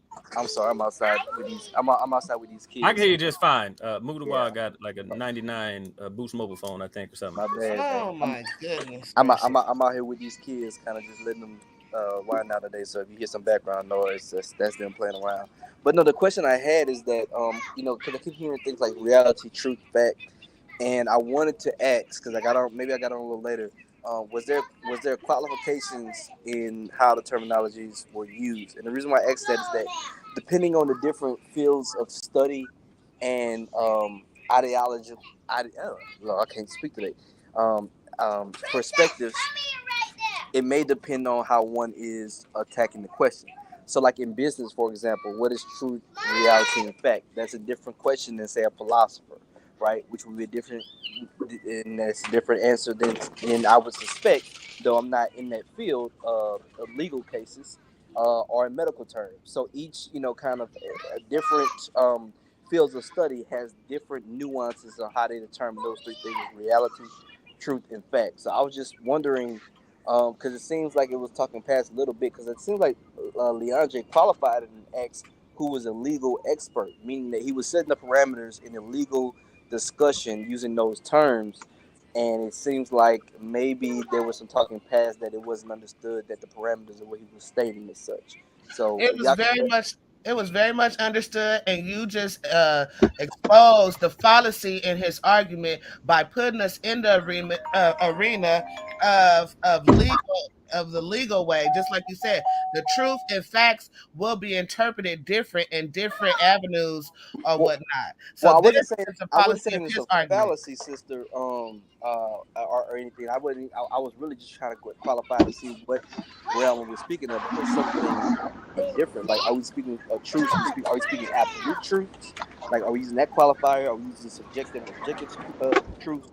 Because again, different fields of study has different realms in which they answer the question. So, in my mind, when I heard the term or asking about legal questions, to me that was directly, but it can be interpreted indirectly as qualifying the at least that portion of the discussion in a legalese term. Because it was asked like, use it, since we're using legal definitions in court cases and whatnot, then we're under that paradigm. And so to answering that question would be quite different to say if you were in a Fortune 100 business meeting with the CEO, CFO, CIO, and so on, and other stakeholders, and then answering that question in that paradigm. So that's what I'm just trying to make sure. And again, brother, good brother, that he qualified his statement in legal terms, and we destroyed it in legal terms. Lie again. Well, lie again. He qualified his statement in legal terms, and it was destroyed in legal terms. I'm sorry. I'm sorry. But listen. Pardon me, brother. Listen. Mutawa and brother. Mika I'm speaking to the are other brother liars. right now. I did I'm not speaking introduce to the anything other legal brother. here. Okay, That was Craig and Mika who talked about what would happen in a court of all law, right. Well, and then I responded to that. Oh no, sir! You brought up the court of law. Run a tape back. Watch Run this. back Watch the this. tape. Mika, Run back don't the do tape. this, brother. Don't do this. Curb Run your back the tape with enthusiasm. your Mika, I will bet Curb you. your enthusiasm. Mika, I bet you 5,000. Mika, I bet you $5,000. Because I never said nothing about legal. Mika, one Watch second, this. Mika. One second, Mika. Wait 1 second. Just curb your enthusiasm, brother, and let me speak. That's all I want to do. I gave the good brother more than ample enough time to articulate his position, and now I'm articulating my position. And I would appreciate if we have a little bit of decorum amongst intelligent black men and women, and not cut each other off. Bro, I don't care. Get to I your would thing. appreciate if I we don't have care an about you talking about element decorum. of Get to your thing. I decorum, don't care. brother. I would appreciate if we have an element of decorum when we converse. Bro, with each stop other, saying brother. decorum. I don't care. Get to your point. I know you don't care about, brother. Unclench your jaws. Get to your point. Unclench your jaws and let me finish Stop what I was saying saying. decorum. Get to your point. Okay, now back to what I was saying before you got a little butthurt. Now, you were speaking about something in the realm of the legal field. And if you say something is a truth in the legal field, if you say a bum said, like, no, I'm going to give the exact example we gave. Blonde-haired man walked into a place wearing all black with a AR-15, aired the motherfucker got aired out. A blonde-haired man wearing all black came out, jumped in a black sedan, and sped away. If someone was witnessing that, what would they say? Their truth would be the motherfucker that went in there and aired out that place was the man they saw jump in that black sedan. But the facts could have been that the man that actually did it went out the back door, and the man that ran out the front door and jumped in the sedan was just an innocent bystander trying to get the fuck away. The person's truth was not factual. That's what we're talking about right now, brother. And I land the plane. Drop a bomb for me one time, please. Okay, cool. Now watch this. I'm going to shut an old head liar up. Now watch this. And I'm shutting Mika up too for lying. Mika, 5,000 right now. 5,000 right now. Bet me. I'm not betting you 5,000. Exactly. Okay. Now watch this. I'm going to share my screen. And what we're going to do is we're just going to play back what was stated. And then we're going to then watch this. And then everybody can hold their positions. And watch, everybody contradicted themselves. Because I just said that I didn't bring up the law that the two other people did. And no one said, hey, that's true. That's his truth. But watch this. I'm going to share my screen and we're just going to play it back. I opened it up in another tab, rewound to the part. Let's just do this. We'll see who brought up the law.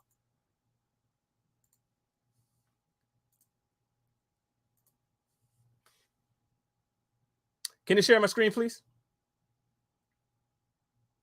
Now we want to share screens and whatnot. Can you share my screen, please? Here go. Watch this. Now we want to share screens and whatnot. It's perjury because But if you're telling a truth, Mika, you're To tell the truth and the whole truth, right? It can be a wholehearted truth to the individual or to the people group or to anybody. They can ride with it for the rest of their life. But that does not Mika, make be quiet it for once. factual. You can In a half have mile, use the right 2 lanes to take the exit toward US 1, US 9. My bad. you can no sweat, brother. You live in life, brother. You got to do your thing.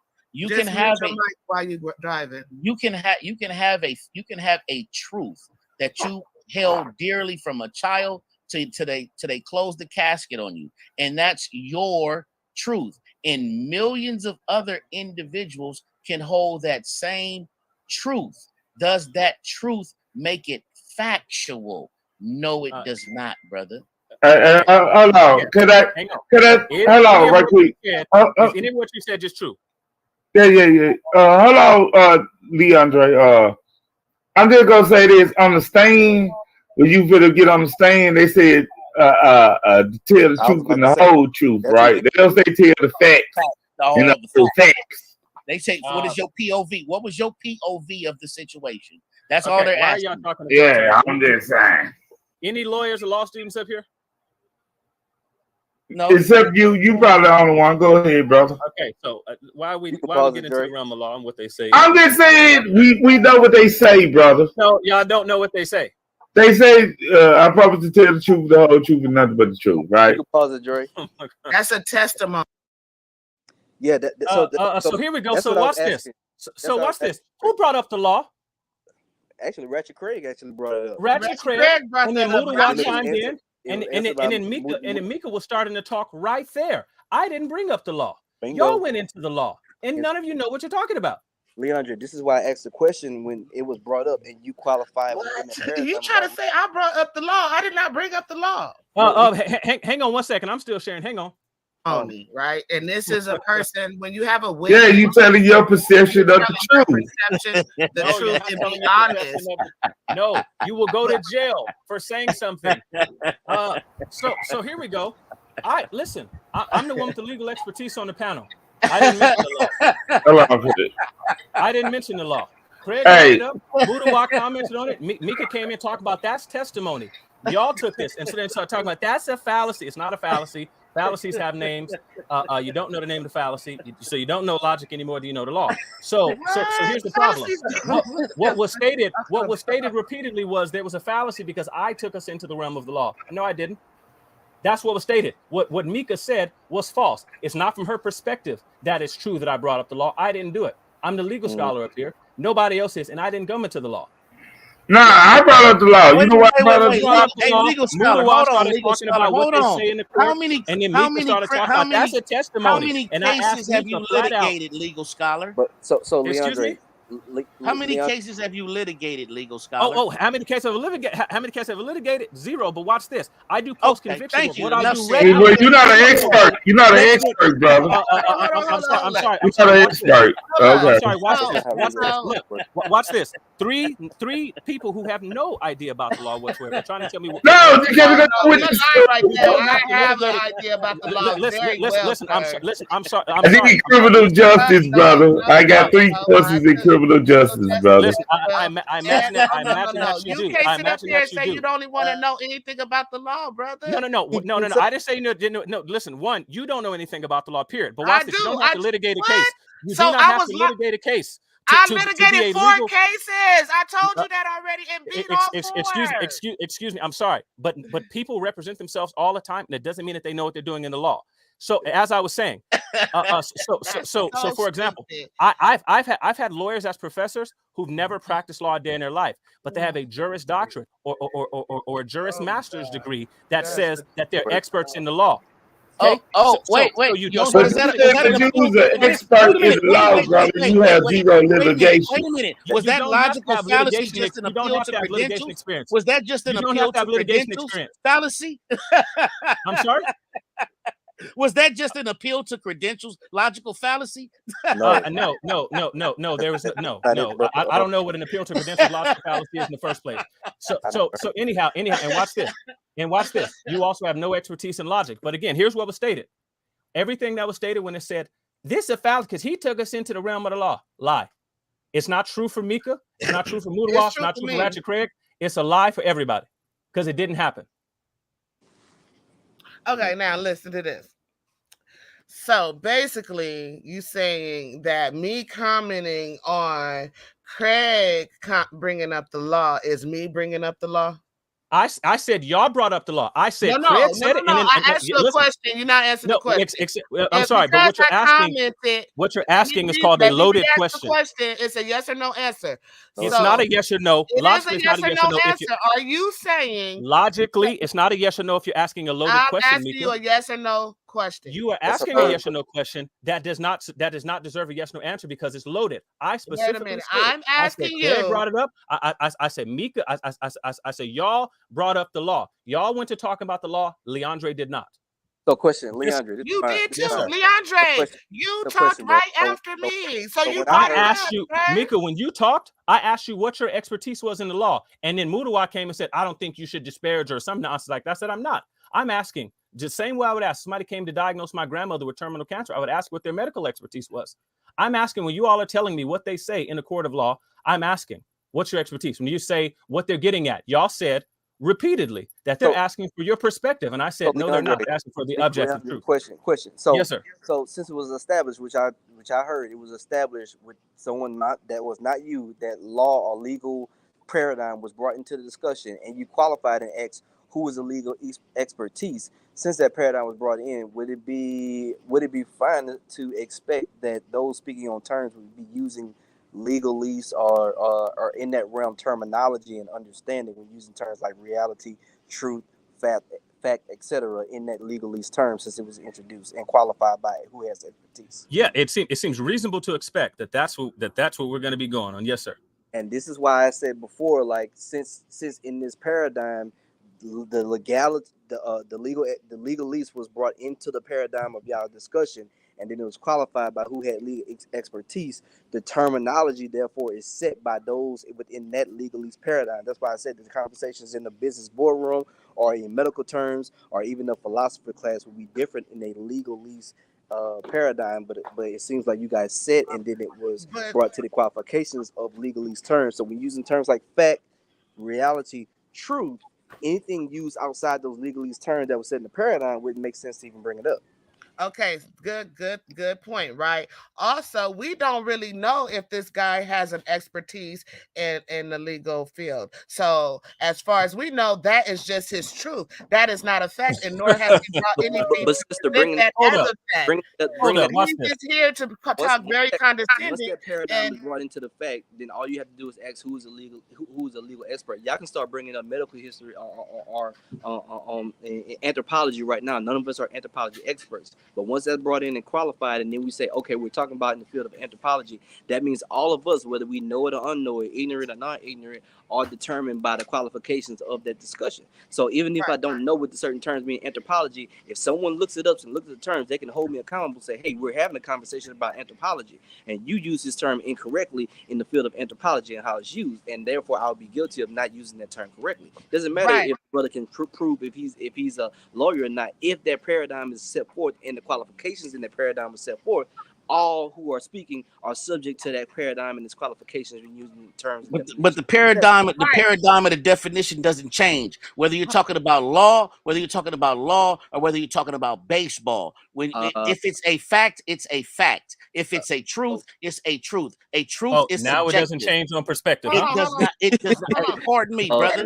I didn't cut you off. I didn't cut you off, nor the other brother. And if we're qualifying terms, let's qualify a term. The term is fact versus truth. A truth is always subjective. If a truth can contain facts or it cannot contain facts, it's just somebody that's observing a thing and giving their fucking opinion about it, ladies and gentlemen. That's Google Scholar. It could be Google Scholar. When you answer a question for me, excuse me, brother. Excuse me, Google brother. Scholar. Excuse I me, can brother. try. The brother said, brother. the brother said, truth is always Curb subjective. your Can you please, enthusiasm. can you Curb your please judge enthusiasm, that brother. statement for me, Google Curb Scholar? your enthusiasm, brother. Please, Can you judge that statement? curb your The truth enthusiasm, is brother. always subjective. Is I that an already objective? stated my Never position. mind. I I already see the stated my position. I don't agree with that statement. Right. He said he Yeah, don't yeah. agree with Well, that what I'm position. asking is, You're when not you say asking truth is always anything because subjective. I was speaking, brother. You're When you not say truth is asking always anything. subjective. I was speaking, No, brother. the truth is You're not objective to asking me. anything. I was speaking, brother. Please have some decorum. Stop saying decorum, old You man. wouldn't do that in front of them white folks that you buck dance for with their You credentials. don't know what I would do anywhere, and your mama buck dances, punk. I'm just saying you wouldn't do that in front of them white boys. You that don't know what buck I would do dance anywhere, for. and your mama Time buck for me dances, to punk. leave. I'm just saying, brother. So respect me like you do them white boys with the credentials. I'm your Listen, brother. you jumped in. Listen, as DMG said when he came on here, I'm your you brother, jumped but in. why are you You jumped disrespecting in. me? You wouldn't disrespect. You wouldn't disrespect. You don't your know white who I boys would with the You don't know. credentials? You don't know who I would disrespect. You know nothing about me. You don't know who I would disrespect. But why are you just doing making this, though, statements. brother? Have a little decorum. I'm doing the same. I'm doing the same thing that's been done the whole time. No. We've all Have been a up little here. decorum. No, listen. Tell your mom has Okay, decorum. I'm I'm doing finna the time same thing y'all. I'm everybody's finna been doing up time here. it. I'm finna time this from now on because everybody, doing y'all only this. getting 1 minute to talk because I'm not gonna keep doing this. Mika, I will concede I'm to those good. rules. Y'all have a good night. It got childish. Now we talking about people's family members. Yeah, and I'm talking about your whatnot. mama. I Because understand, don't brother. yeah, I listen. understand. Don't I get to saying the understand. nonsense you Craig, say. do some I moderation understand. here. Yeah, I understand. Brother. I Moderating. get it. I get Listen, it. When you listen. the first one to add harm is usually the one that's getting intellectually vested. Okay, and you would know that from your debates at Chico State, right? Okay, I'm finna give y'all 1 minute. Okay. Mika, go ahead. Mika, go ahead and All start right, the time. y'all have now. a good night, beloved. Wait, I'm finna have me a little cocktail. wait. No, I'ma give I'm good. I'm good, y'all. There's no intellect here. There's no intellect here. Thank Your you, mom though. ain't got no But intellect. Now, when a person gets on here and says that truth is always subjective, that is an objective claim. And the problem is that people are unaware of how inept they are in a particular topic. You cannot make an objective statement about how truth is always subjective, because if that is a true statement and it's true all the time, that truth is always subjective, then it involves its own internal contradiction. This is not logical. And again, I just want to state again, y'all brought up the subject. Oh, go ahead, B. No, I was saying, yeah, that statement would be contradictory. If it's always, you can say most of the time, you can say majority of the time, but if you say always, that would be contradictory. You cannot always be subjective. Okay, so I don't know who the other brother is that's on the panel with the chair as the profile. But That's Byron is nice. I'm this the is mean. this is Byron. Yeah, Okay, Byron. so That's your cousin, Mika. we have this arrogant person on here named Leandre, right? And so he likes to talk condescending, even though you bring, and then he try to tell you don't know what you know. Like when I say it's a fallacy, he said, "What's the name of the fallacy?" Well, all fallacies are logical fallacies for the most part. You might have some little differentials, but fallacy is always logical, right? So it's a logical fallacy. Hold on, Mika, don't interrupt me, please. Don't interrupt me, please. I even presented on the share screen the legal terms for truth and facts, and he told me I didn't know what I was reading, but I read it completely like what I said. And before I started this debate, I stated my first statement about truth and fact was that the truth can have facts in it, but the truth is not a fact. A fact is something that supports a truth. Okay, so facts are evidence, right? You could prove it. A fact can be proven. A truth can be proven as well, but a truth is also a perception. Mika, I think you've been over a minute now. Listen, sis, with respect. I've been less than a minute with your condescending all of it. All of it. Yes, ma'am. But listen, what you put on the screen is again incorrect, and you actually don't know what you're reading, because what it's talking about there in the realms of the law, the court, the lower court specifically, and the juries, the magistrates in those cases, and the juries are finders of what? What are they finders of? They're finders of facts. They're finders of fact. Okay. And so each individual fact has to be what? Each individual fact that the court establishes in a particular case, what do those facts have to be? Proven. They have to be true. The court has to find that they are true. And so what it's talking about here is the difference between a court finding something as true, where you might have evidentiary issues that forbade the introduction of evidence. For example, let's say we're talking about a rape case. The court might not allow certain evidence against the accused because it's more prejudicial than probative, right? But it would change the outcome of the substantive truth of a thing. But the court did not find that to be a case because there was a legal barrier to it. But it was not supporting your point at all. There's a specific legal thing that's being stated there, and it's talking about how sometimes certain evidence is not admitted that would lead to a different objective conclusion. It is talking about the court's role in finding facts, and again, and each individual fact has to be itself established independently, and so those things have to be true. Those things cannot be in dispute. And even if they are in dispute, then the court is going to make a legal finding on each of those things. But that has nothing to do with our conversation about whether or not truth is subjective. It has everything to do with the conversation. Okay, and I'm going to ask you again. You read that paper before tonight? No, I have not read that paper before. Did you read the paper in its entirety tonight? I have read majority of it. Did you? So no is the answer to the question. No. Okay, so then how are you telling me what the conclusion is? Because I read majority of it. I read to like page 7. Okay. Okay. What's substantive truth? Please don't read the paper. What's substantive truth? Excuse me? What is substantive truth? Substantive truth is when it's substantial evidence to prove what the person is saying.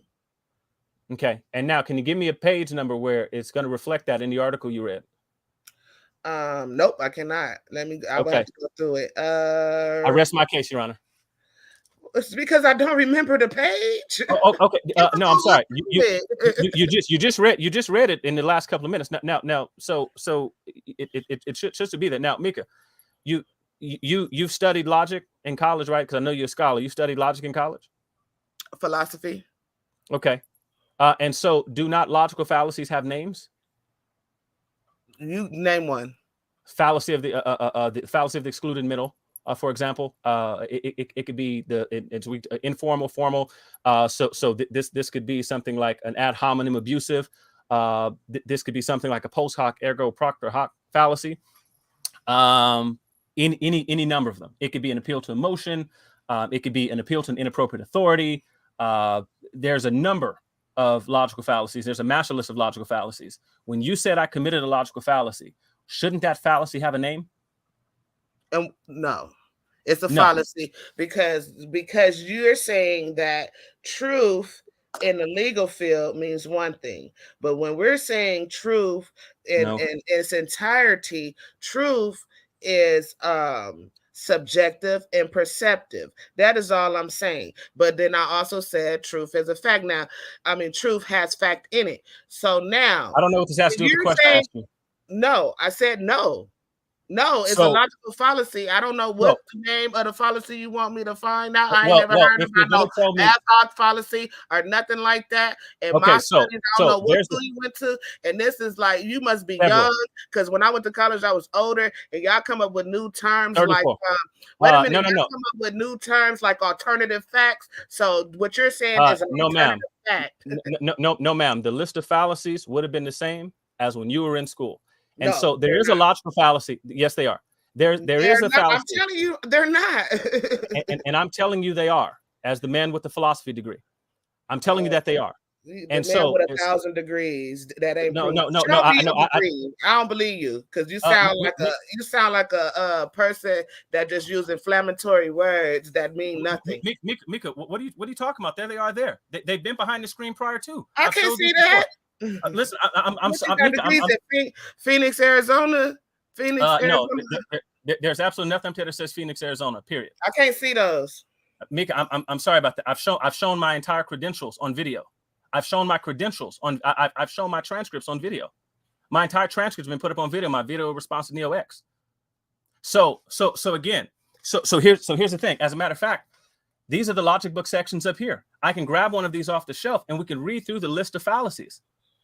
We can read through them together because these things are actual. They have actual factual real names and actual form. They have an actual issue with them. Formal versus informal fallacy. One of the books that's up here is Logic for the Law Students. Hang on one second. This one right here is called The Force of Logic. Using formal logic as a tool in the craft of legal argument. This is the logic that you have to take when you're studying to be a lawyer so that you avoid formal fallacies. And the Supreme Court, and all it is case of citations where these sorts of things here. So talking about being able to find the middle term, there's actual formulas to these. This one right here is put simply. And so it's using shapes to show the legal argument here and how it's a fallacy. These things have actual formulas. It's at the very back of most logic textbooks. I have several of them. Logical fallacies have actual factual names. They have actual factual names. So you're just saying that something is a legal fallacy, and it's actually a fallacy called the fallacy of the false fallacy. It's when a person is just throwing around the word fallacy with no basis. They're actually accusing you of a fallacy with no basis. That's the fallacy you've committed several times. Oh no, I have a basis. No, you don't. Tell me the name of the fallacy. Tell me the name of the fallacy. You pick one since you know them all. No. Listen, each of The these man is who different. knows everything knows nothing, and my husband is home, y'all. So I gotta go. Mika, Goodbye. I would imagine you do, but there is a such thing as names to these fallacies. And everybody back here regularly, repeatedly wants to discuss the topic of logic, and nobody knows what they're talking about. 99% of y'all don't know what you're talking about in the realm of logic, and I don't understand where everyone wants to appeal to it. We shouldn't all go around claiming to be auto mechanics. It's a problem.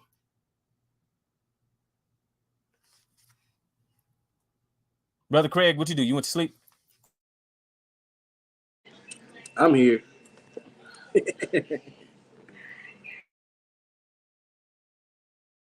Yeah. See, and watch this. Look, hang on. I'm about to find this thing here, bro. Because look, this is crazy, man. It's absolutely crazy to me. That people watch this.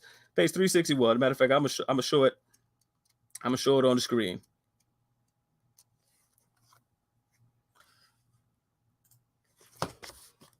All right, watch this. Page 361. This is what it says. There you go. False charge of fallacy, which is right here. And it reads, consists in accusing someone of a fallacy without having a good reason to do so. Example, Bertrand Russell was charged with inconsistency because soon after World War II, he argued that we should nuke the Russians if they didn't behave, but later argued that we had to belong to Russians no matter what. Since he explained his mind change and due to the fact that the Soviets had obtained nuclear weapons, he was not guilty of inconsistency. That is the fallacy of a false charge of fallacy. Have a basis for saying that there is a fallacy here. Stop just using terms on the internet. Stop it.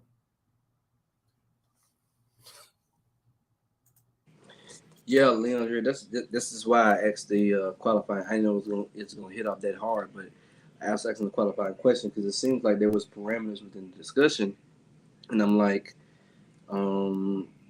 yeah, nobody's adhering to the actual terms of the discussion, which seems like it was brought up in legal terminology, and because of that, I don't know. It's just like, oh well, it's that person's truth, that person's truth. That's not how it works. And again, I'm not a legal expert. I'm not trying to assume as such, but I do understand that different fields of study and different understandings have different parameters. So once that was introduced by, it seems like Retrograde and confirmed by Muadu.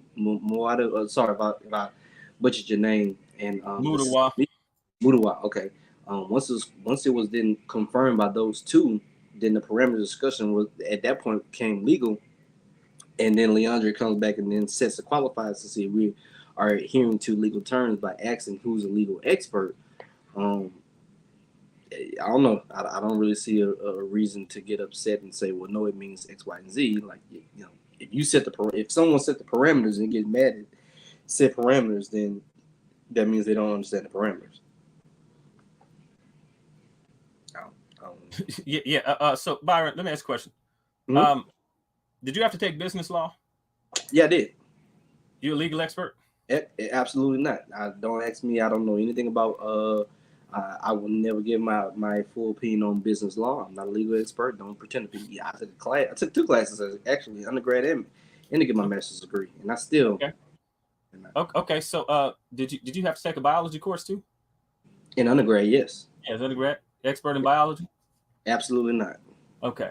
So, so anyway, listen. Again, I just want to say this is what I be meaning. Like, we got to stop this. I'm trying to raise the bar back here. Okay. So when I accuse a sister, for example, Mika, and I like Mika, she's lots of fun. I love the banter back and forth with Mika. It ain't like that. I want you to see my face, it ain't like that. But it's like, don't just throw these terms and then again for Ratchet Craig too. You just gonna just state. Oh, I heard my name. You can't just state that. Oh well, in the court of law they tell you present your truth. What are you talking about? You go to jail for that. I was making a point, and you were so anxious to cut me off. But you go ahead, you do your tap dancing. You always do. You're a great tap dancer.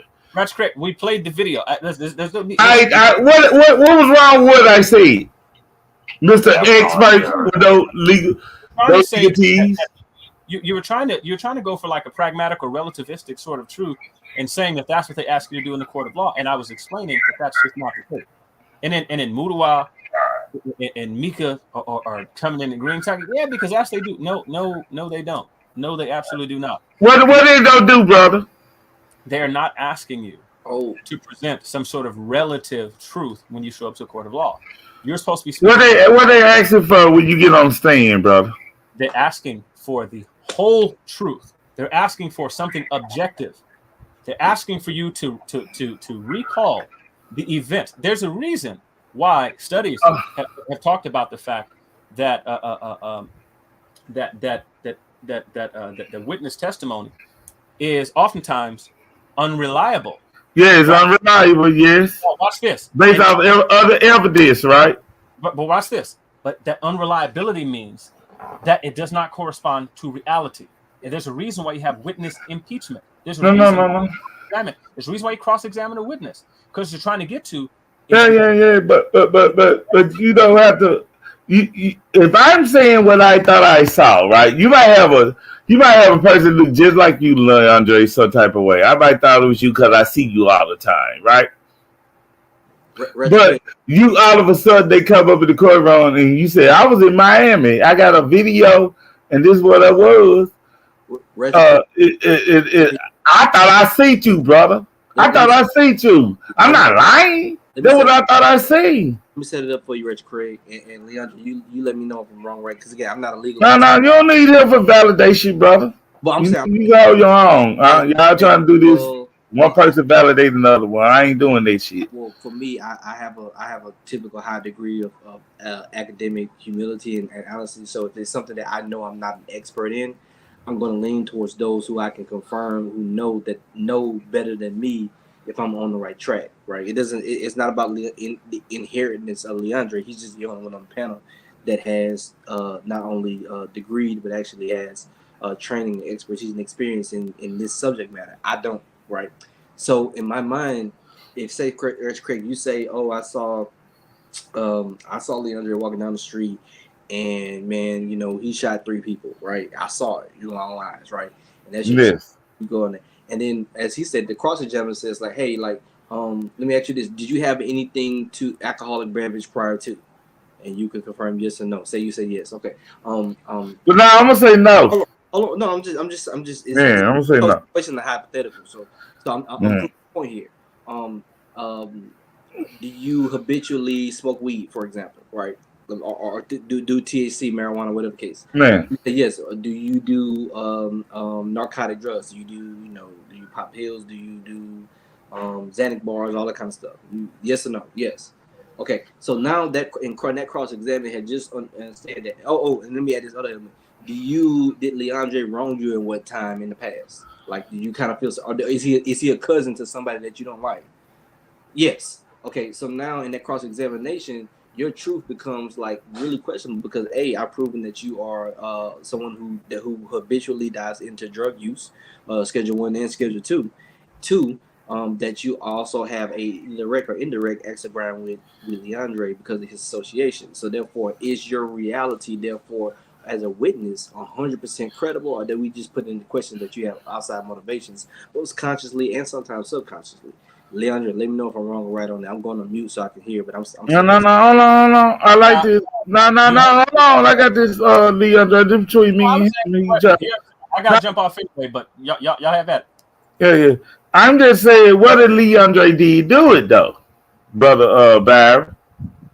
Where you at? Brother Byron, what if he did do it and I'm on Schedule 1, Schedule 2, all these things going around, and you could discredit me because of all that, and Leandre get off? Because that happened too. You could discredit somebody in the judge says he's not a reliable witness because he's a fucking drug addict. Hey, what happened to Leandre's icon? Is he leaving? I don't know. He bounced out. He said he could fit bounce out. Okay. Well, no. I would say in that case again, the whole point is that now your witness testimony, your truth, right? It becomes at that point tainted because I've proven that you have outside motivations. Again, consciously or subconsciously, that can make you either lie or have a skewed view of the truth. Right? Okay, I'm just saying, brother. What if Leandre did kill that person? I seen it. Then that's the whole. And point. I know him. The whole point of having trial. And because you proved that I all these things. I know him. And I had a problem, beef with him in the past. I'm on Schedule 1 and 2 drugs, and he actually killed this person. And then they discredit my testimony at this point, and he get off. You're jumping further than what I'm saying. I didn't say. I'm just saying, what if he get off though? It's the opposite. It's still the same. It's still. I was telling the truth. I was telling the truth at that point, but because I do these things that you're talking about, now I went in the opposite way. No. Listen to me. I want you to listen.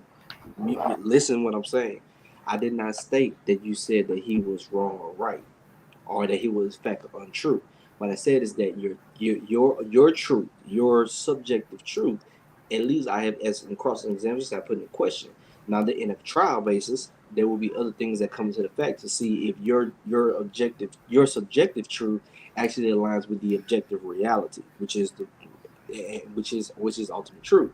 So then that's when you would ask that question. Okay, did with all the other qualifiers, was that true? What I did though is say that your subjective truth does not ipso facto automatically mean it is reality, because I put in other qualifiers in there that can make it skewed. That's what I'm saying. I get what you're saying, brother. My point is with you, brother Byron, is I'm saying you actually did, or Leandre actually did it, right? We talk about Leandre. He's like a killer. But anyway, he actually did it. And then I'm high drunk and everything, but because I get high drunk, I'm mad at him, and I actually reported him.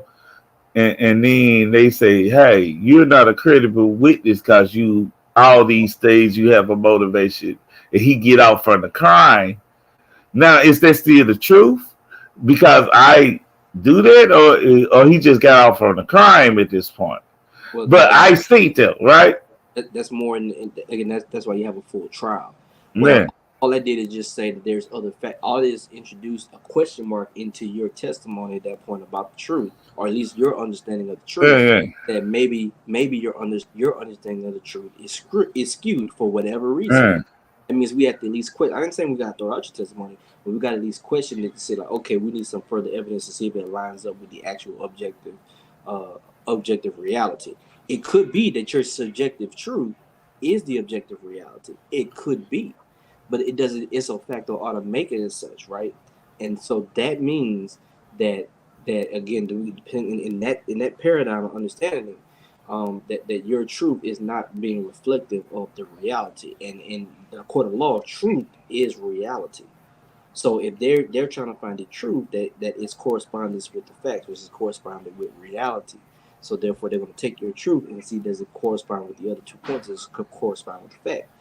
And if it doesn't, then therefore your truth is screwed, and therefore your truth is not an absolute truth. It's a So my truth is impaired at this moment. Even I know what I say it is facts that you put this person. It's facts that you put this person. It could be a But lie, skewed. They've proven that people have really believed so much a lie they believe it's true. yeah, and I know that if people who tuck themselves in, they didn't tuck themselves in, and the court system had to say, "Bro, we know you ain't do that." And again, I'm freestyling right now because again, I'm not legal. So everything I'm saying is not something to be hold true to, like, you know. And I'm talking here just later, like, that's not me. I'm not trying to say that. But I'm just saying in a conversation, you can see how if you don't set the terminology of certain things, then that doesn't really, you know, that doesn't match for it. That's why I said. That's why I asked.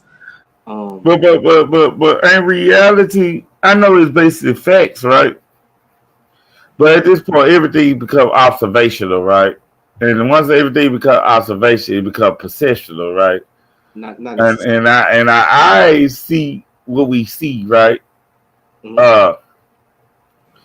But can it be tested? Then we have to have corresponding testimonies and all these legal acts. I'm just saying, even we witness things. I'm gonna say we witness things. We believe things. We believe it, but we would think it's the truth, right? Because I think absolutely truth is a logical and a religious thing, right? At the same time. Not so much.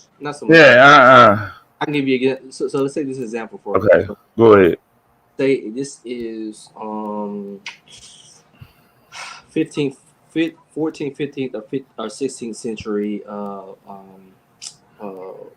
rural West Central Africa, right? Small tribe, whatever. Mm-hmm. And a woman gives birth to twin boys, or maybe a boy and a girl, whatever. And it's in that tribe or in that region that when twins are born, that their truth is that there's a sign of the bad spirits, and that if that were to happen, then that qualifies either both or at least one of the children to be sacrificed, to be thrown out, because the twins are the result of a whatever terminology you want to use, an issue of from the bad guys, demonic, or whatever the case is, and that's their truth, right? Does their truth correspond with reality from what we know? Because I'm asking, does that truth correspond with reality? Yes or no? I mean, yes and no. That's like yes and no.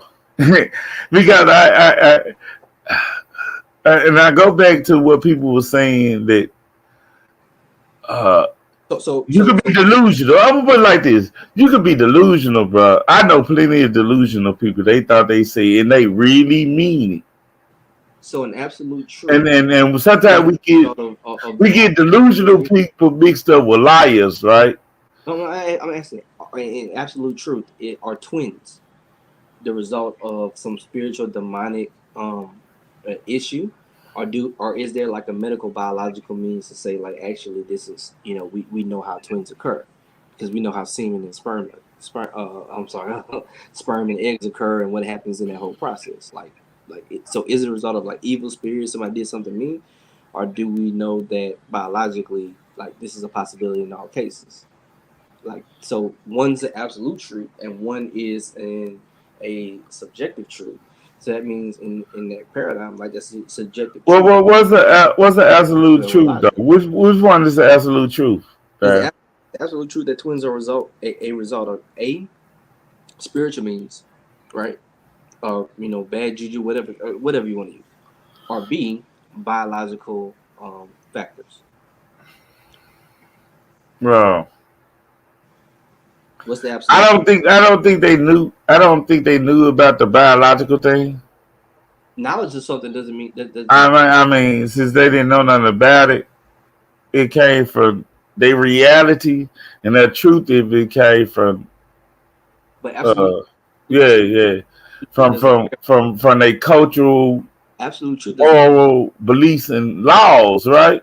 Absolute truth Yeah, does not care about your how much you know the knowledge. You may come to a truth centuries, millennia later, but that still makes yeah, that truth to be true, right? yeah.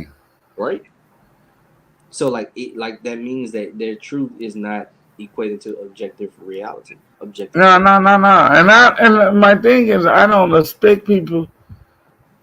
I expect people to say, uh, and this is what atheistic views come in when people say, man, that this shit, it don't make sense for us to be this a bad spirit and stuff like this, and I don't believe this, and you go against the culture at the time, right? Uh, and you might get a backlash for it. Like, nah, I'm not gonna kill none around my son. I'm gonna run over both of my children, and you going against the belief system or the gods or the elders or the oracles of their time. You know what I'm saying? So, but you don't know nothing about biological things. But to your culture, that's the truth, though. It's the truth, and it's reality. Now, is it a fact? Nah, it's not a fact. That's all I'm saying. Now, that's how I look at true facts and saying that true facts and reality. That's how I look at it. And this discussion was going to be, in any discussion like that, you have to see the terminologies and sometimes even the paradigm of this. Yeah. We were just doing something tonight, brother, and I'm glad you jumped off about people. It was a good conversation. You jumped off. Yeah, you jumped off. So I'm going to end this jump because we coming up to the 5-hour mark. Yeah, that's in 7 minutes. So please come back on, Byron, and so we can have. I know you're a laid back brother. You civil, and you do your thing, and I don't think you for the rough stuff. I think Leandre is. Ruby is. I don't think you for the rough stuff. You might could have a talk with probably Moody Wild or somebody, a little laid back OG section. Cause I think he wanna see your evidence on the West African Christianity being in West Africa prior to the European. I think you want to see your evidence on that and have a discussion on that. On the discussion, like evidence, like a presentation. I mean, whatever evidence, yeah, whatever books, whatever you have, like give them a book, and we can go for that. Well, let me ask you this, and this is some sign I find office in the Conscious community. Is disagreement on a subject a matter of the other person has to go and show you books when one says that they have well researched on the topic or not? Because let me ask you, this is what I do. When I say I've researched on a topic, like, and I took my time, I look at the information, the sources that I agree with, and also those that I equally disagree with, see, or at least the opposite of the subject matter where I'm going is to see, okay, are they equal, or do they have some sources that disagree with me? So we're talking about, for example, West African Christianity. The person says, like, oh no, I done done the research, it don't exist. It never before the Europeans it never exists. When I hear that, that means someone has told me that they've researched their position, and then they at least taken the time to research the opposite position. Yeah, and he have a stance on it. I already know his stance on it.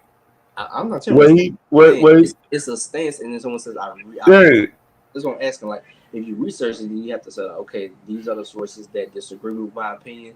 These are the sources that agree with my opinion. So at least I can at least try to attempt to be as unbiased, or at least have the devil's advocate that goes against my position to say, okay, I understand the counter argument to my argument, right? So when someone says that, I'm like, the first question I'm going to ask is that, have you done research to the negative of your position? Like, so if someone says there was no Christianity in West Africa at all whatsoever, or no idea of Christianity prior to European, so I'm going to ask, okay, prior to the European, and he gonna say no, and even your stance, he gonna still tell you the evidence you have is probably still European. I don't know. That's why I'm thinking the route he go with it Well, was still European. that's not a something's not. I mean, evidence is evidence. I don't care if it come from European, Asian, African American, whatever. Like, I ain't talking about the who wrote it. I ain't talking about the people. mhm. I'm talking about the people who was here because I think in West Africa, Let me give you a I know proof. people try to do the Coptic, Ethiopian Coptic No, Gnostic route, right? no. I mean, there's an element to that, but it's not a direct element. It's too again. Mm. But I would say this. This is why I say the things I say. Like, if someone makes a stance on the topic, for me, this is me. Yeah. I'm assuming that you have done the research pro your position and against your position, and that you have conclusion on one way or the other based off the evidences, but you have to be at least aware of the sources that counter to what you're stating. So if someone says, "Oh no, they know what," then I would ask, like, "Okay, have you objectively look at say, hey, let me find the sources that state that there's Christianity in West Africa." If you have not done that, right, because I have on both sides, then I'm going to say, Yeah. I get you. you're just researching on your issue. If one says, "Oh, But I think good researchers always research the argument on the opposite side, well, though. this is Yeah. what I say, because here's the motivation. Because I hear this a lot. People will say, no, because white people say X, Y, Z, they wouldn't have did, or if you got that information, you got that from some white source or whatever. So let's take that paradigm. If you are discrediting white sources, right? To the large majority of people in general America, Christian America, whatever, they would make the assumption, and it has typically been taught that that Christianity did not get to West Africa until starting with the Portuguese, right? Yeah. We're talking about all of West Africa. You can go to Wikipedia right now; it's going to say that, right? And so that is the prevailing opinion in general Euro-American academia, right? So if I Yeah. can provide evidence from people that are part of, but not exclusively only to those same people groups that show something opposite. Hold on, Barrett. Let me make a comment. They're gonna take DLG the poet. Cut that out. Be washed with the dagger. What dagger he do? I just had to make that. I had to highlight that. You do a good job, brother. You do a good job. Go ahead. I'm just saying. So in that context, it's gonna look different. I mean, you're not gonna have the same opinion, because now on one hand you just said that, okay, general academia says X, Y, Z, and then when I show you that, okay, maybe there's some reasons why it hasn't been in general academia, but these sources do exist nonetheless, and there have been nothing to refute that these things have been there. It's just not been used in general academia. It's gonna be like, okay, well, you can't say I got it from you got that from white people sources when you use the same white people sources. So it's kind of like, you can't really do that. Can't really do that aspect. So. Yeah. Don't get me wrong. I think there would be, because I want to see the evidence. That's why I say it'd be good conversation. That people should see it, right? And we got to take it in accountability. We got to see who the people, the place, and the things are, right? Of these sources.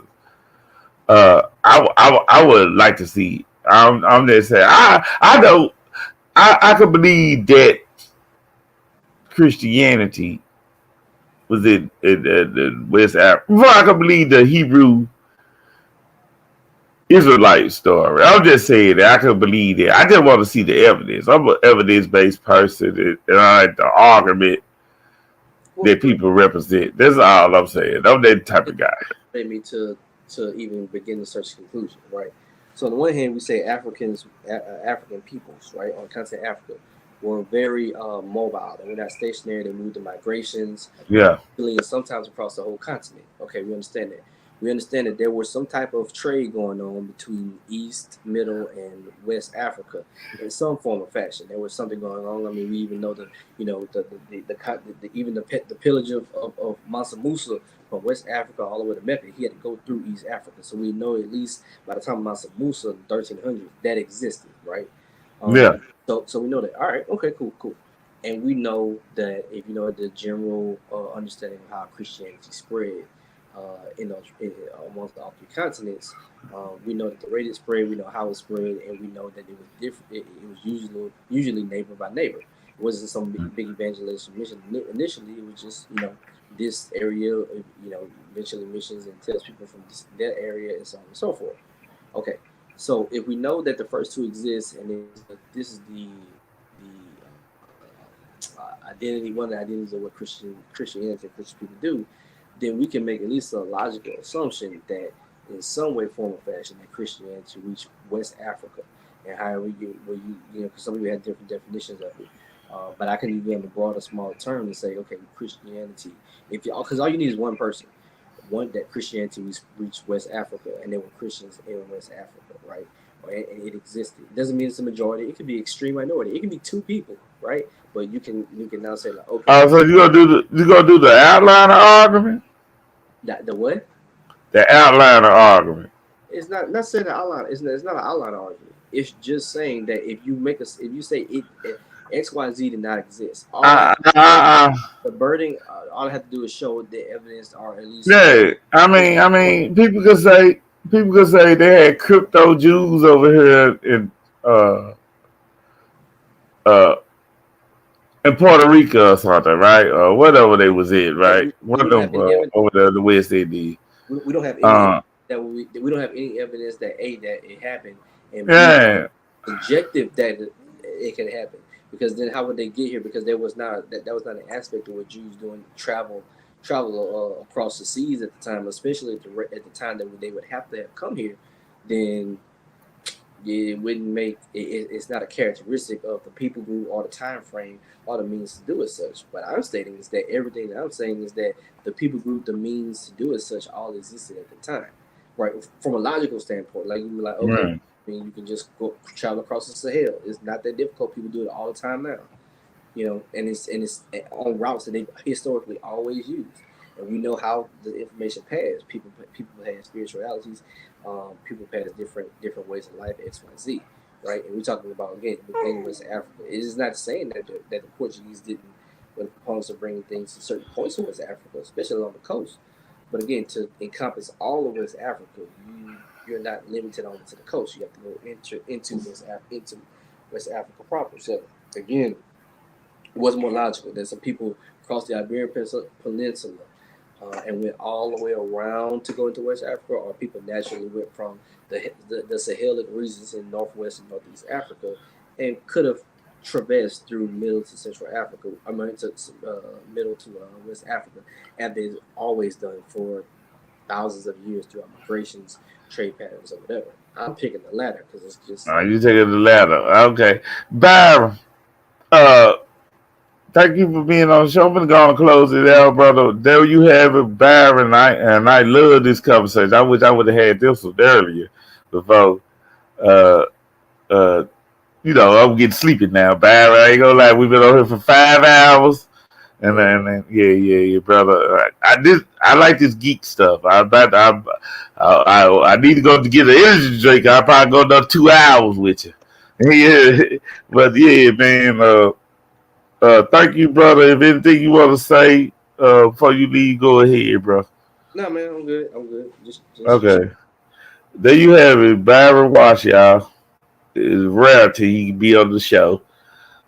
Maybe we can see him more. So peace out, everybody.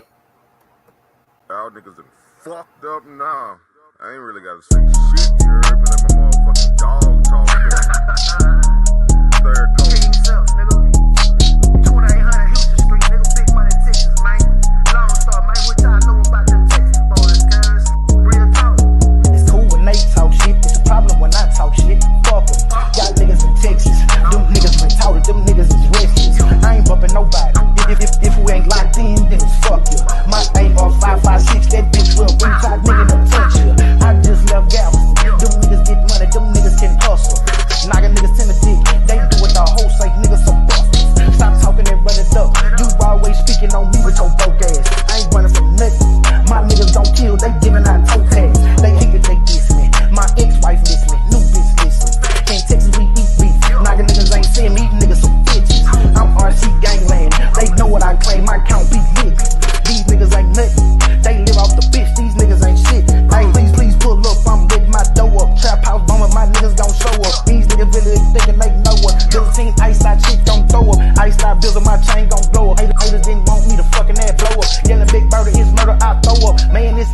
nigga, they know what. Damn, I'm having fun with them. They just bumping, ain't nothing with them. I'm hearing that whack shit. Go get that shit back, whoever smoke blunts with them. They hate that I'm on now. My gun in my lap, my shit in the winter. Think I ain't gon' dump. Shoot this bitch till I fall, let's shout out November. Like, ooh, he shining. Look at that rich nigga, ooh, he shining. They speaking on King Self. They thinking shit sweet, I'm promoting violence. My main bitch thuggin'.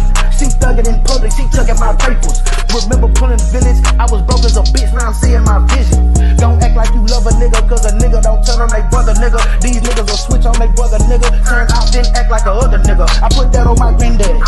They dissin', they whack at it. Bitches look, now they backtracking. My truck, I'm a black matty. They talking about sliding on who? They talking about snitching on who, nigga? 53 shots in this chopper, but shoot 33. I leave 43 dead on me. So I see nigga my foot on they neck. Smoking the cess and I'm getting the check. 30 carats in my chain, they baguette. Put my brothers on the list for a check. Sing I'm last in. They couldn't talk to me back then. My bank account past 10. I just bought a black FN. While I'm in your city, you know when I'm on King Self, don't tap in. I don't wanna speak, I don't wanna lean. Just give me your chin so I can break that bitch. Look.